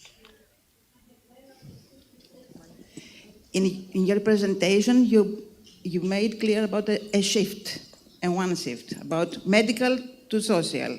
You didn't mention another shift from social to biopsychosocial, yes.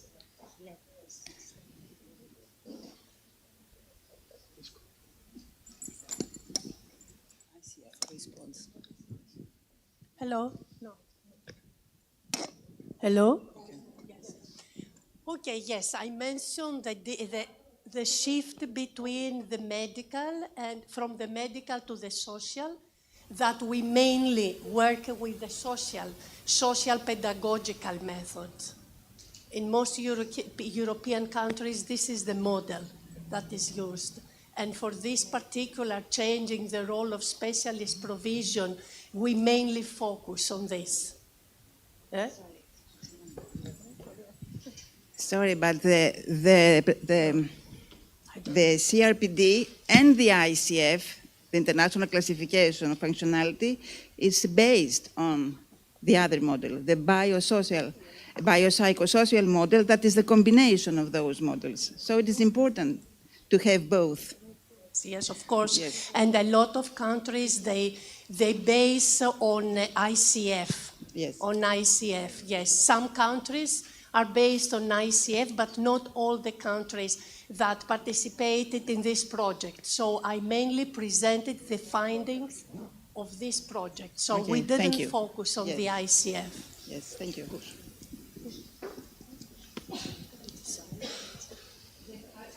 I can say that in Portugal we use ICF for early intervention. so many things. Just to say that in Portugal we use ICF for this proposal.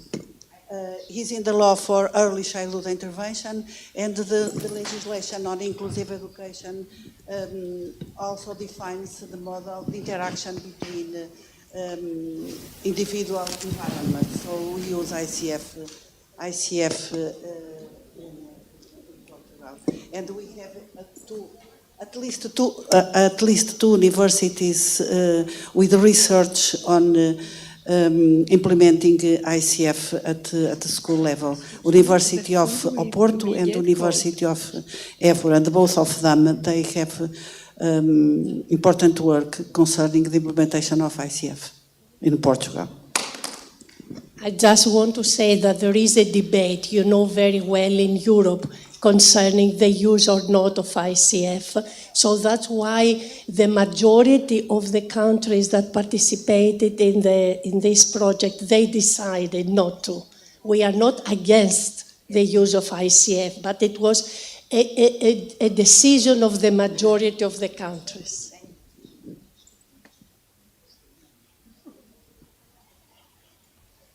I think we just opened a very important question, and we are not doing justice to answering it because it requires more time. But again, I would like to emphasize that we'll have opportunities to discuss this further. I mean, Portugal, for instance, is again on the agenda tomorrow from a different perspective, but still the experts are around, the speakers, so feel free to approach them and ask any additional question. You will allow me to close this session and to thank you for your active participation, and also to thank our speakers and also our translators. So enjoy your lunch. Sorry, before we go to lunch, we would like to have with all of you a group photo. So please come to the stage so we can have a group photo, and then we will go for lunch. Thank you.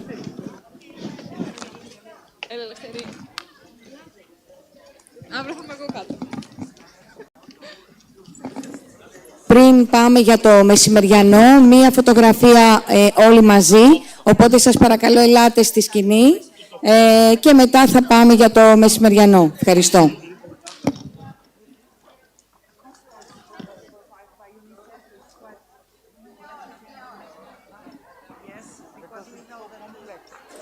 Για μία ώρα θα είναι το lunch. Lunch will be for 1 hour. We have to be back here within an hour. Thank you.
Ένα.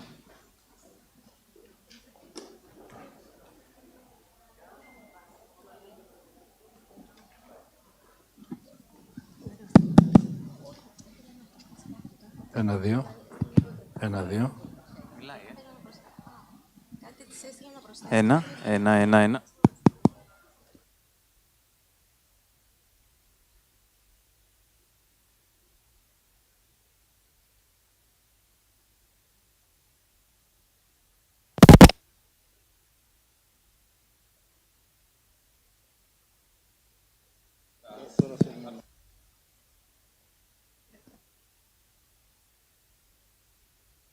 Να μην χάσαμε το...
ότι και το αφήνετε κάτω.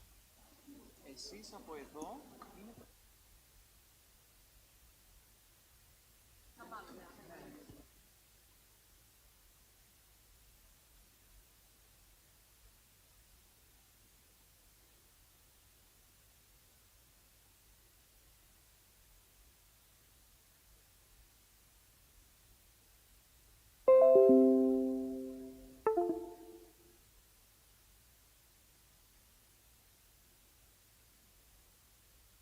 Ωραία, εντάξει.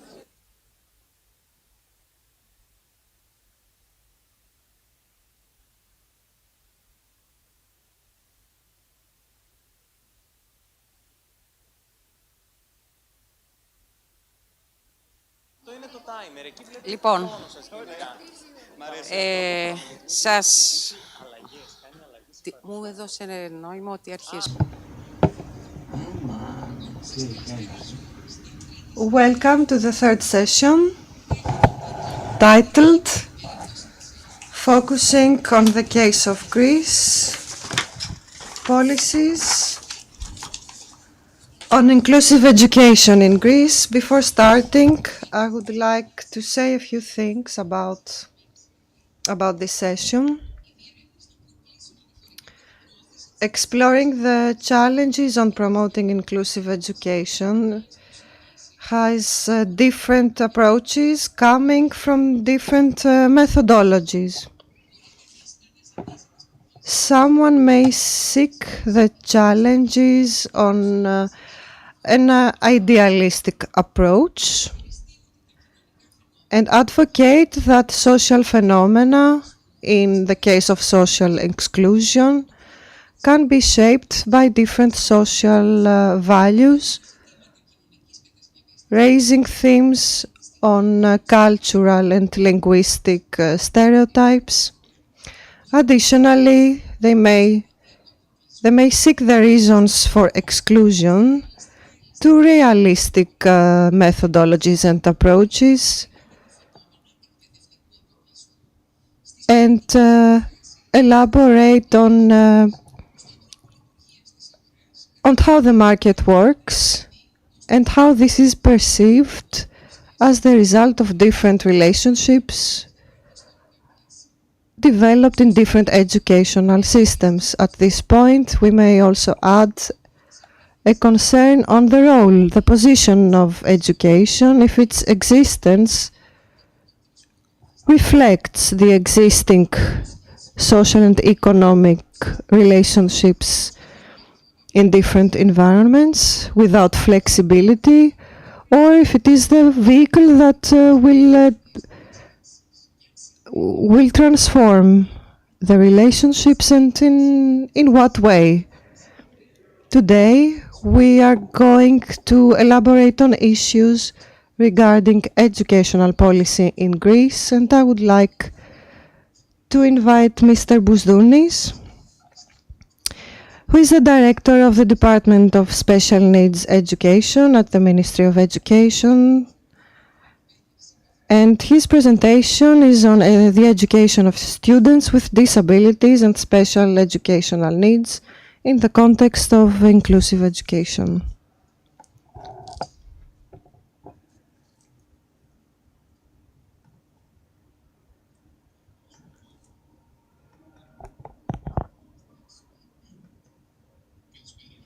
Good afternoon. Welcome to our afternoon session. We all know very well the diversity in the classrooms and the heterogeneous nature of our learners today make the need for education for all necessary. An education without exclusions. The basic principle here is that everything which is implemented in education must be planned from early on, from their start, by taking into consideration inclusive education principles. So according to Article 4 of this Greek law, the definition is that inclusive education means an educational approach that takes into account the needs of the different learning groups and targets breaking down the barriers in learning and ensuring equal access to the educational system for all learners, including those with disabilities and special needs. Inclusive education is not identical to special education. It is about kids with disabilities, children with any characteristics that differentiates their national, cultural, or social identity. For example, Roma, refugees, or children from coming from difficult backgrounds. According to this law of 2008, currently the education of students with disabilities or special needs is taking place at school units of special education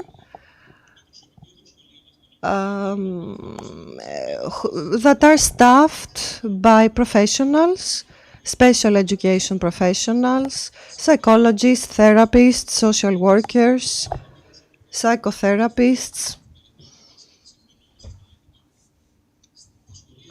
At these schools, we implement individual learning programs, transition programs, as well as co-education programs between special education students and general mainstream education students. Also in general education, we have also students with disabilities who are supported by special education professionals who sometimes may be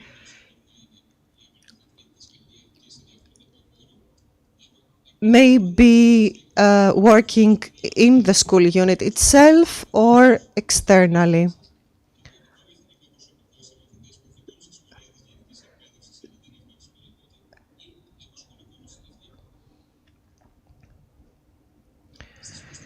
Supportive structures in our educational system.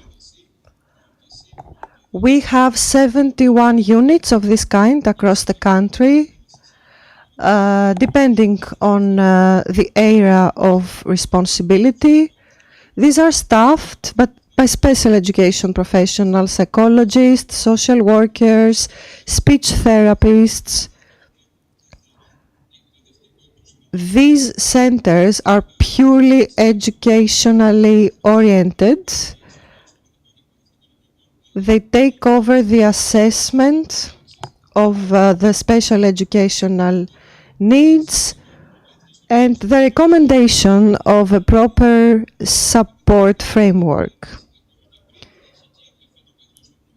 Families with kids less than 4 years of age, they can also submit an application to these centers.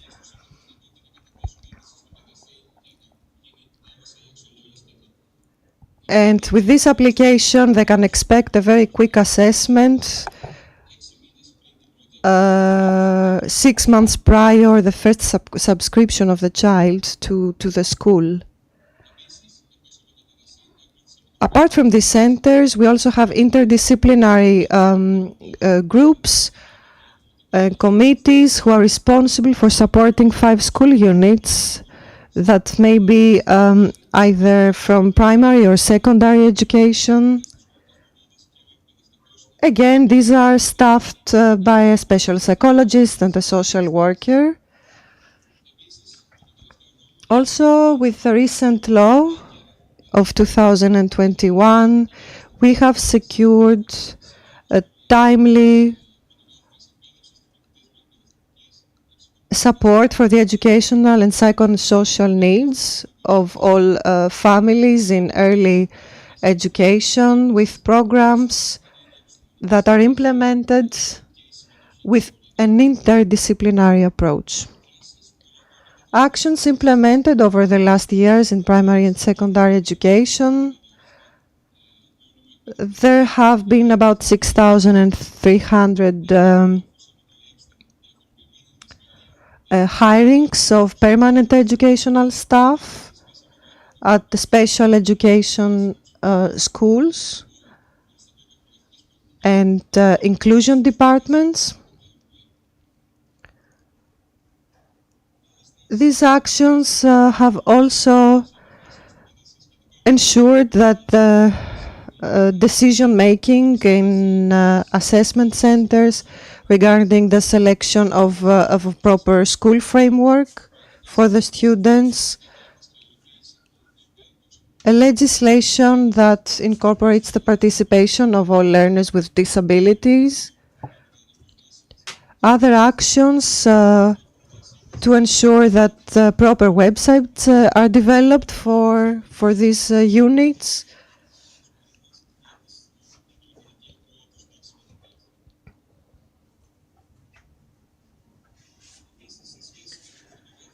Also in relation to tertiary education, higher education institutes have foreseen an administration that secures equal access to teaching staff, research staff, as well as creating an equal access committee, a committee for the equal access of persons with disabilities.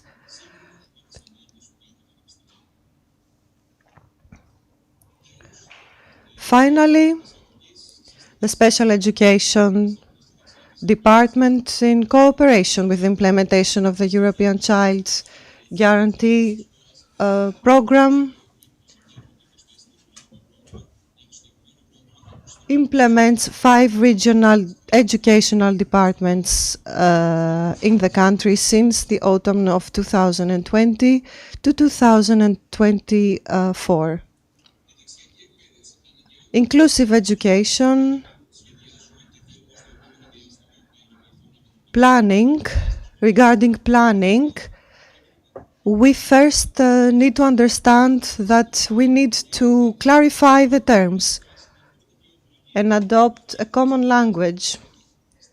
We must agree on a common language and a common definition of different terms, such as special education, inclusive education, educational inclusion. All these different terms must be made very clear so that we all have a common starting point.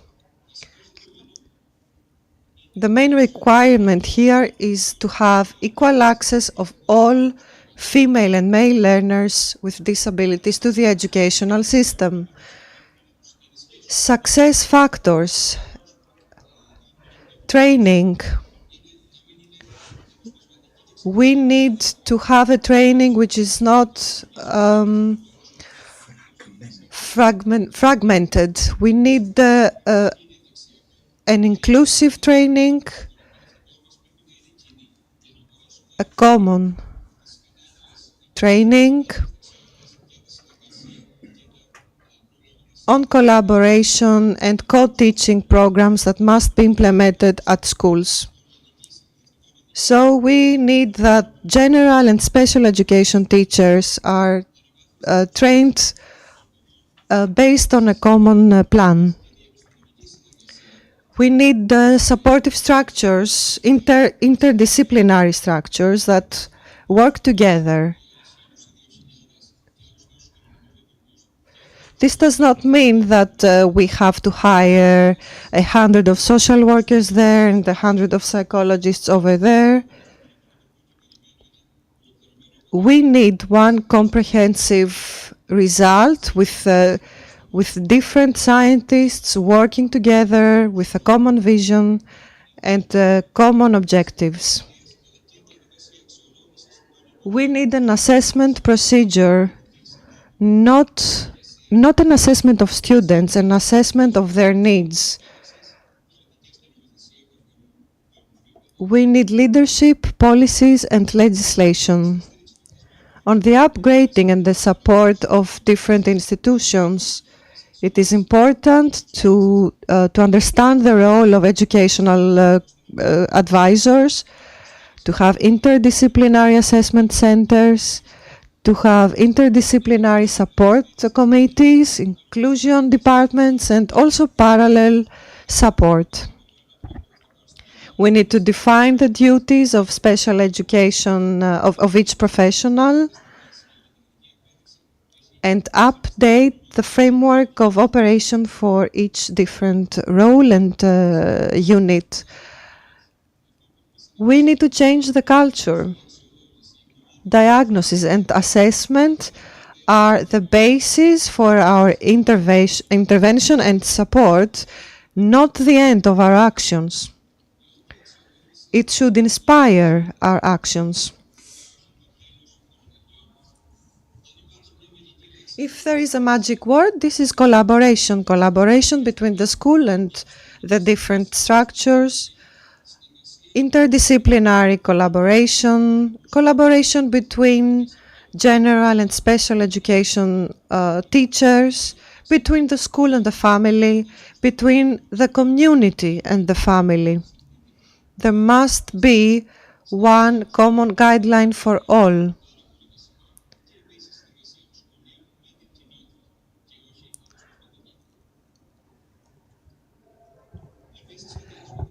We also plan the development and implementation of a plan for the early educational intervention to children with disabilities or special needs. Steps have been made toward this direction with the Ministry of Education, the Ministry of Family, the Ministry of Health. Also, we need to improve environmental and learning access, enhance their professional career. Our plan also includes seeking equal access for students that belong to vulnerable social groups as well, such as Roma or refugees, to ensure the right to free expression, to the free expression of persons with disabilities. Currently, special education schools continue to work, but the next steps mean having a better collaboration between the different units and transferring all the knowledge from special education schools to mainstream schools. The main objective is to create an effective school that will be able to respond to the diversity of its students and make education for all without exclusions.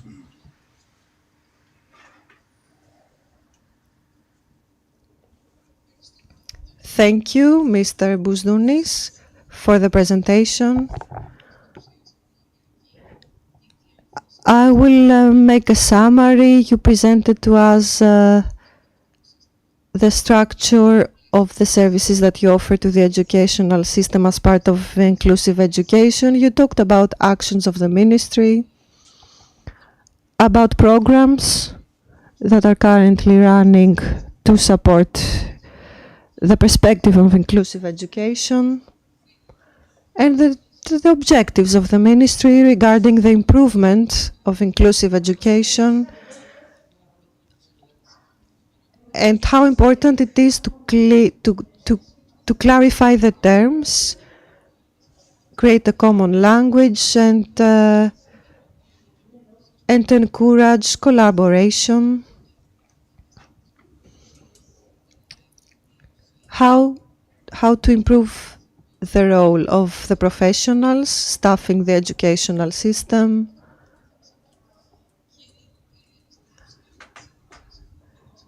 And finally, you emphasized how important it is to change the culture and how important it is that schools are working together. Thank you for this presentation. I will leave questions for the end. Thank you very much. Let us move on with Ms. Galina Altuchova. She is the Director of the Department for the Coordination and Monitoring of Refugee Education at the Ministry of Education, Religious Affairs and Sports in Greece. The title of the presentation is Refugee Education, Steps Towards Inclusion. Good evening. Thank you for the invitation. And thank you for staying and insisting in this open dialogue, which is very important. Important things have been heard today, not just for Greece, but all other countries. It's all coming from professionals in the education of refugees and special education professionals, so their insight is very important.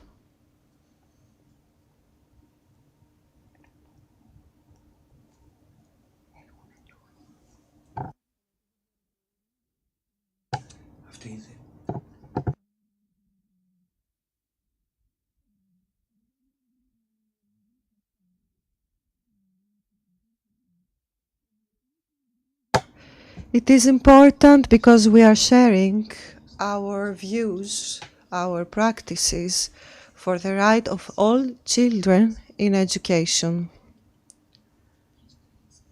An inclusive education must be inclusive,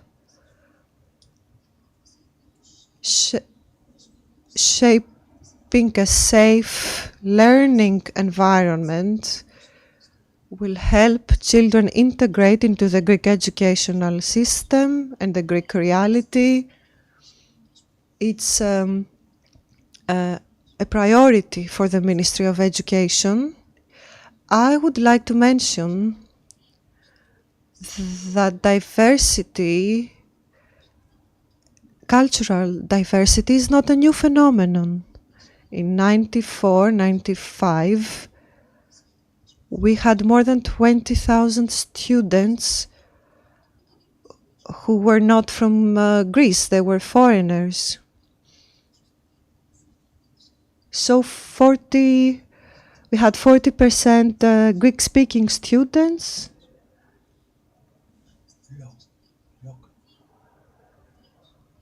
Each class may have had 2 or 3 different languages. When I used to work in the intercultural school at the center of Athens, we also had students in one class with 10 different languages. Before the large movement, refugee movement in 2016,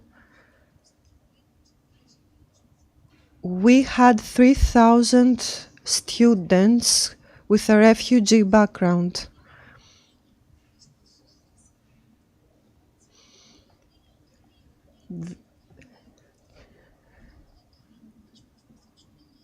Back then, we'd tried our best. Many of us here today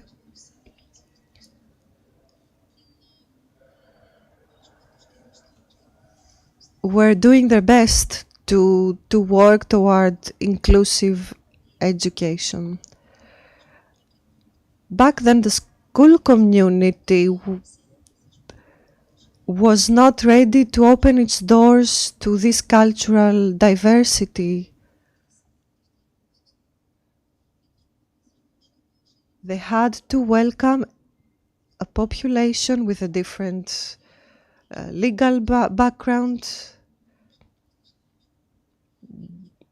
different ethnicities, different social characteristics, different economic backgrounds.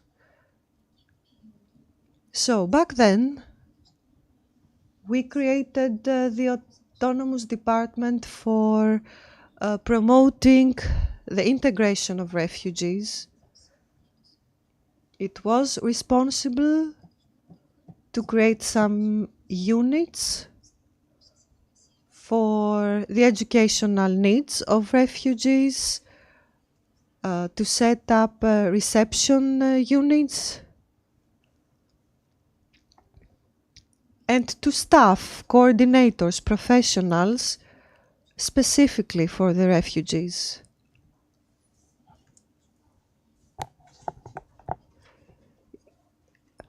I have to say that back in 94-95, all of these structures may have been more flexible.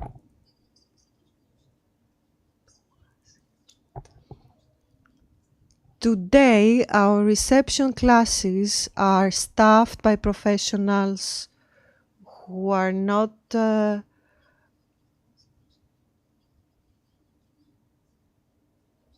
who are working with limited working hours,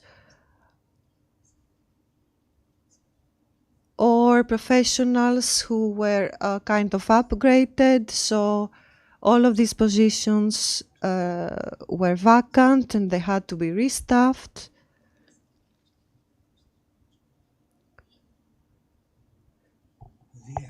So we created a new structure called the EP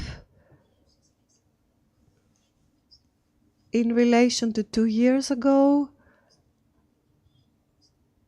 These kind of units, they have progressed, they have been improved.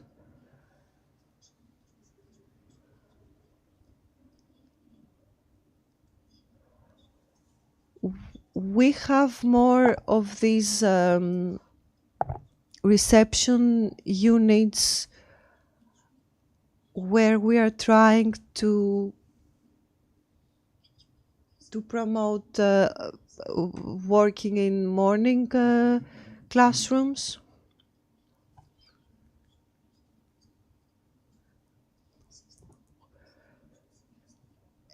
The Refugee Education Coordinator is something that we must be proud of. They have a role with different levels of importance. They are responsible for understanding and supporting students.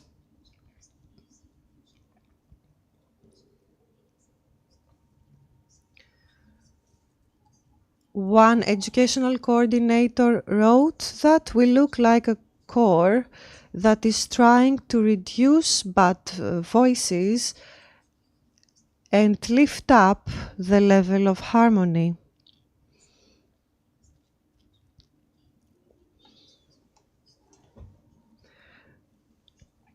Most of the students are currently in the urban environment.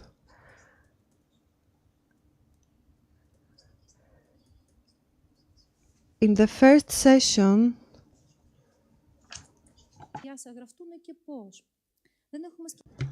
we have not thought how difficult it is for a child to enroll.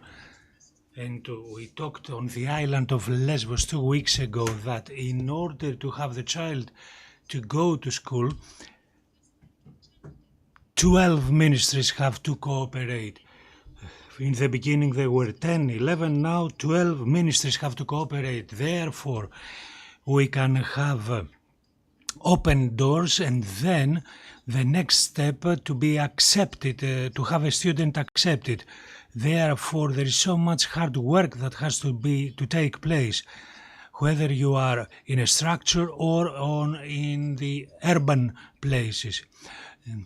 It is not now this rate that exists because it is not stable, as well as the rate of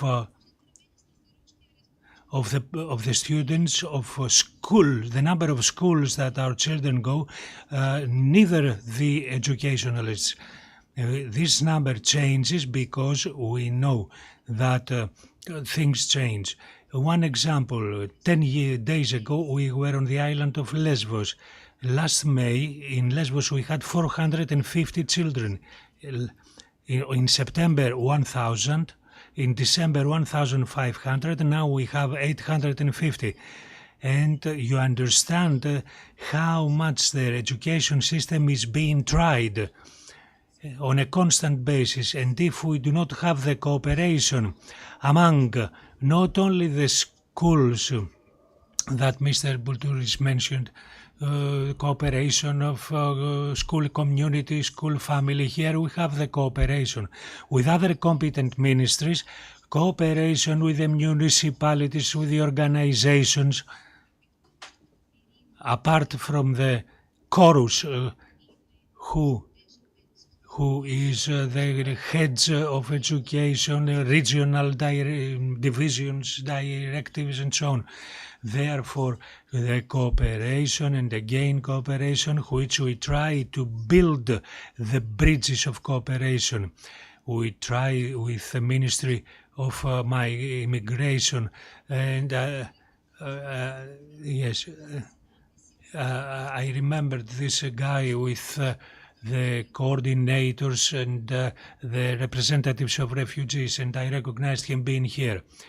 I came back on Tuesday afternoon with a campaign, cooperation with the Ministry of Immigration. We went to the city of Volos, seminars, Thessaloniki, Veria, Alexandria, in order to help towards this direction. Cooperation, memorandum of cooperation with UNICEF. We know that and we are optimistic that we are going to share a secret, which is a common secret, but we don't know what the future will be. We submitted last week the NSRF program, the European Community Program for the inclusiveness of children of refugees. As Mr. Bousdounis mentioned, day seminars that we organize with the Educational Institute, training. More than 6,000 teachers have been trained, and we are proud because the last couple of years we have had two courses with the University of Volos, which is for the teachers with the Greek language. I'm not going to talk about the targets of the Ministry of Education. Just a picture from a video, which the question is always the same. All of us that we are here, we are not accidentally here. We are building stone by stone. I have been doing that for 29 years for a school that the child is not afraid to be defeated, a child that the child will not forget its dreams, because this intercultural democratic school in which all our students should participate, Mr. Rogers said in the morning, not only learning results, but because learning is not only knowledge, but also the coexistence, the connection, interaction, cooperation, all these things. And I would like to finish with a phrase that touches my heart as an educator and as a person of intercultural education.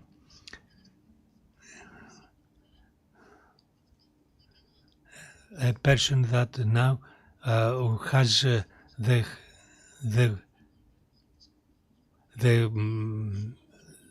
costume of war. Yes, I come from Ukraine. If you asked me in the past, I would say Russia. But I come from Ukraine and I speak Russian. And I heard this morning that the city where my sister lives has been bombarded. That is a phrase of a student of mine.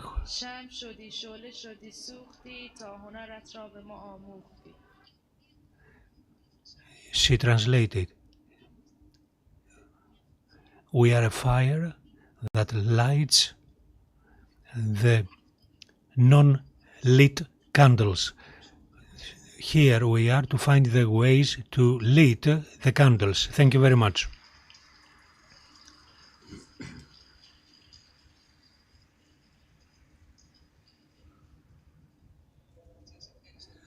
Thank you, Mrs. Altuhova. You mentioned concisely in intercultural education and refugees education, basic challenge, the question of mobility of the learning population. You put emphasis on the mechanisms and the structures of refugees, the coordinators for refugees, the first reception classes. You consider subsidiary means the new institution of coordinators for refugees, the new institution. You put emphasis on it, and you talked about the challenges that the education of refugees faces, and also the cooperation between all the stakeholders. And of course, you pointed out the targets of your department regarding the promotion of policies regarding the reception of refugees. Let's keep this in mind as a small synopsis of what you have just said, and just a sub-question, a general question, that here we focus in the refugee identity. What do we do when this refugee identity is characterized by other identities? Refugee and disabled and all these things which are under discussion. Now, we are going to, afterwards, yes, we are going to carry on with Mrs. Maria Gelastopoulou.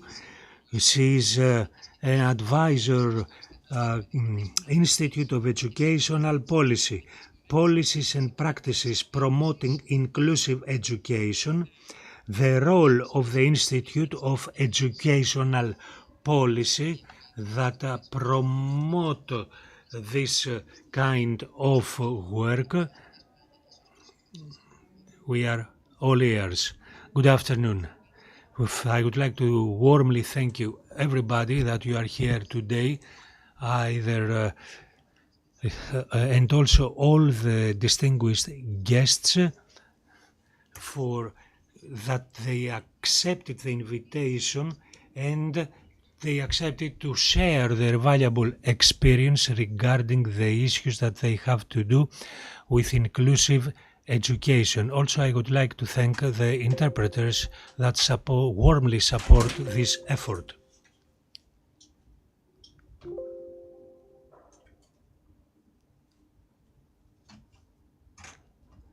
The educational systems internationally try to go hand in hand with international conventions that talk about inclusive education and the upgrading of the provided education, but also shaping up a just society. The question that is highlighted, how can this be achieved on different social frameworks? What are the roles and the challenges that we have to face? We hope that the proceedings of this conference and sharing experiences from different countries to give answers that will boost us in order to make a step forward in Greece, observing the course of action of education as from 2000, where institutionalized the inclusive education. Steps have been taken towards this direction, and we have tried to implement practices with good results sometimes not good results, through a continuous synergy and scientific process to replan, redesign that facilitate the vision of access to education, and not only the integration and special education that usually are identified. The issue of funding is critical. Other speakers talked about it, and it is important to see it and clarify the terms in our field. It is the willingness of the ministry to do so. Mr. Bousdounis talked about the basic axis of planning and actions of the Ministry of Education towards the direction of this way. So our institute that supports the Ministry of Education and the supervising bodies for safeguarding the right of all people to have access in education, monitors the recent scientific data and facts, and in the framework of planning and opinion making has as a compass the United Nations Convention for the Rights of Children and the Rights of Disabled People. More specifically, our institute tries to do actions for the creation of a school that responds equally and effectively to different educational needs of all children, implementing the 4th out of the 17th targets of sustainable development of the United Nations that have to do with education. We know for the accession to education that depends on the different political, social and educational scenery of a country, and it is influenced. Being accessed into education is a political and social issue, and therefore we have simultaneous action on different levels. Under this vision, our institute plans and implements multi-level actions for the upgrading of the special school in order to respond to the needs, to reduce the obstacles, aiming at the reduction of the distance from one school to another.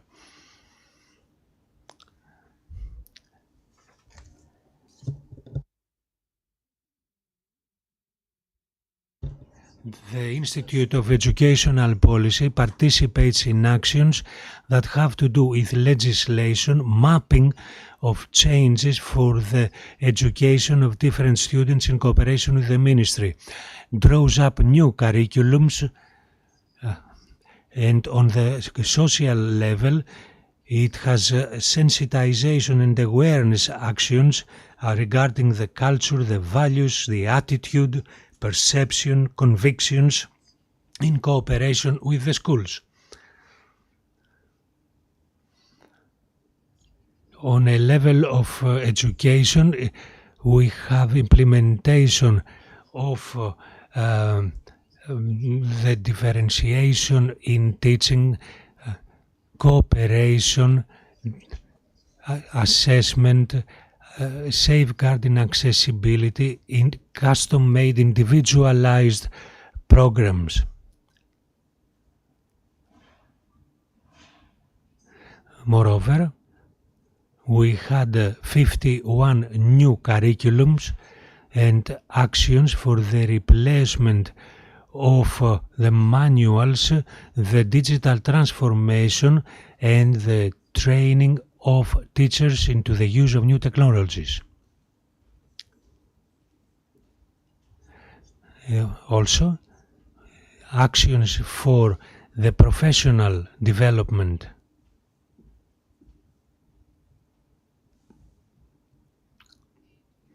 of teachers and executives of teachers from the Resilience and Recovery Fund, other European programs, and distant learning programs. Moreover, we implement pilot research programs that promote the education, the use of Romani language, that Mrs. Duma will talk about it later on with, in cooperation with Mrs. Vlahaki. Also, the Institute cooperates with international, European and national bodies for promoting inclusiveness and shaping up policies. Another axis is the participation in bi-ministerial committees in order to set up the national strategy for education. Also, we take care of accessible educational material for the training of different students, disabled students, immigrants, Roma, refugees. Total planning to access has been taking place for the last 10 years. We implement multiple actions that safeguard the adaptations that are in Article 24 for education of disabled students into schools. We have the development of educational material for disabled students. The second axis is professional development of education of general and special education. The third axis has to do with information and awareness and sensitization of schools and the society for the different and the new culture. This is the website, and it is a basic focal point because apart from the material that we develop and we renew, it gathers together material that is developed in other NSRF projects.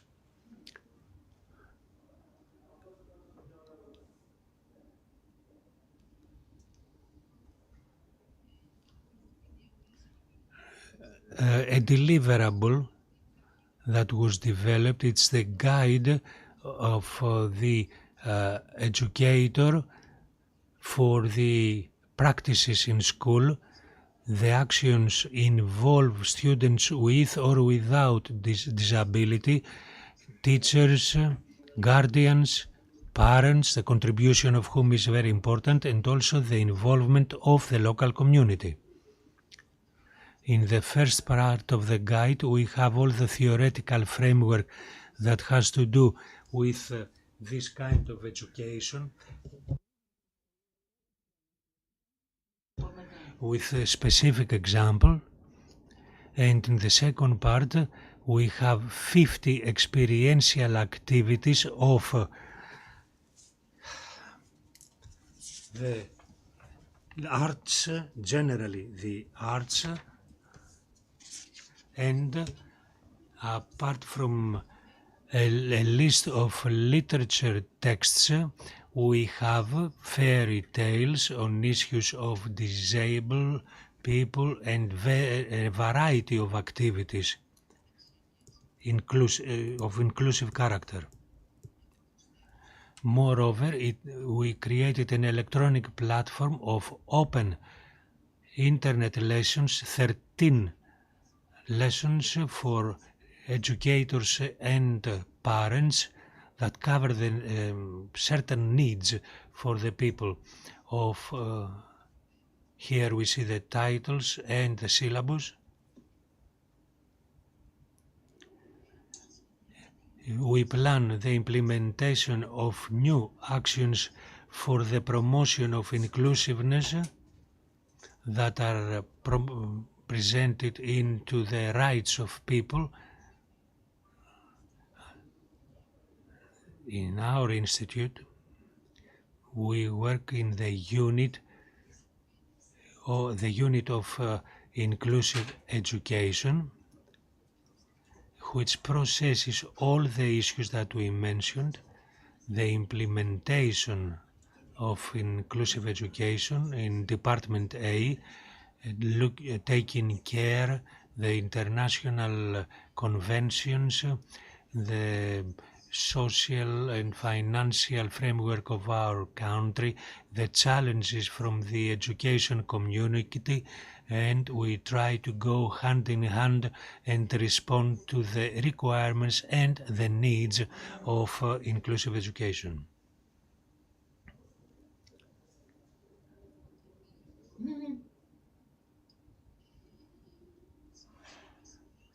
The actions of the Institute and the material that has been developed is going to help into creating this new culture for establishing inclusive education in Greece.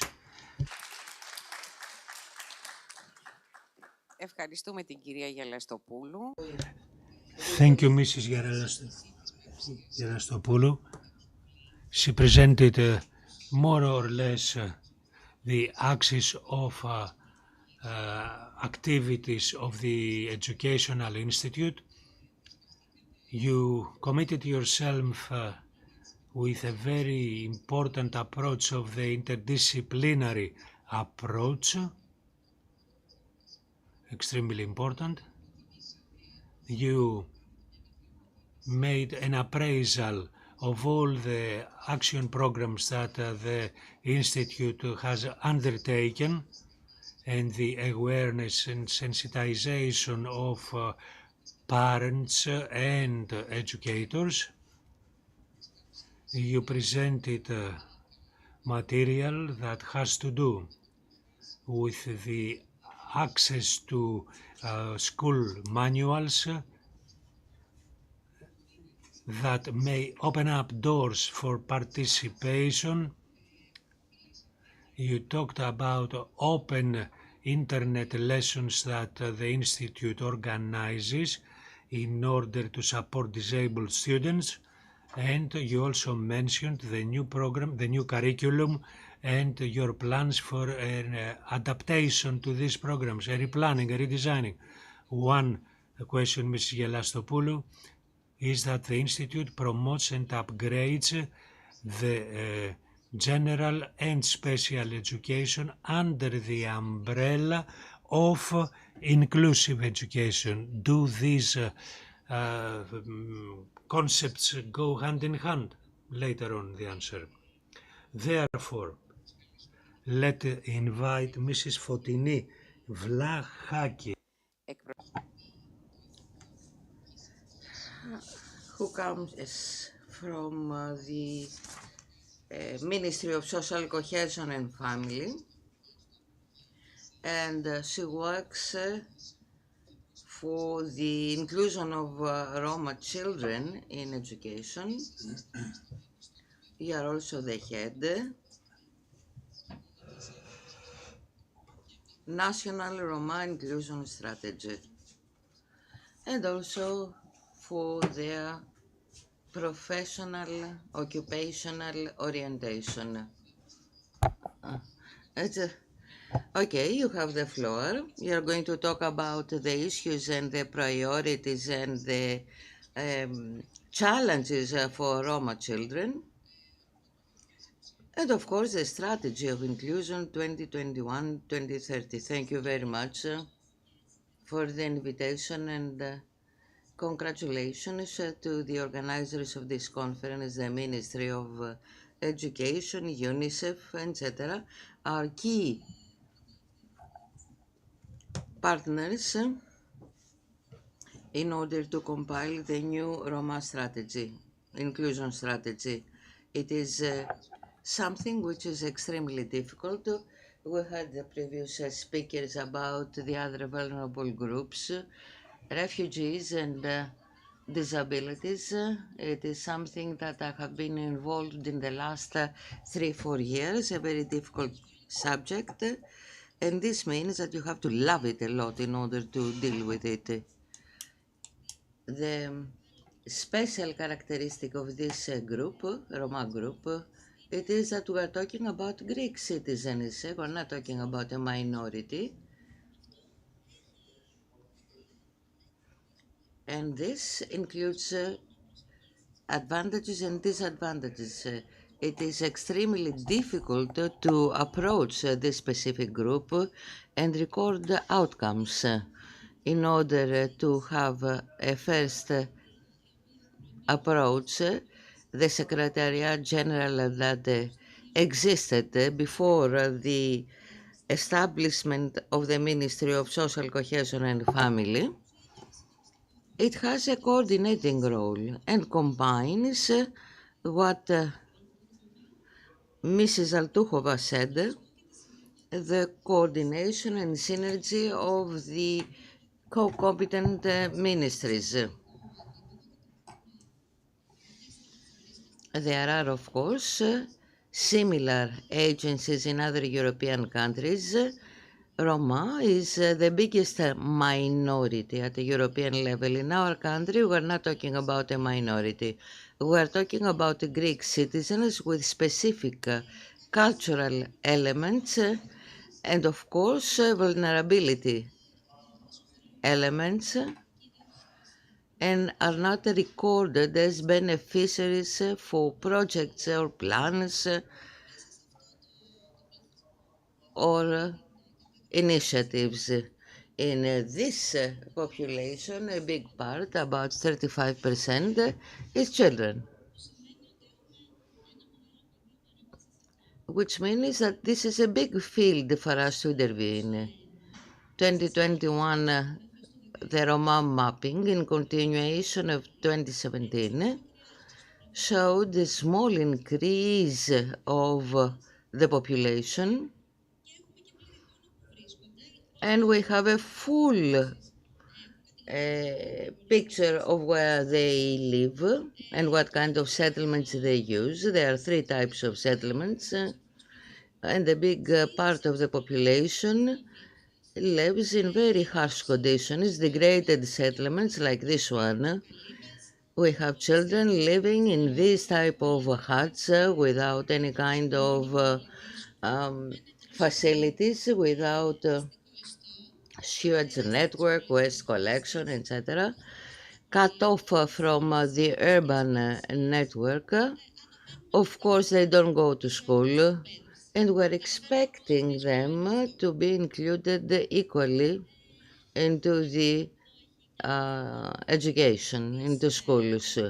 Here you can see the facilities, exactly where the populations are, what kind of regions, which areas, etc. We have a full picture, as I said before, and this is very important in order to plan the services and the actions. And we have to say here that this is a vicious circle. Non-participation in education, or very low participation, creates a vicious circle with the very low background, the fact that we're talking about most families, Roma families, below the threshold of poverty, or marginalization, and all these things are factors that keep children away from school. And of course, this means that they don't have any opportunities as all the other children and youth being Greek citizens. So the main factors that are responsible for the law or the non-participation in education is, first of all, the lack of trust towards a school. Some established notions of the parents that their children do not need education, or some traditions, early marriages, children marriages, specifically about girls. And the boys start working in informal market, and all these things contribute to early dropout, school dropout. So the inclusion strategy that follows the European guidelines has been structured along 4 axes, and education is a basic element, a key element. These axes, the pillars, is first of all is poverty, fighting poverty. The second pillar is the access to basic social services, education, social care, housing, etc. The third pillar is combating stereotypes and discrimination.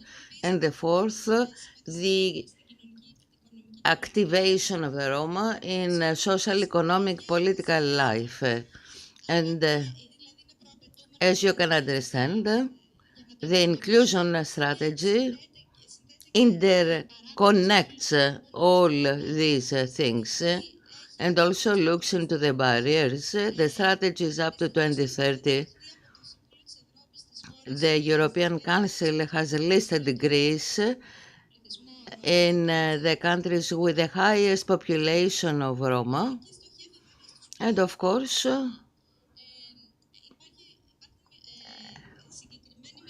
there are specific mechanisms to support the strategy and its implementation, and because it was mentioned that there is a difficulty in maintaining cooperation, 9 different ministries have to cooperate, so we have very big teams that have to meet and cooperate 2 times.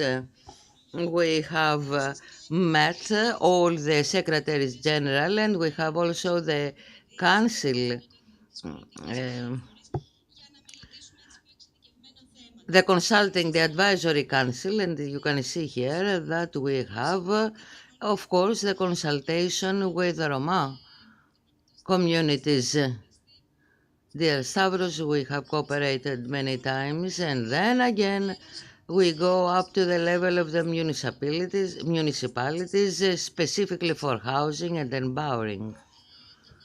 Now, participation in education, we have seen that there is an increase, an improvement, and we can see that in the service of FRA, and also our recording, were about 66%, lowest participation, and the children attending preschool education. And this is very important because these children will stay then in conventional mainstream education. After secondary education, after primary education, these children do not go on. As you can see here, we have some indicators as we have been obliged by the European Commission in order to follow their process, their progress up to 2030. And it is very difficult to collect data in many fields. We have a very close cooperation with the Ministry of Education, with my school program, but we need to have a positive approach to all this, and not only in the enrollment percentages, but also in staying in schools. The very and many different policies of the Ministry of Education have helped a lot, For example, the fact that the kindergartens have been made compulsory, other interventions, for example, in transportation through the municipalities and the prefectures. But what is very important the last 2 years is the social benefits, the interconnection of the minimum guaranteed income and child benefit with the enrollment in schools. And this is very important. But there are many other things to be done at the local level, complementary empowerment actions. Some examples. Starting from these examples, in recent years, we have the project with the cooperation of the universities, the intervention in the Roma communities and schools, and in combating school dropouts. I'm not going to give you figures, you can see them here. The qualitative element is very important because we have seen through these actions that children have been empowered, teachers in regions, that there are many Roma students with the help of Roma intermediaries and teachers, and because this program has been completed, we are in discussions with the Ministry of Education how it can go on with the synergy and the help of the Roma intermediaries. We have a program that seems small, but it is quite important, and it is the partnership with the Open University giving scholarships with for the participation of Roma students in tertiary education, and this is quite encouraging if we see the percentages. Another program that will be completed by the end of the month is the program for Roma inclusion and empowerment from our ministry, funded by Norway, a program with many sub-actions. One of them was complementary to education, and because it is very important to find ways to make children participate generally, and through this to have the incentive to participate in education as well and understand the opportunities that they may have. So we had an action, 25 members, 4 regions with the highest concentrations of Roma, many and very good empowerment actions, support of teachers, support of Roma students, and generally speaking of the educational community in order to combat stereotypes and discriminations. And we have a very beautiful material. We will see whether we can cooperate with the Institute of Educational Policy to use it. Here we see some actions about the International Day of Girls, because the Roma girls are very far away, excluded, marginalized, away from all opportunities. This action was called The Girls Speak Nanny Schools. Another program that is now being implemented from the observatory, National Observatory, an astronomy program practically for Roma students in order to present and ask for the participation of the students, taking place in schools with Roma students. Very beautiful program, pilot program, and see how this can continue. Very interesting. We also have in Katerini a broader program. It is an area with many problems. And there we established a study center, which is very important for the children, for them to really stay in the school environment, because there are problems from going from one school grade to the other school grade. Were also other actions like this one, summer camps, for example, in order for the children to be motivated to participate in different activities. And this is quite important, apart from the formal part of enrollment and education. We need complementary activities and actions for this population. Thank you very much. Βλαχάκη. Thank you, Ms. Vlahaki. Ms. Vlahaki talked to us about the promotion of social inclusion of the Roma community. She presented us very important information on this subject, on poverty, the difficulty of inclusion of the Roma community. She emphasized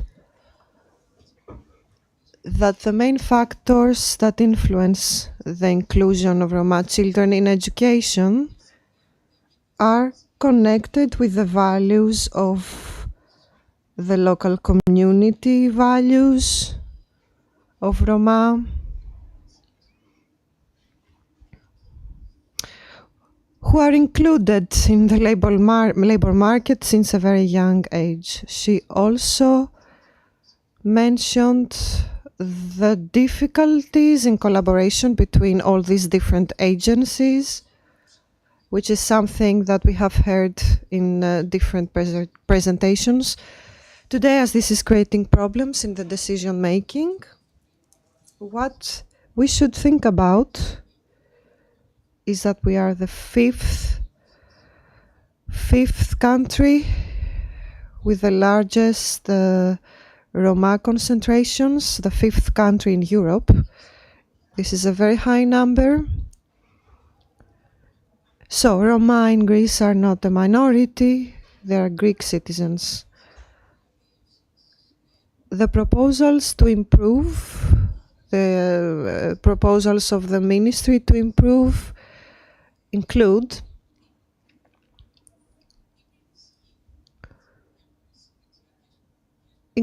different inclusive policies on improving traveling conditions for the children, issuing benefits, supporting and funding the schools,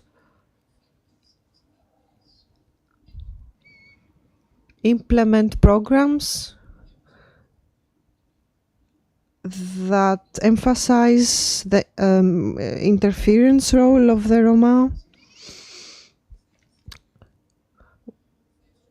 What I would like to stress is that all of these programs, all of these ministry programs, what is the degree of decision-making participation from the actual local community?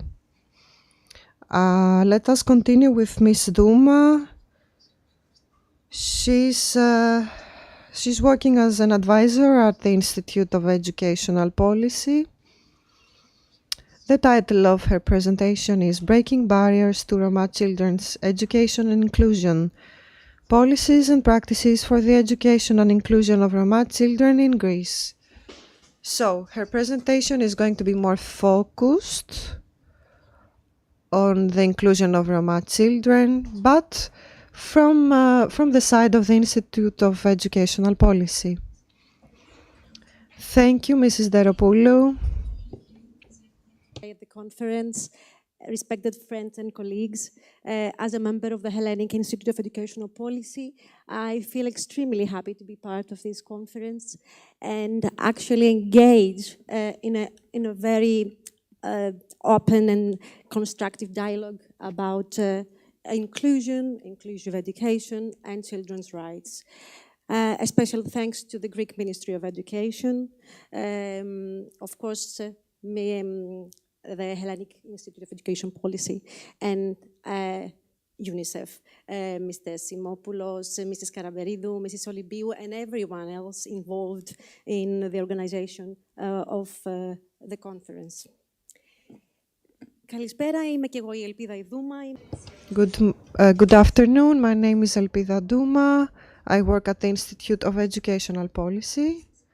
I am here today to talk about policies and practices regarding the educational inclusion of Roma children in Greece, eliminating the barriers,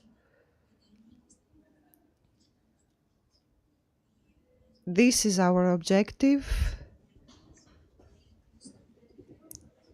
to eventually eliminate all these barriers, but at the first stage, looking beyond these barriers. The Institution of Educational Policy is under the umbrella of the Ministry of Education, Religious Affairs and Sports. It is responsible for policy making and for implementing practices that are based on an inclusive approach. We adopt the priorities and the targets of the national strategy and the national plan for the social inclusion of Roma. And we believe that each Roma child must have actual participation into education. As part of that, we focus on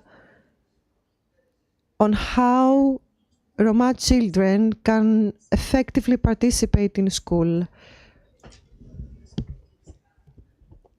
We work on ensuring and continuous technical support for the implementation of our plan to create curricula that safeguard different identities, different languages and special needs, to identify all of these different cultures without exclusions, and to create educational material that takes into account that some children actually speak different languages or multiple languages. We must not forget, when we're talking about inclusion, about the importance of implementing a comprehensive strategic inclusion approach. There are 3 pillars regarding that. Each of them work together. We must not see them individually. First of all, a culture of inclusion to establish a common vision based on values and beliefs that make school a community of mutual respect. Second, political inclusion. We need to shape general principles on how to develop action plans at the school level. And third, practices. To shape and implement practices that reflect the culture of inclusion policies. Inclusion may concern the school life in general, the learner inside the class, the parents and the local community. All of these human rights provide the framework to create a climate of collectiveness. The programs for the inclusion of Roma children mainly target social and educational inclusion of Roma children, as well as reducing learning leaks from the school dropouts. Not only in primary education, but also in secondary education. We are slightly happy, if you've heard Ms. Vlahaki,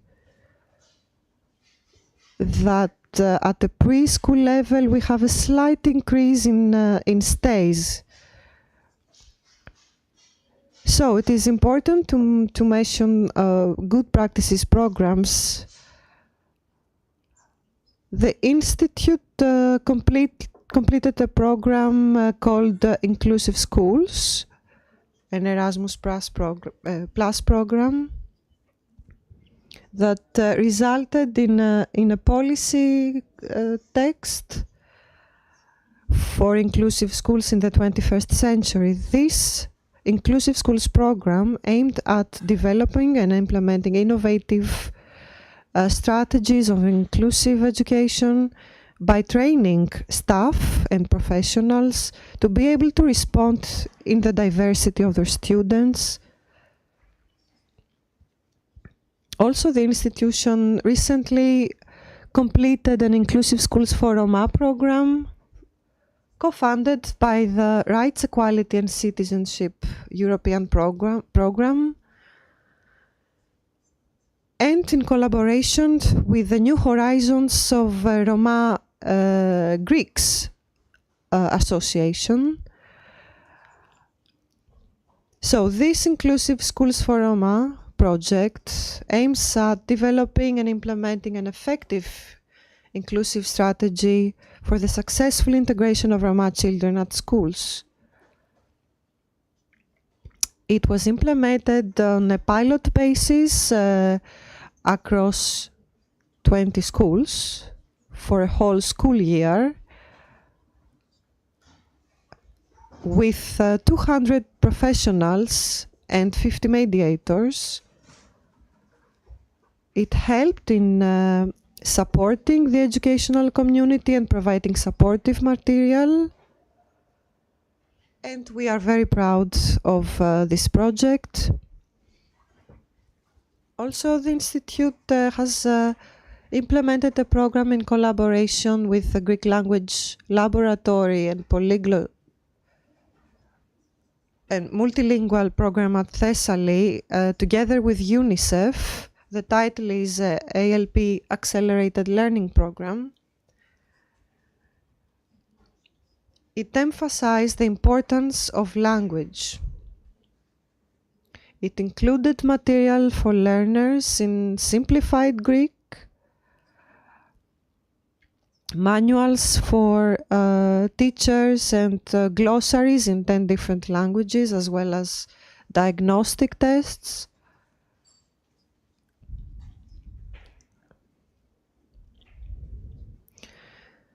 These kits, these tools, aim at enhancing the skills of the 21st century, enhance the preparedness of the school community, and the resilience between different sustainable activities and games. We should not forget to mention that the Institute also supports the program of laboratory skills and the training program for professionals across different levels of education.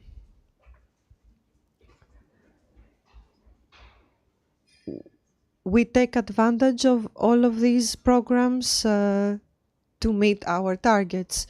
So today, all of these programs have been completed, but have left behind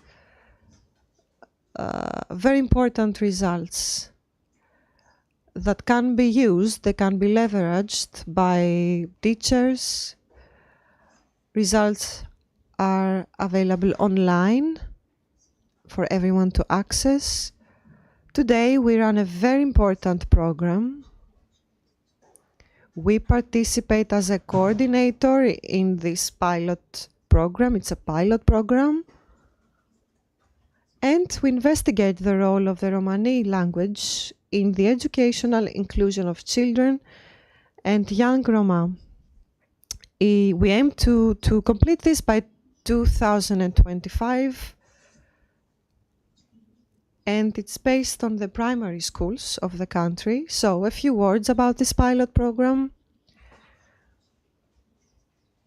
We want to issue a recommendation on the multiple language education and the inclusive intercultural education focused on the different dialects, different Romani dialects. how we can use them at school, how we can develop a network of educators for the Romani language, and how we can adopt good practices for their smooth integration into the system. And a few words about methodology. We have selected a few school units. We have published the call for interest for this selection.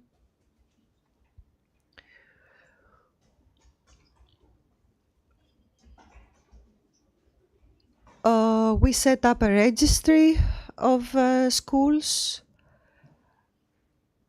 and today we run this program. A few words about the content and the duties involved. We focus on skills. The program is implemented in primary schools. We have constant communication with the European Commission. We provide continuous feedback, and we implement a very specific curriculum framework for Romani that ensures that different educational and learning tools are provided so that everyone familiarizes with the Romani language. So what are the expected results? We want an effective inclusion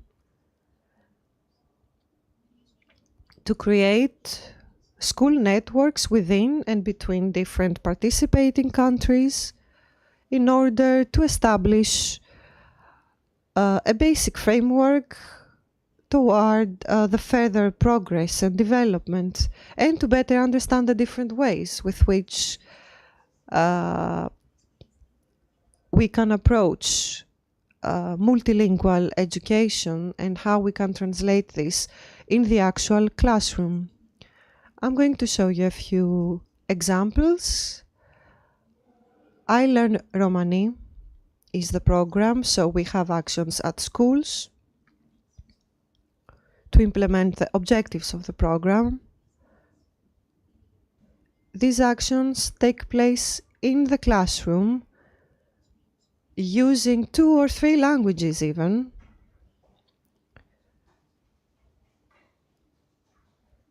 People who talk Romani also talk other languages such as Turkish or Greek.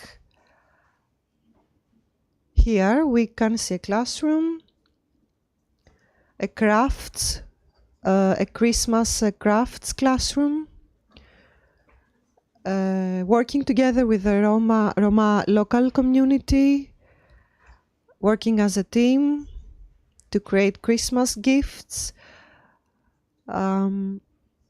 The classroom also worked together to present a theater play relating to Christmas. And here we have children reading a children's book, a fairy tale book. And here you can see some phrases like hands are to embrace each other, not to kill each other. And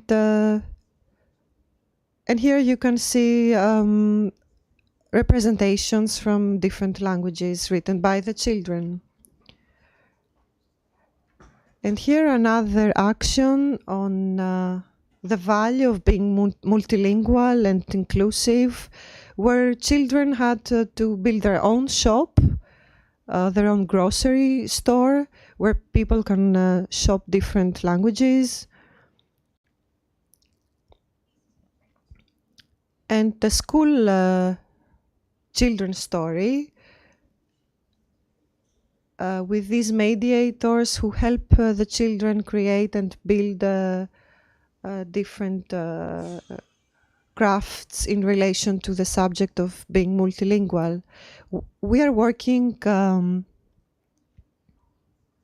with the Romani language, and we use it as a supportive tool to help children be included in the classroom through their own language. Also, the children talk about their dreams, their targets, and they translate these in Romani. They make drawings, they work together in teams, because language is the main characteristic of the particularity of the Roma community. So it's not really a particularity, it's a characteristic. The target is that Roma children become a material part of the educational system. We would like to thank the 4th Primary School of Amaliada and the 10th School of Magnesia and the 12th School of Komotini. Several material is also available online. We will soon organize a conference discussing the results of this wonderful pilot program. Thank you very much. Ευχαριστούμε την κυρία Δούμα. Μας παρουσίασε τις δράσεις και τα προγράμματα εκπαιδευτικής πολιτικής. Thank you, Ms. Duma. She presented us the problems regarding the inclusive education of Roma children.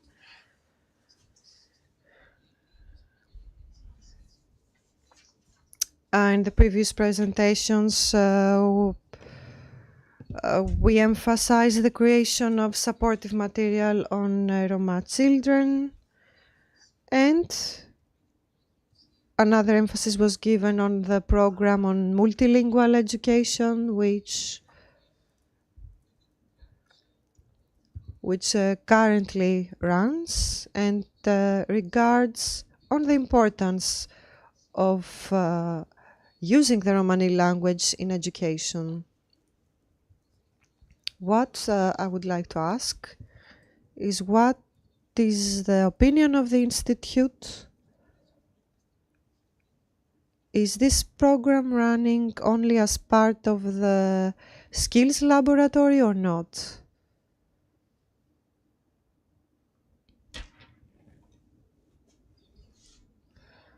Mr. Stavros Youvanis, who is a youth advocate, he is going to make a presentation with the title Beyond Boundaries, Embracing Diversity for a More Inclusive Education. Please go ahead.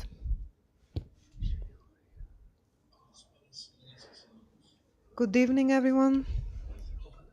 First of all, I would like to thank the team of UNICEF that gives me the opportunity to share with you some thoughts and experiences and concerns.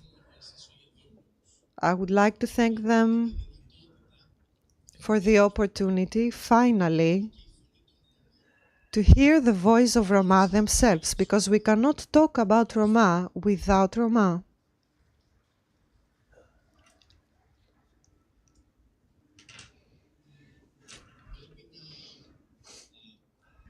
We have to say, first of all, this is a conference about the rights of children. So as the composer says, Mr. Sidiropoulos Pavlos, mind the child, support the child. Because if the child gets away, there is hope. So I would like to talk about the Andropotamos. It is on the western area of Thessaloniki. Many of people call it a ghetto, a drug ghetto, with 90% of the residents being Roma. So, apart from the negative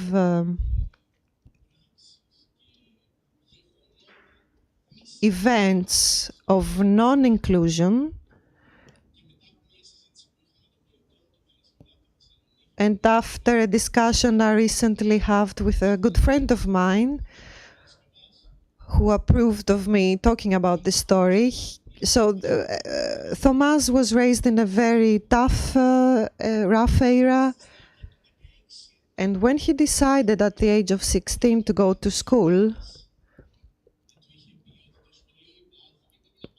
because before that, nobody had told him that you can actually go to school. So when he decided to go to school, at this age, a school in Cordello, who, as you may know, is the second largest municipality there, they told him, here, we do not have a classroom for gypsies, so they kicked him out. So he didn't give up. He went to Dendropotamos. And there, you have a good practice. You have inclusion, because they had 2 classrooms where Paraskevas, as a 16-year-old, he finished the inclusion classroom very quickly. He is currently studying at Metsovio University. However, I would like to focus on the fact that we talk about inclusion of vulnerable groups, but we must understand the actual problems that this community has, this community that fights, because, you know, many times we hear that Roma do not want to change. But this is where the stereotypes lie, for just one reason. They exist in order for us to break them.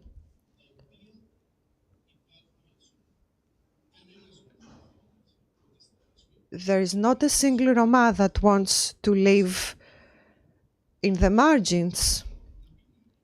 No Roma wants to be hungry. So, as an answer to these people who say that Roma do not want to change, the answer is no. They do want to change. But there are very good practices, as analyzed here today, that we can use.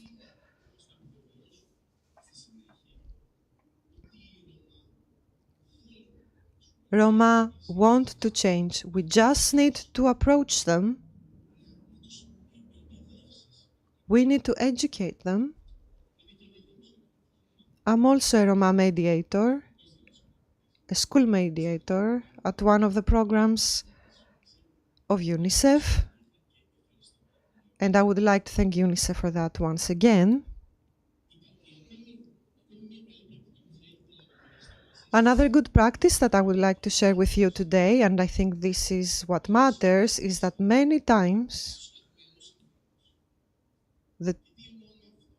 the solution lies in everyday people. What I mean is that sometimes the answer is non-formal education.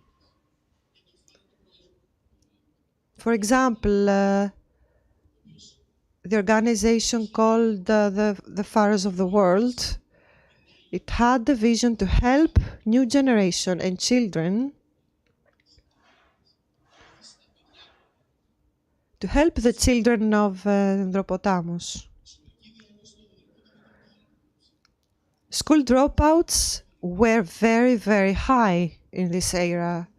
And this is because the parents really wanted the children to get benefits. So, after 20 years of operation of this organization,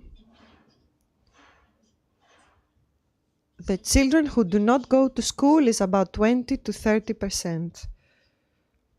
There are 2 primary schools that have been built in the area. The robotics team has managed to be honored internationally. They represented Greece in the US. I was one of these children in different robotic competitions. So what I'm trying to say is that what is the essence of good practice? A good practice that we must all adopt and understand is collaboration. Collaboration with the new generation of Roma is crucial because these are the people that break the stereotypes. They get educated.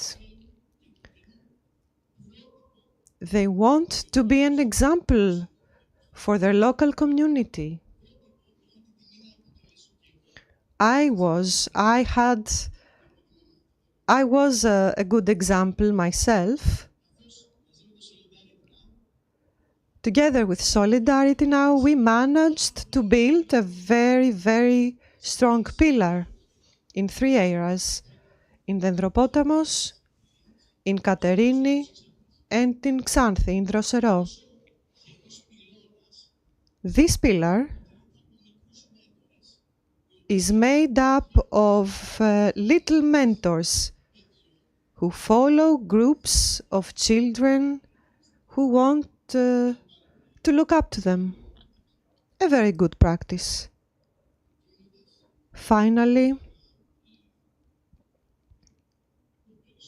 I would like to say more about good practices because I think that this is why we are all here today, the good practices, not just for Roma, but for all vulnerable groups.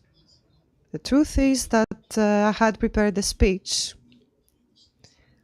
but I got too much emotion to follow a speech.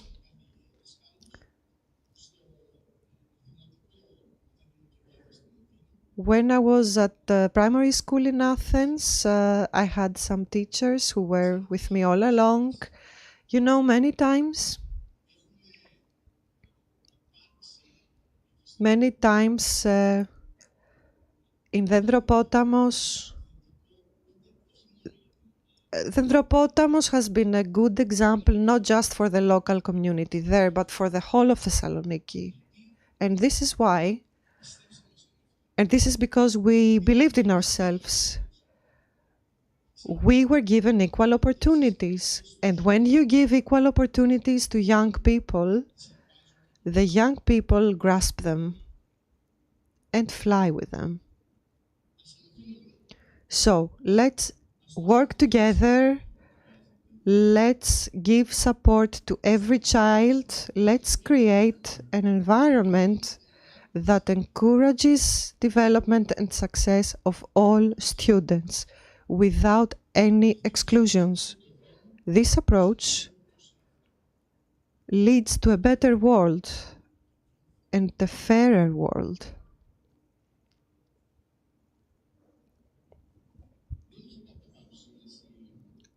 I don't have any presentation to show today. I wanted to talk from my own experience.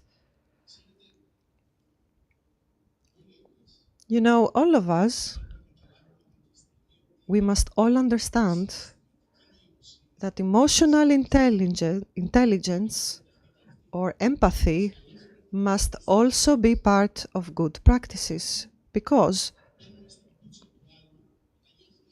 when we enter somebody else's shoes, we understand, we get a better picture for everything. And responsibility.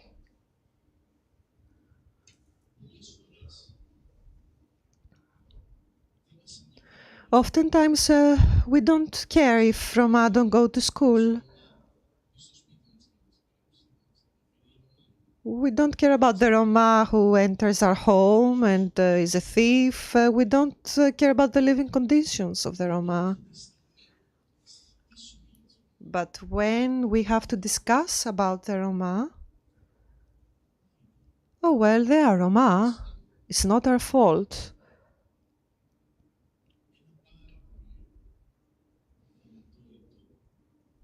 A very nice expression. I opened my speech with an expression. I will finish with an expression from Kazantzakis.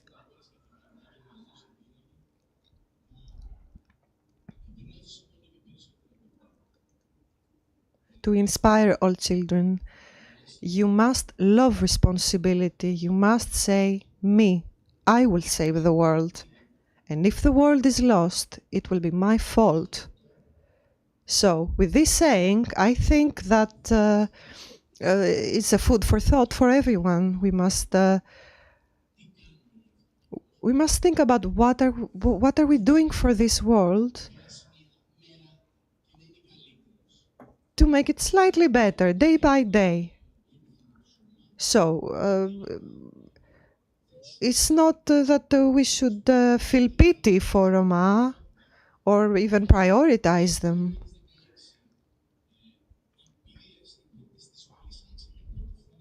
Besides, in 2016, the doors of the parliament opened for the Roma for the first time. We did not ask for special treatment back then.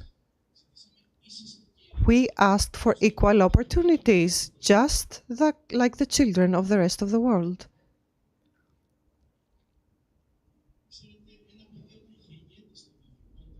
You know, when a child is born in the Andropotamos, when a child is born in a Roma, they are born in the -20.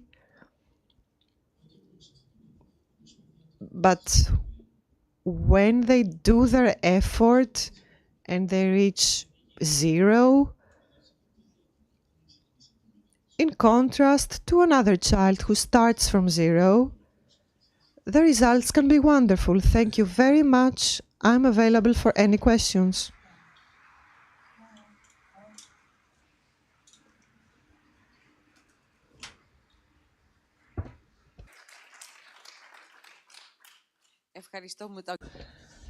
Thank you, Mr. Ioannis. We can say that behind this experience is very interesting. One question, however. At some stage, you mentioned that Roma want to change. What is it that they want to change? To talk about it later. So if you agree, we can have questions from the public.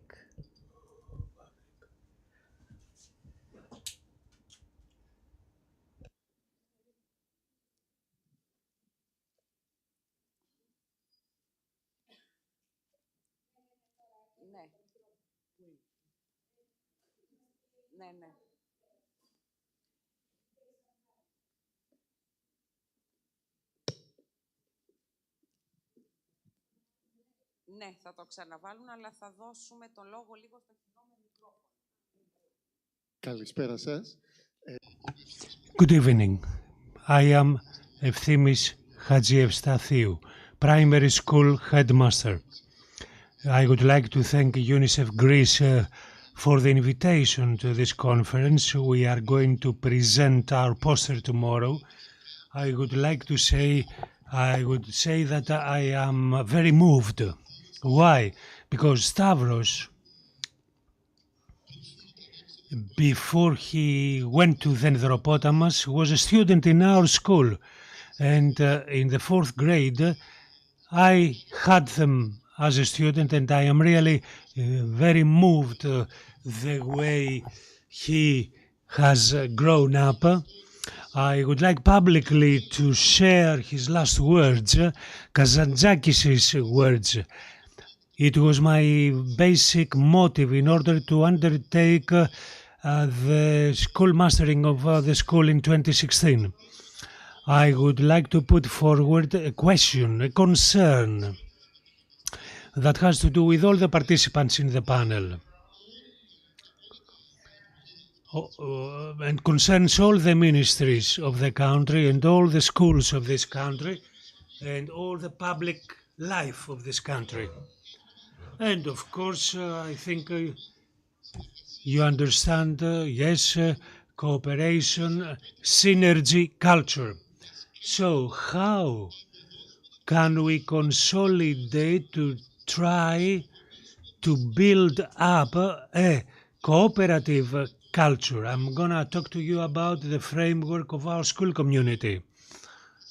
I will tell you, and tomorrow we are going to talk more about these actions, the last 10 years, that our convincing answer is to cultivate social skills and extraversion.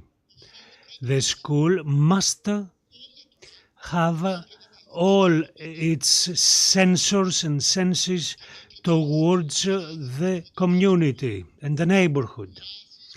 Actions that will give answers to the development of the social skills which lead to the synergy and cooperative culture, which is a prerequisite for inclusive education. Thank you very much for listening, and a big bravo to Stavros.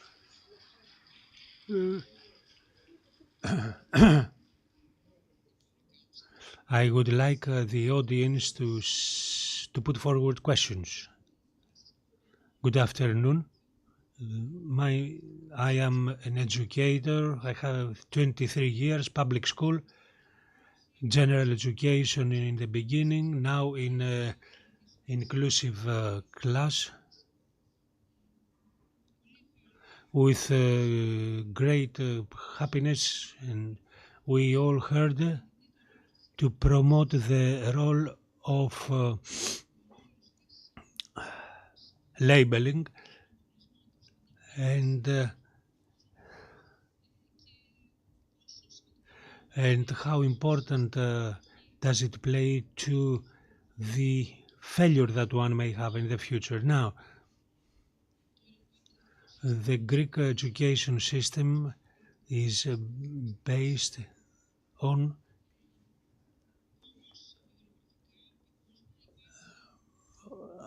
its roots, but geographically there are reports where children, refugees from with immigration identity are over represented. Is there right now any meaning, any kind of training, any kind of direction in the ministry so that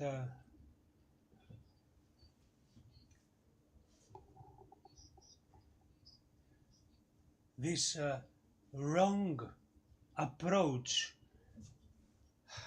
of labeling children, especially Roma children, so that they are not labeled as people with special needs, because we all know that the refugee identity is a heavy one, and if it is accompanied by a disabled identity, multiple factors in order to exclude you from public life. Thank you very much.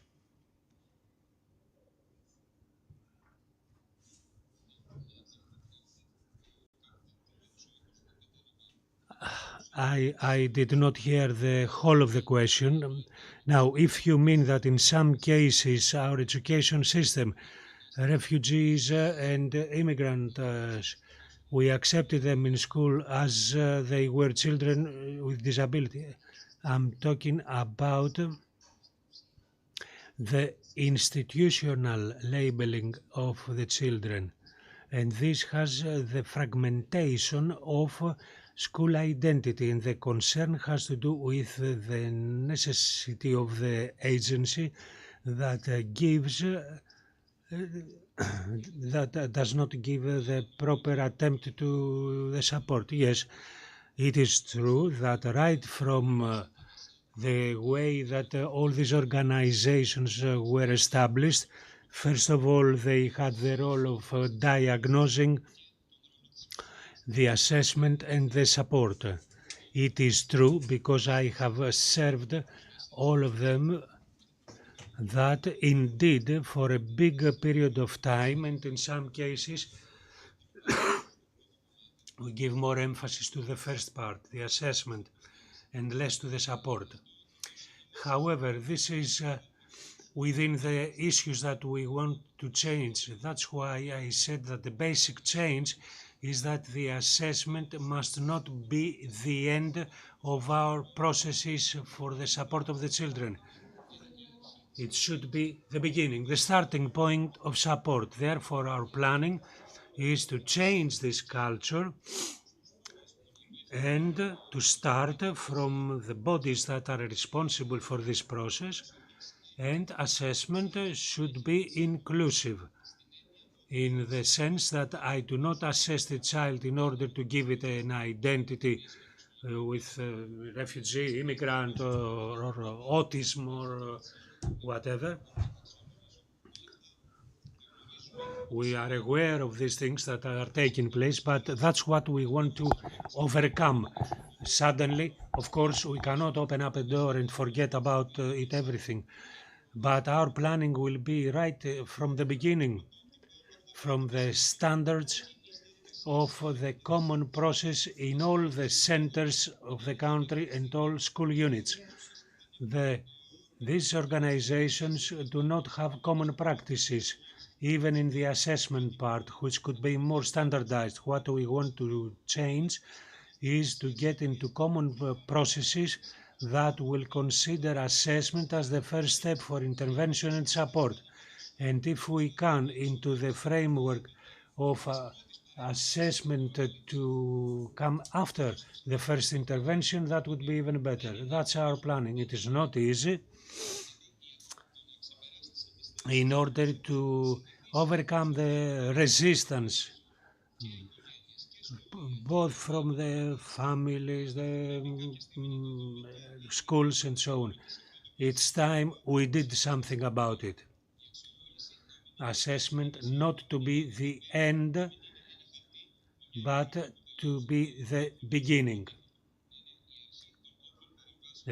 of all interventions and support, and mainly not to be the basic criteria of placing a child into a school or in a structure. These things are included in the legislation and they could be abolished. That's my personal opinion anyway, and let me connect it.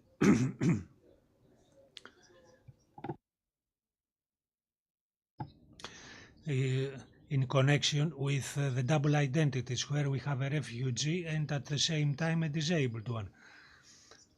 I was thinking right now that a child, when remains in a closed structure and tries to claim his identity, gets together with children that they have the same experience, interaction, coexist with the same trauma. Moreover, what we say, because he's a refugee, there is a labeling to the child.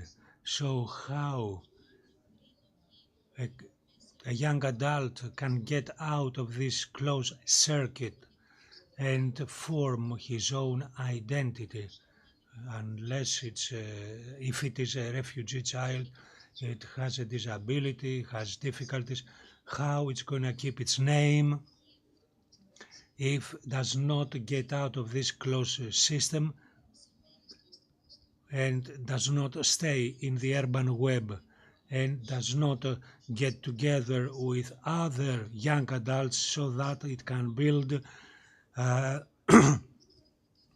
his own life. When I started work in a foreign language school institute, and the owner asked me, what is your name? Galina, okay, and your surname? Tuhova. The surname of your husband is Papadopoulos, okay. And he told me, I will call you Lina Papadopoulou.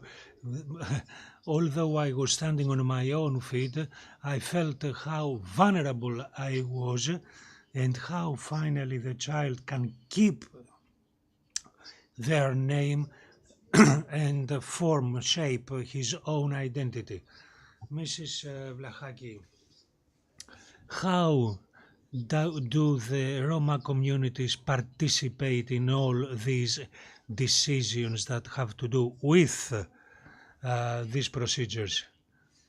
They participate right from the beginning into the national strategy drawing, planning, and during the implementation period. And now, the recent days, we expect the final data in order to have the representatives for the Roma Forum, which is one of the mechanisms of consultation that will safeguard the constant consultation with the Roma communities. Apart from that, as Stavros and we cooperate with many Roma youths in the General Secretariat and in the framework of various activities, and this is something that, apart from the formal part of participation, it is the inspiration that we have in order to carry on this important work, because we believe that even if one child manages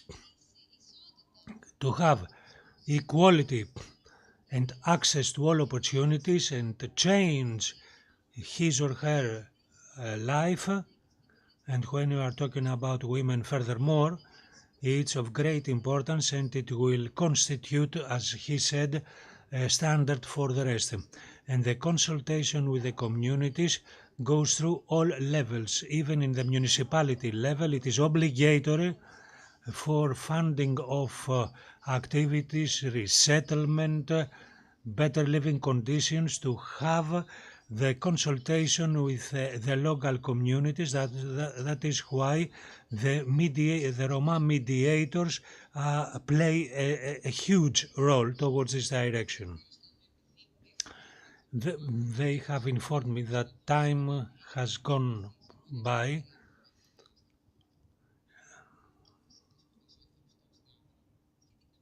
Stavros, what do the Roma want to change? One thing.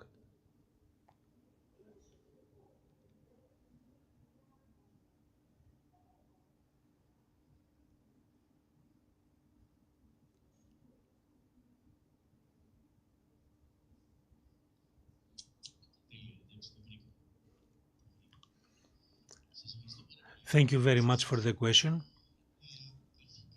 Initially, the cultural characteristics of Roma are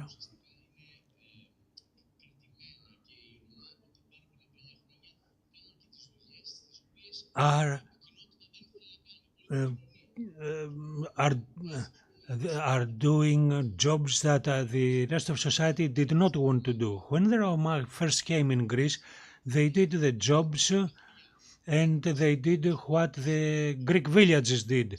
If we ask the grandfathers of my co-students, would say, yes, my grandmother got married when she was 16.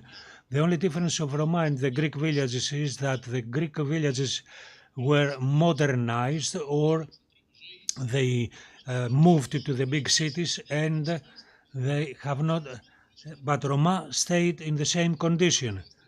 And I come straight to your question and give a very quick answer. The Roma want to be helped to change the way they think, the way that they make their own living. That's what they are changing. I am optimistic, but I am a realist as well. And this, we can see it daily. Roma want to change. They want to change the way that they live. And according to what I heard earlier on, I heard that the early marriages are perhaps a cultural characteristic. Many people claim that, or they say that it is in their culture to get married quite early, quite young. The Roma, it's not in their culture. It is a financial issue that they must do that. Because when a family marries their daughter at 16 or 17, is because they will get a dowry. The girl will go to the husband's home. Therefore, the financial burden will go to the other family. These are the things that we have to change, and I think through the mentoring, training, a lot of changes are taking place. Yes, let's finish with that, provided that we do not have the assimilation of the particular characteristics, because that would be a defeat. We are talking about inclusiveness with always taking care their own characteristics. We love you anyway. You don't need to do us a favor. Thank you very much. Sorry that we don't have more time. I think there is a break for coffee. 5 minutes only, because we are very, very late. 5 minutes.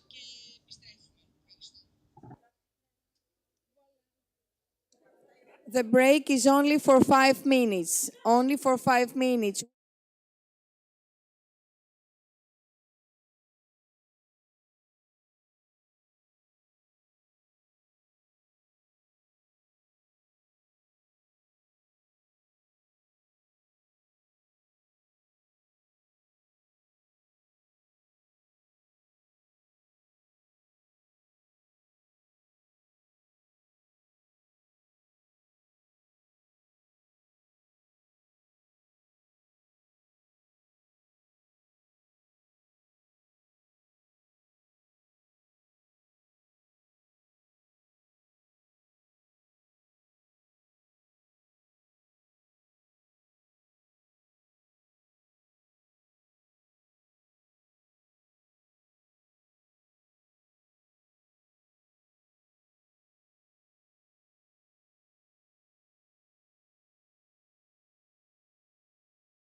Ένα.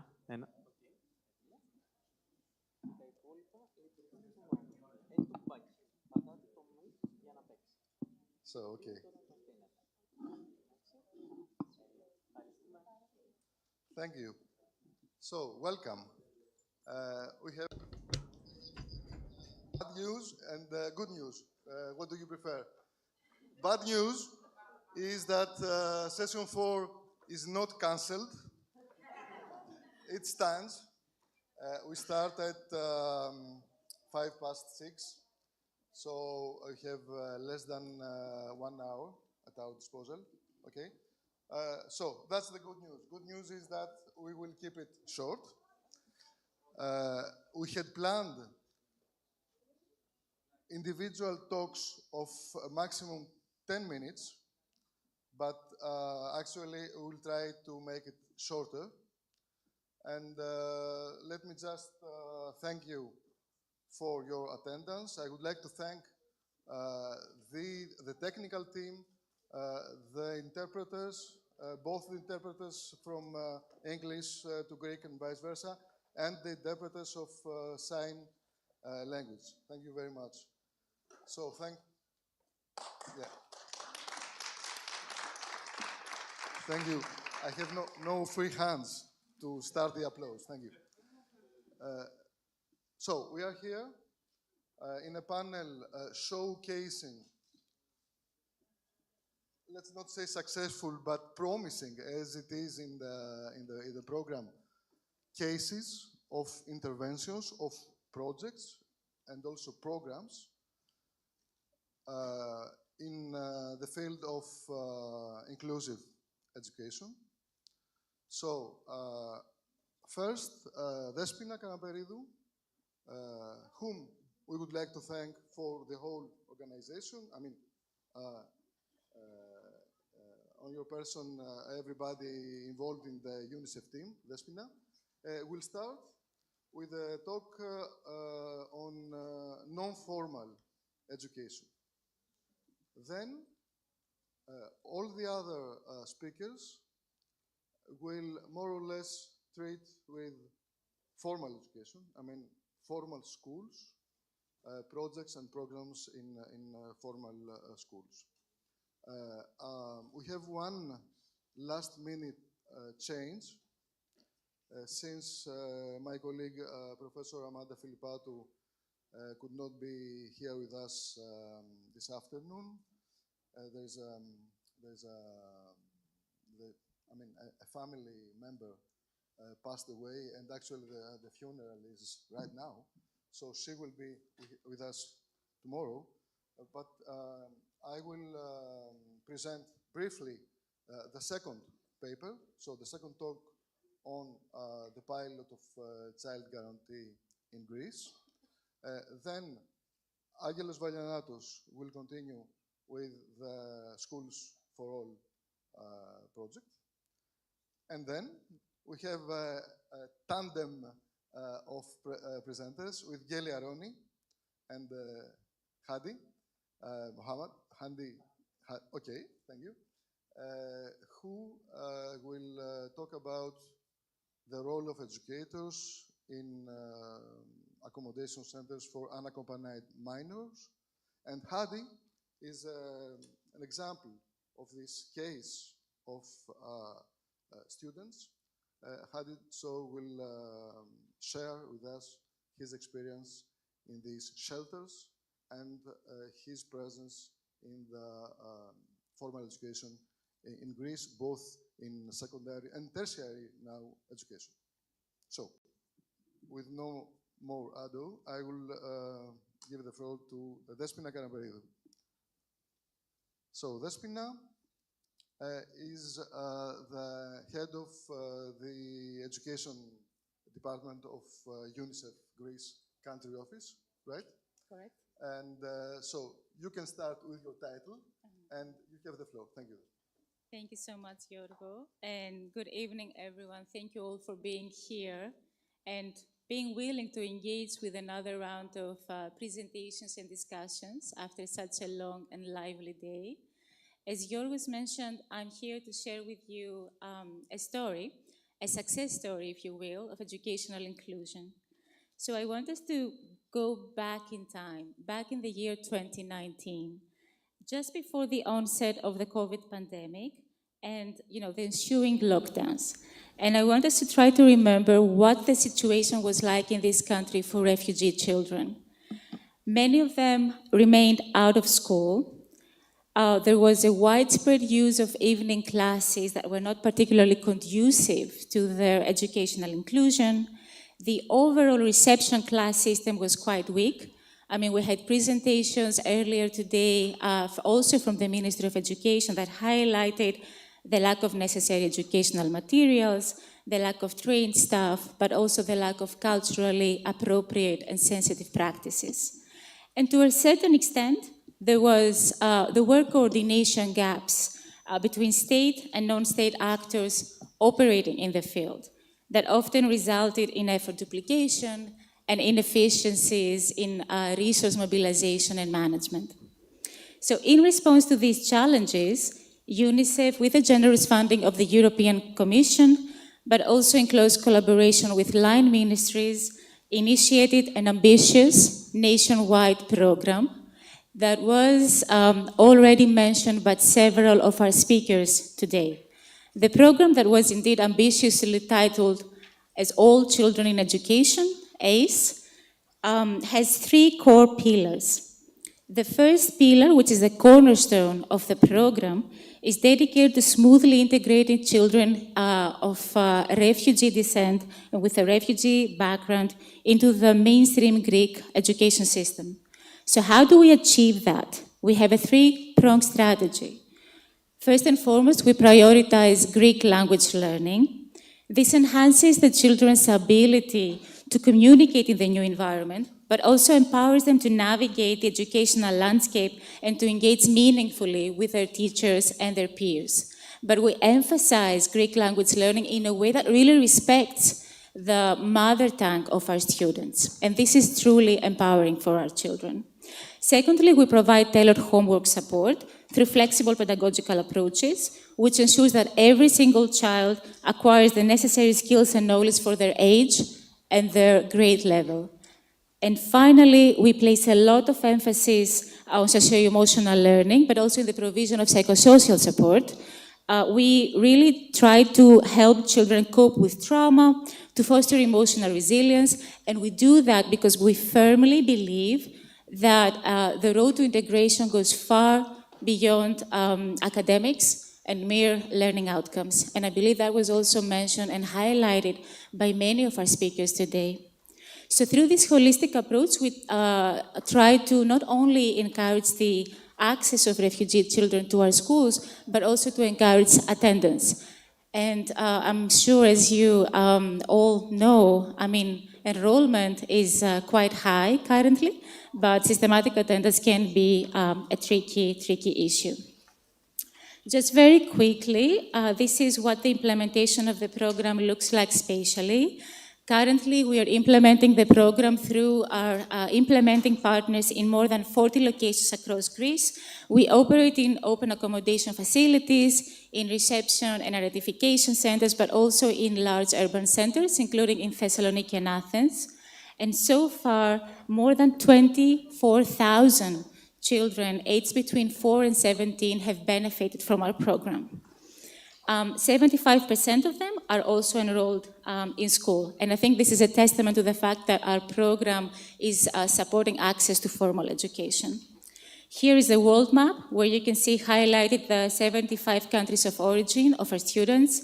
You can see also the top 5 nationalities and the gender structure of our beneficiaries. There is a slight imbalance in the composition. We have slightly more boys than girls participating in the program, and this is primarily because most unaccompanied minors in this country and in most countries are, of course, boys. So that was the first pillar of the program that focuses on the children and on their diverse needs. Moving to the second pillar, that now diverts attention from the child and then focuses attention on the educator and on strengthening the education system. And this is because from the very outset, we realized that while our educators are very, very willing to help refugee children integrate in mainstream classes, they very often lack the tools and the knowledge that is required for them to successfully do so. So to address this gap, together with our academic partners and the Institute of Educational Policy, we developed the Teacher Integration Program, which is a rigorous 9-month accredited and certified program.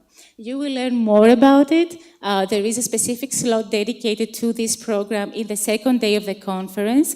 But what I want you to keep in mind now is that this program aims to encourage teachers and school leaders, but also auxiliary school staff, to embrace inclusive strategies and embrace inclusive methodologies in their classrooms. And so far, more than 500 teachers in this country have benefited from the program. This is a really big number for this country, and I really believe that this is a true systemic change right there. Because these individuals, once capacitated and once sensitized, they remain within the system, and they bring with them transformed mentalities and practices that are conducive to the development and the creation of inclusive, democratic schools. To further assist our educators, together with our NGO partners and our academic partners, we also developed a series of educational materials that focus on accelerating learning for refugee students. These materials have all been approved by the Institute of Education Policy and are currently being used both in schools, but also in non-formal education learning centers. And so far, more than 11,000 children have benefited from their distribution and their use. So that was the second pillar. And moving quickly to the third pillar of the program, that is dedicated to enhancing communication and collaboration among the various stakeholders that support refugee children and their educational journey at the local level. So to achieve that, together with the Ministry of Education, we organized a series of workshops across the country. We held these meetings in more than 10 cities and in multiple regions, bringing together a diverse group of actors: municipal and regional governments, school principals, counselors, refugee education coordinators, camp managers, NGOs, international organizations, you name it.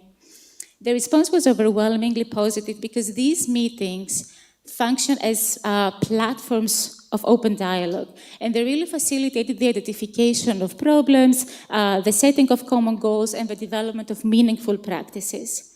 Institutional roles that were a bit blurry became clearer, and practical solutions were identified to multiple chronic problems. I believe there was a good example mentioned by Monica Ekstrom this morning, very simple things like transporting children residing in open accommodation facilities to local schools was easily resolved through these platforms of collaboration and communication. And this is only just one example.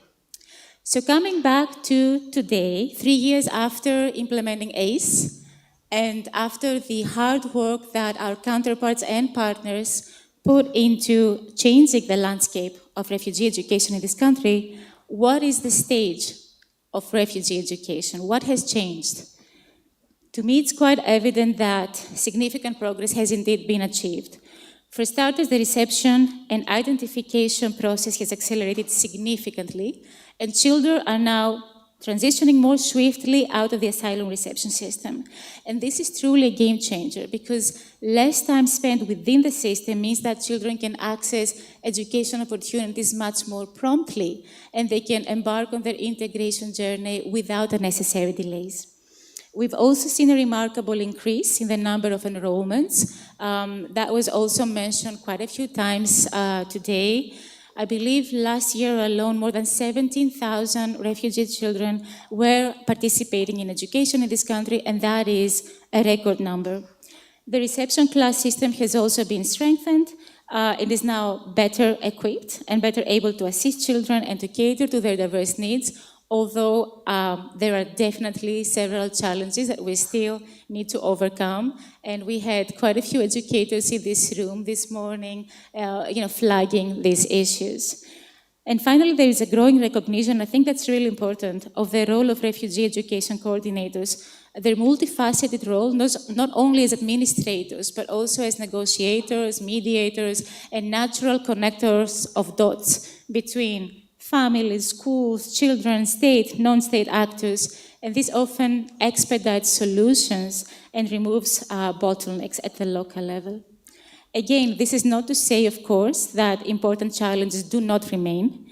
There are significant delays in the opening of reception classes every single year. This is a recurring, structural program that demands a lot of attention from the line ministry. There is a chronic unavailability of accurate real-time data, which consistently hampers effective planning and decision-making, and there is an urgent need for enhanced response mechanisms. This includes putting in place systems that enable the timely collection and analysis of data, as well as the development of agile strategies to be able to adapt to evolving challenges and opportunities. I see that my time is up, so I will try to end on a positive note. ACE draws to an end this June, so in a bit more than 2 months, the program officially transitions under government administration. And as we approach this transition, I believe that we have good reason to be optimistic about the future, because the groundwork laid by ACE with the ongoing commitment of our partners and counterparts positions us well for continued progress in refugee education. This is both a belief, but also my hope. So let's just hope for the better. Thank you so much. I'll be available for questions. Thank you.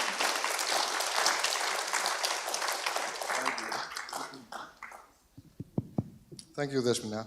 So, as an extension of your last slide than a question, I would like us all to think about what would be the main message after the implementation of our programs. What would be the central message in terms of policy? So, a message to the policymakers, both in terms of national policy, but also international policy after this experience. So that was me as a moderator. So I'm going to present myself. No, I won't do it. I'm George Androulakis. I'm professor at the University of Thessaly, by the way. So I'm going to present the second paper on behalf also of my colleague Amanda Filippatou, who is a professor at the Department of Psychology at the University of Athens. And we said in the panel that we can switch languages too. So it will help me to, so you are going to tolerate me as a moderator, as a speaker. You don't have to tolerate my English so long. So I will switch to Greek for the interpreters. And this will help me make it brief, okay? Thanks for this. Οπότε γυρίζω στα Therefore, going back to Greek, the authority that I coordinate at the University of Thessaly for the Greek language, we are responsible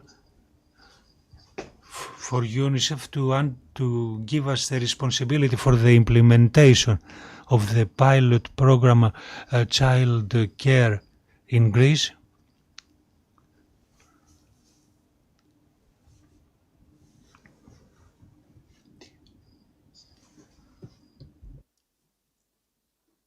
Όπως βλέπετε εδώ, το πρόγραμμα αυτό... So as you can see here, this program has been planned in 4 phases. It started 3 years ago in the spring of 2023. The basis was a series of research and needs analysis, mainly intralingual in the actual schools that were selected for the program. The third phase concerned implementation, and the fourth necessary need regarded dissemination. Very briefly, this diagram shows us not a single-sided approach, but all of these different stages communicate with each other. And all are equally important. In the first phase, in 2021, we did a qualitative research and survey. Generally, our approach and our preference is on a qualitative approach and research. When we want to give meaning, we mainly use these kind of tools. We did interviews with focus groups, and we followed the rapid outcome mapping approach in order to understand these phenomena as deeply as possible. So in this research, we had the opportunity to talk with people who participate in policy making and combine other roles. They have worked in education as teaching directors or, reversely, people who were in different responsibility positions and then later on jumped to teaching. On the available link of the lab, you can find more information. So what we wanted to do was we wanted to agree on what we mean when we say inclusive education. What are the difficulties when we are transitioning from politics to schools, from theory to action, and somehow assess the effectiveness of the policies available in Greece at the moment, and of course suggest changes for the future.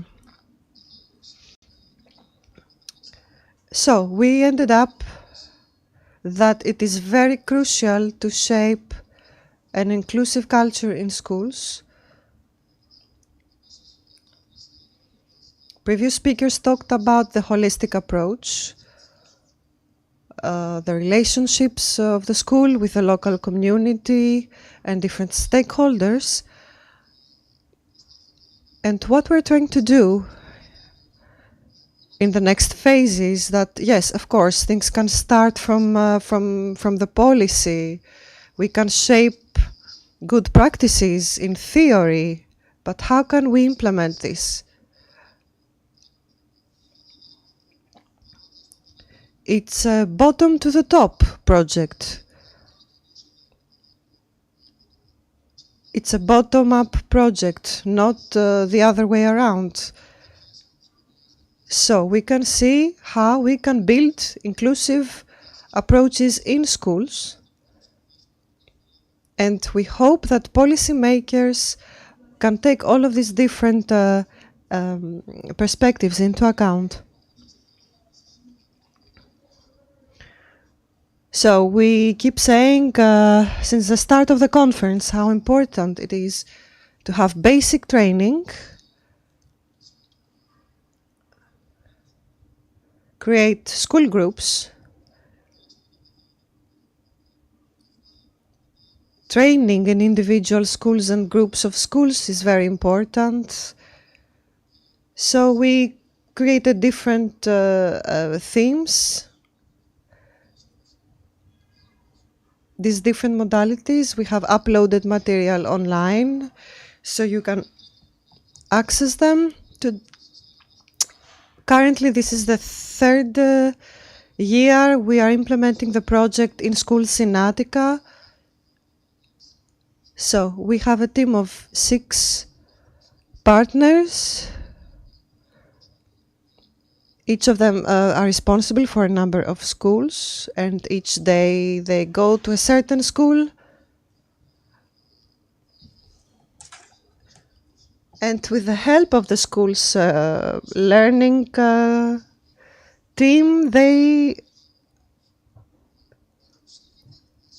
select issues of inclusivity that have to do with each school, and they work on these. Also, at each school, we get feedback and we make changes. This is a series of examples.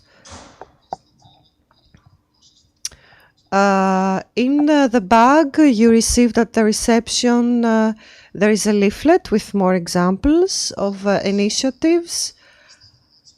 We believe that at this phase of implementation, we are not really doing something revolutionary. Our organization is different. So we're not really innovating, we're just creating new ways of implementing the theoretical background. And this makes it unique. This makes the program unique. The two main results is that first we have this dialogue between theory and action, from theory into action into schools. And we believe that the schools bear the changes themselves. Schools are the agents of change, and we also have students that feed into the construction of a general but still applied model of inclusion. This model is fed by these students. 40 schools means about 100 children, so you can understand the amount of feedback that we are getting. What can we extract from the results of this program regarding inclusivity in Greek education, in the Greek educational system?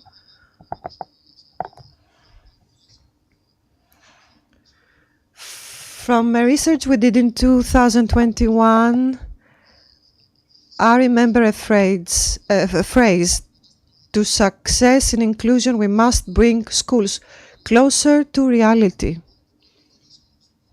And this was amazing because I did not have a lot of, I was not very familiar with schools, but then I understood what this phrase means.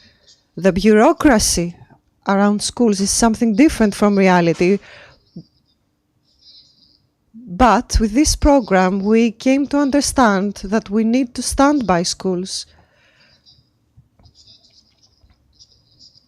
When we look into that and we inspire schools, they will know what to do with it. These practices must feed into the educational policies. Thank you very much.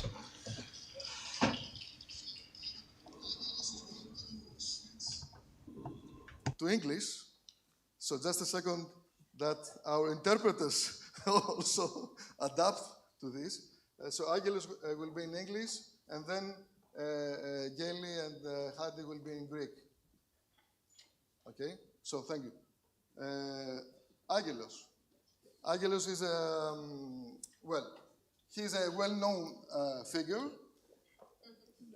in teachers training in Greece.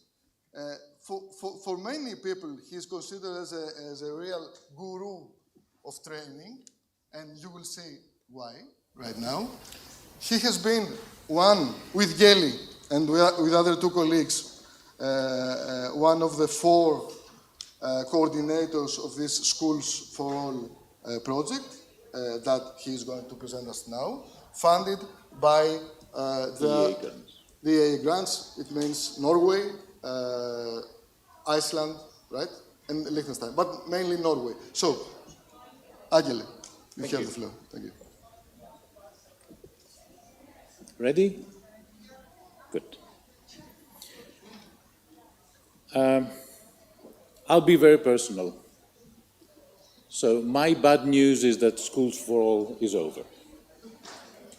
My good news is that Schools for All happened.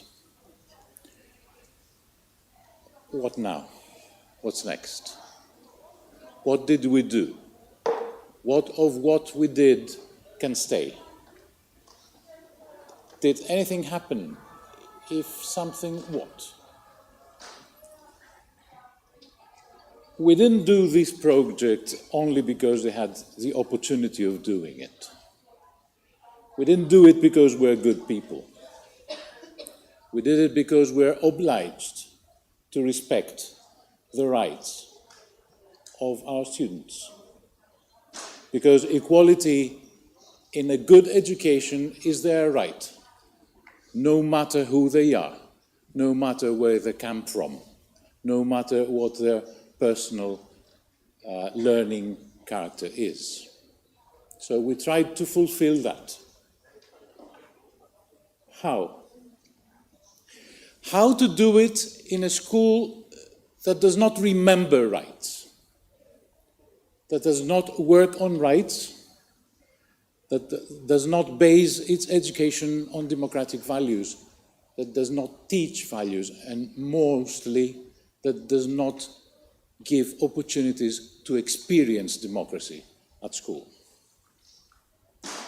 So we said, let's ask the schools if they want to participate in our project.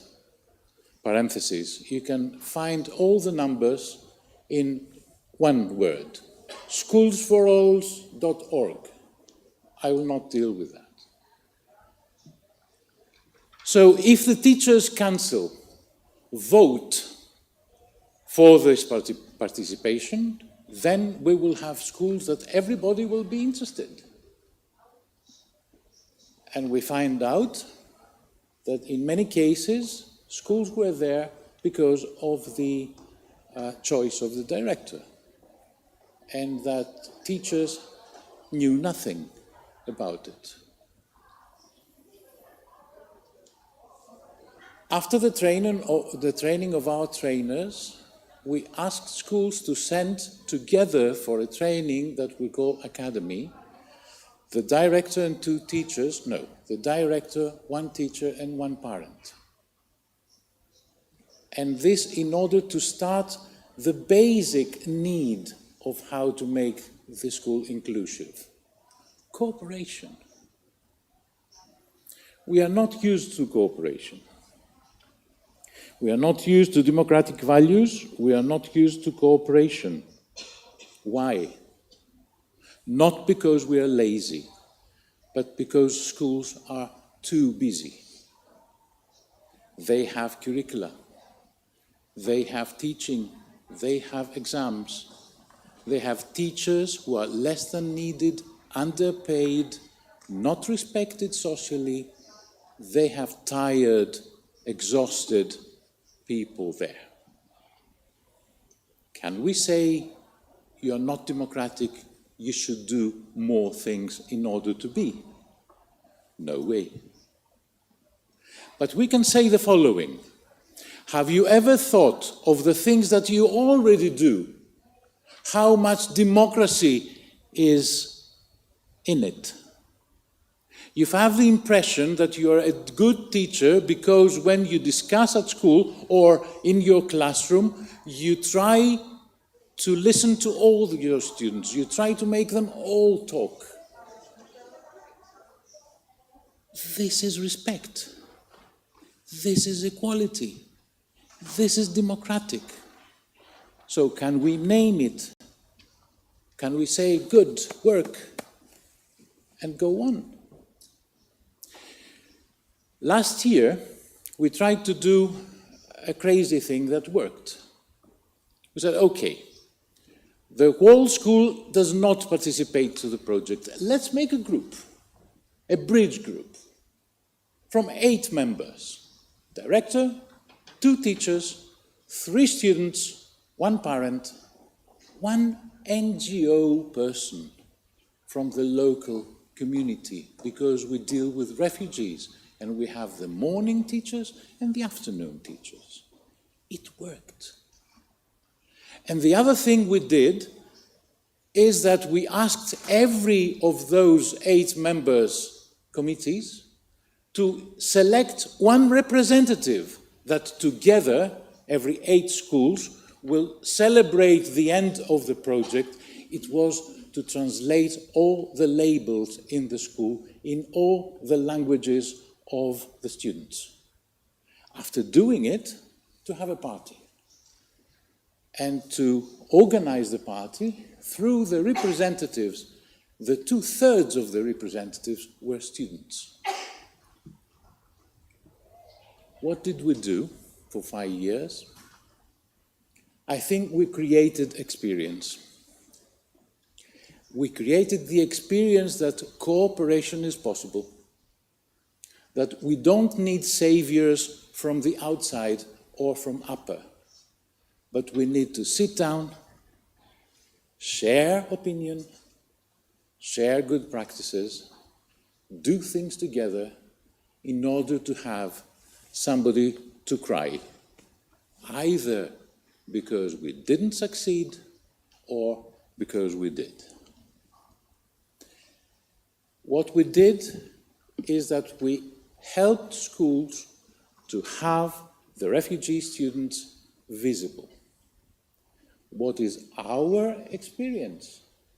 That this visibility is needed for all school stakeholders.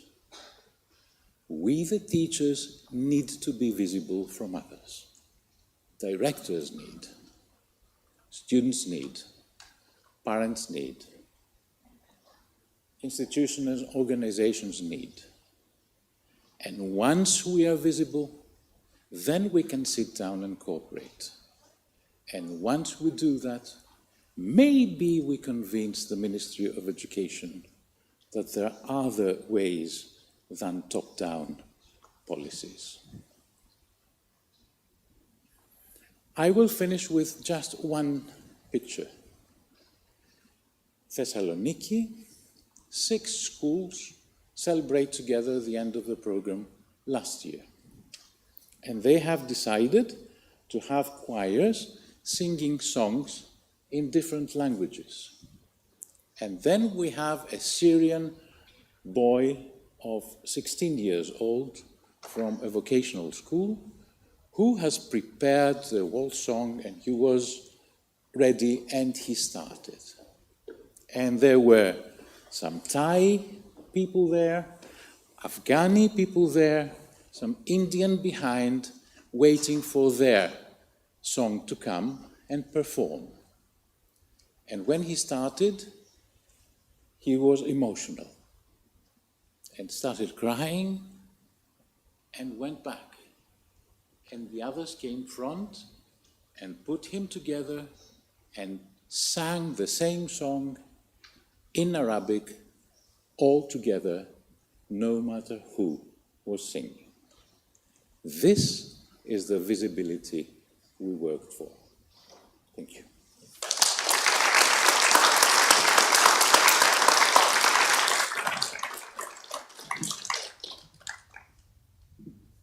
Thank you.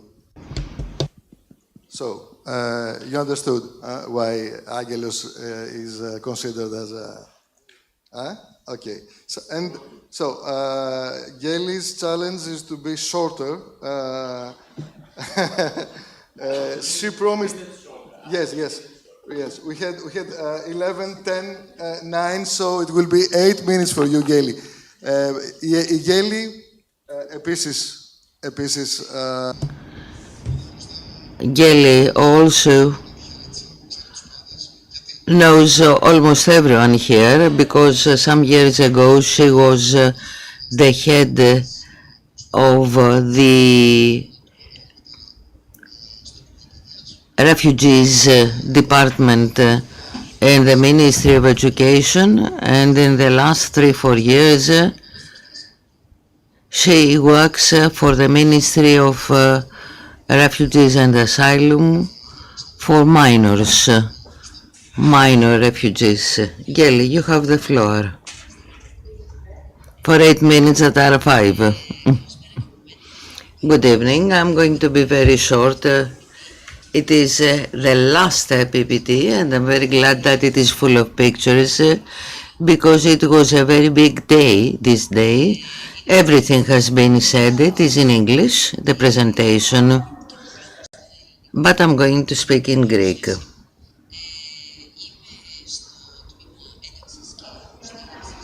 I work for the Department of Inclusion and Support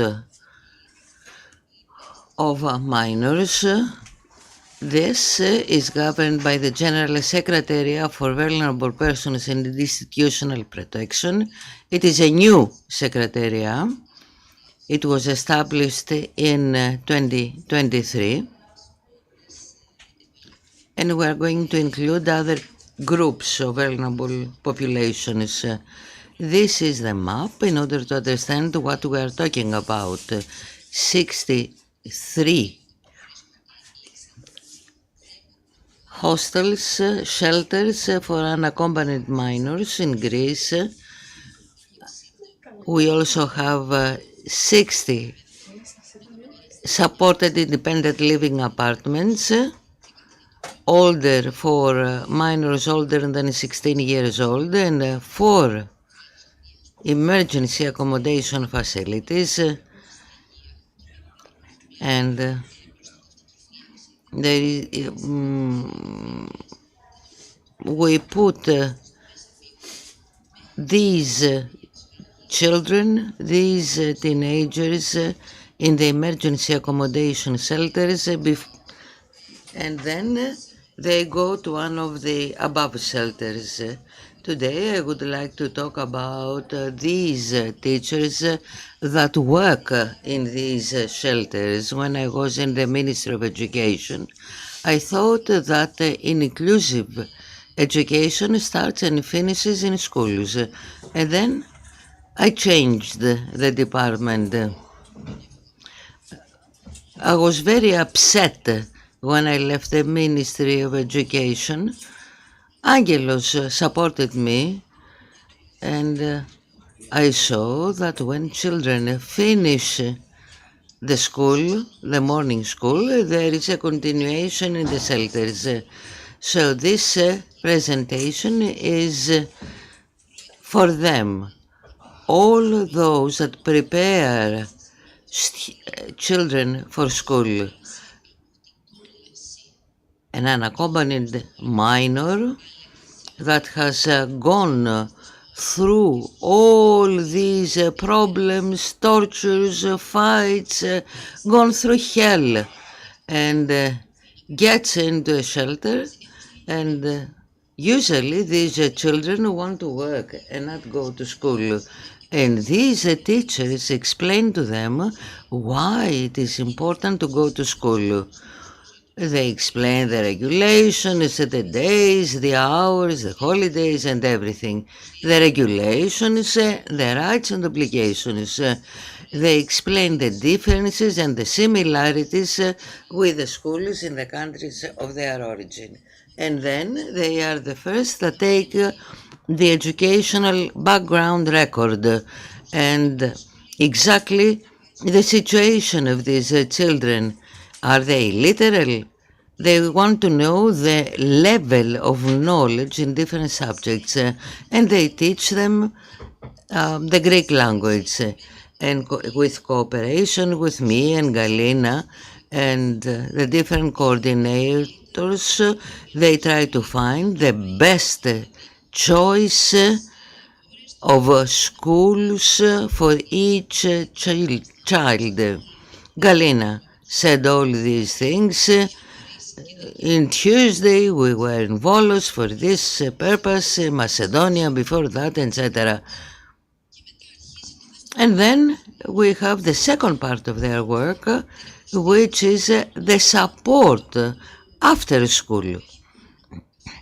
And not only that, but also to manage the disappointment, the anger, the frustration, everything.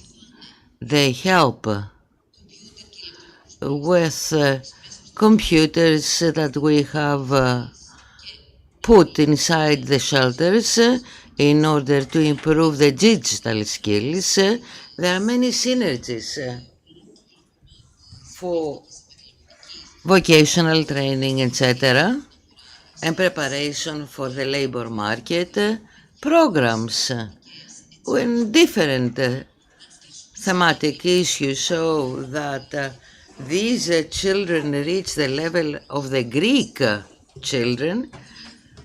We work on the rights of children. The picture on the right is one of my favorites, a Somali girl that couldn't understand the meaning of the word right. She couldn't understand what right means.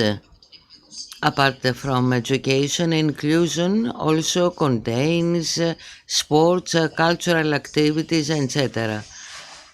that bring our children interacting with the society, with the community. And the last transparency is that my biggest concern, because on Tuesday becomes 18, this does not mean that on Wednesday this is an adult. And my biggest concern is these unaccompanied adults, 18 years old, and we're supposed to open the door and tell them, yes, you can go away. You can see that we have 2,157 unaccompanied minors, 13% girls. In July, this figure was 6. The fact that 6 became 13, this means that we have double the figure of the girls that travel unknown. This is a huge difference in figures. And I'm going to conclude with something related to transition. Our children, when they become 18, they're very happy. My children, these children, they are full of worries about their future when they become 18. And this is something to change, has to change. Thank you very much, Geli, for the content of your presentation, and the best has been kept for the end. Hadi Mihed Mohammed, who is going to talk to us about his experience coming from Afghanistan and reaching Greece as an unaccompanied minor. Thank you very much. Ομιλητής της μέρας, οπότε με εμένα τελειώνουμε. Ωραία, με λένε. I am lucky that I am the last speaker. I'll talk about my experience. I came in Greece as an unaccompanied minor refugee 8 years ago.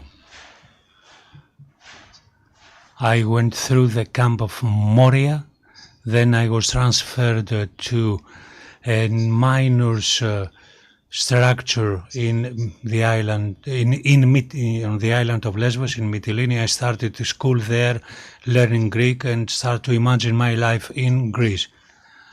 But of course, I went through all the difficulties of the journey to come here. I will not talk about that. I'll talk about Iliachtida, which is the name of the school. And today's conference is all about education. I started school since I was one of the few, or one of the people who had decided to reach here. I feel safe, and now I needed to set my goals, to make my dreams true, which was to finish school and one day to go to university. Therefore, I had to enroll at school. There were some difficulties there, and with the efforts of the people there, I managed to enroll in a Greek school. Therefore, there were difficulties because I was very few months in Greece and I do not speak the language well. There I start going to school, I know the basics, good morning, good afternoon. Therefore the teachers come, I am the only foreign person, the only refugee in the classroom. They talk about physics, chemistry. I'm still in Kalimera, and good morning. And as time went by, when I started dynamically and I said, yes, now I started, I'll finish school, at one point I started and saying to myself, perhaps I cannot manage, perhaps I'm not able to do so. And then the hostels educators undertook their role.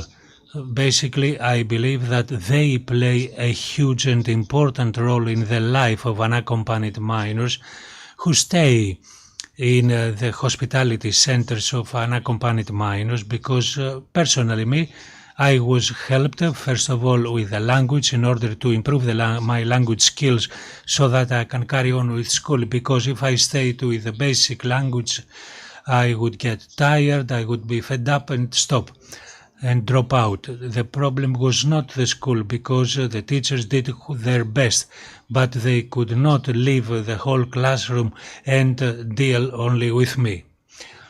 Therefore, the teachers in the hostel were for 2, 3, 4 hours per day dealt with me. They stayed by me, taught me the language and all the things that I did not understand at school. Until I became an adult, I came to a level where I could follow school and feel well. And I managed to find a job as an interpreter in Iliachtida, but at the same time to carry on with my school studies on an evening school. After 2 or 3 years, I finished the Lyceum, I took the Pan-Hellenic exams, and in the target that I had was to enter a Greek university.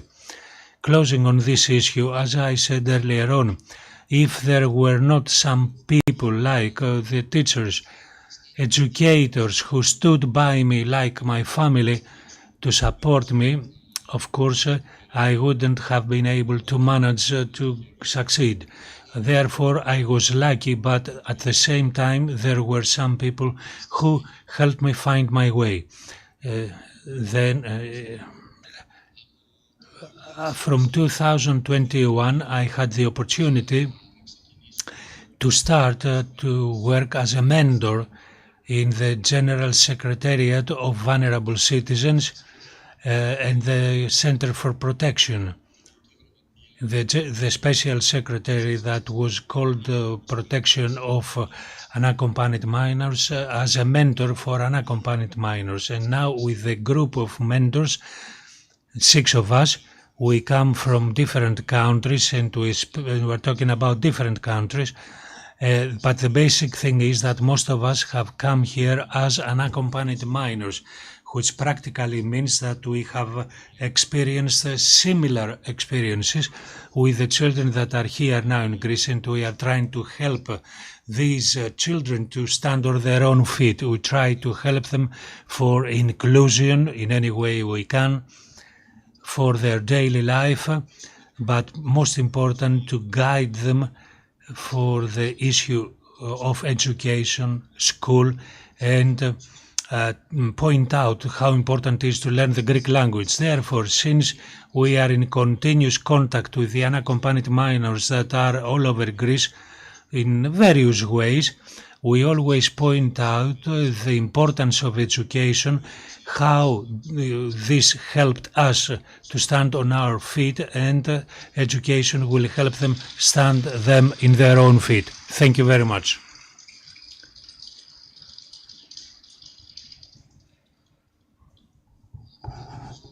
I sincerely think that Hadi answers to the question that we talked about, the message.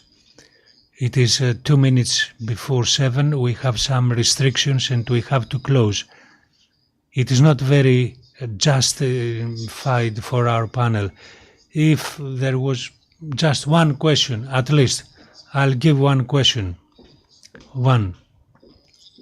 I think the message is quite clear. It is not easy, but it can be done. I paraphrase. Yes, there is a question. Mrs. Manoli, University of Patras. Microphone, please.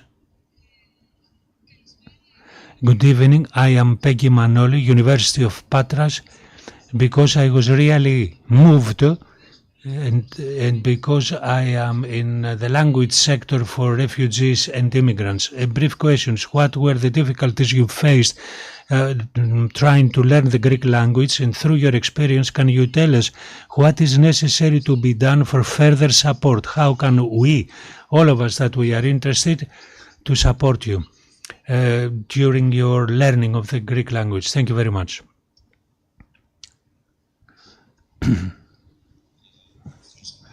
Thank you very much for the question. I guess that when a child, if we are talking about children, when they arrive in the country, they do not know what they want. And very simple, they are lost. I think the first thing is we must make this child to feel safe and to know that the safety that the child was looking for, because in many of these cases they have left from countries where there was a war and they did not feel safe. So the most basic thing is to feel safe and to know that they are going to stay here and their home and their country will be here. This is the starting point, and that was the starting point for me.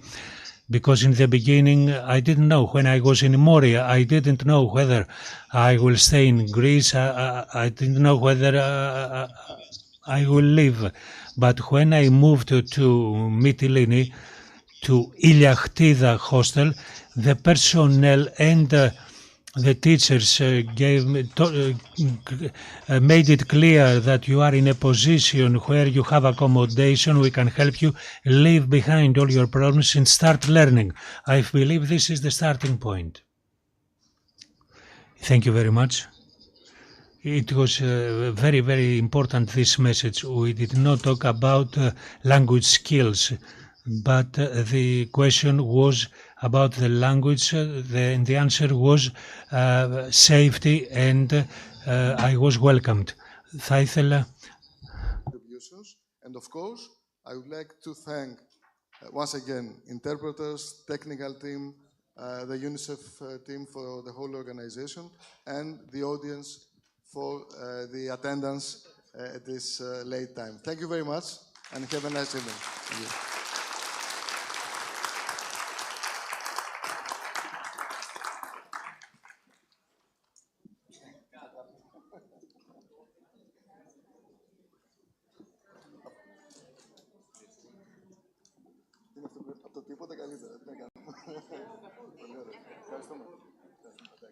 Συγγνώμη.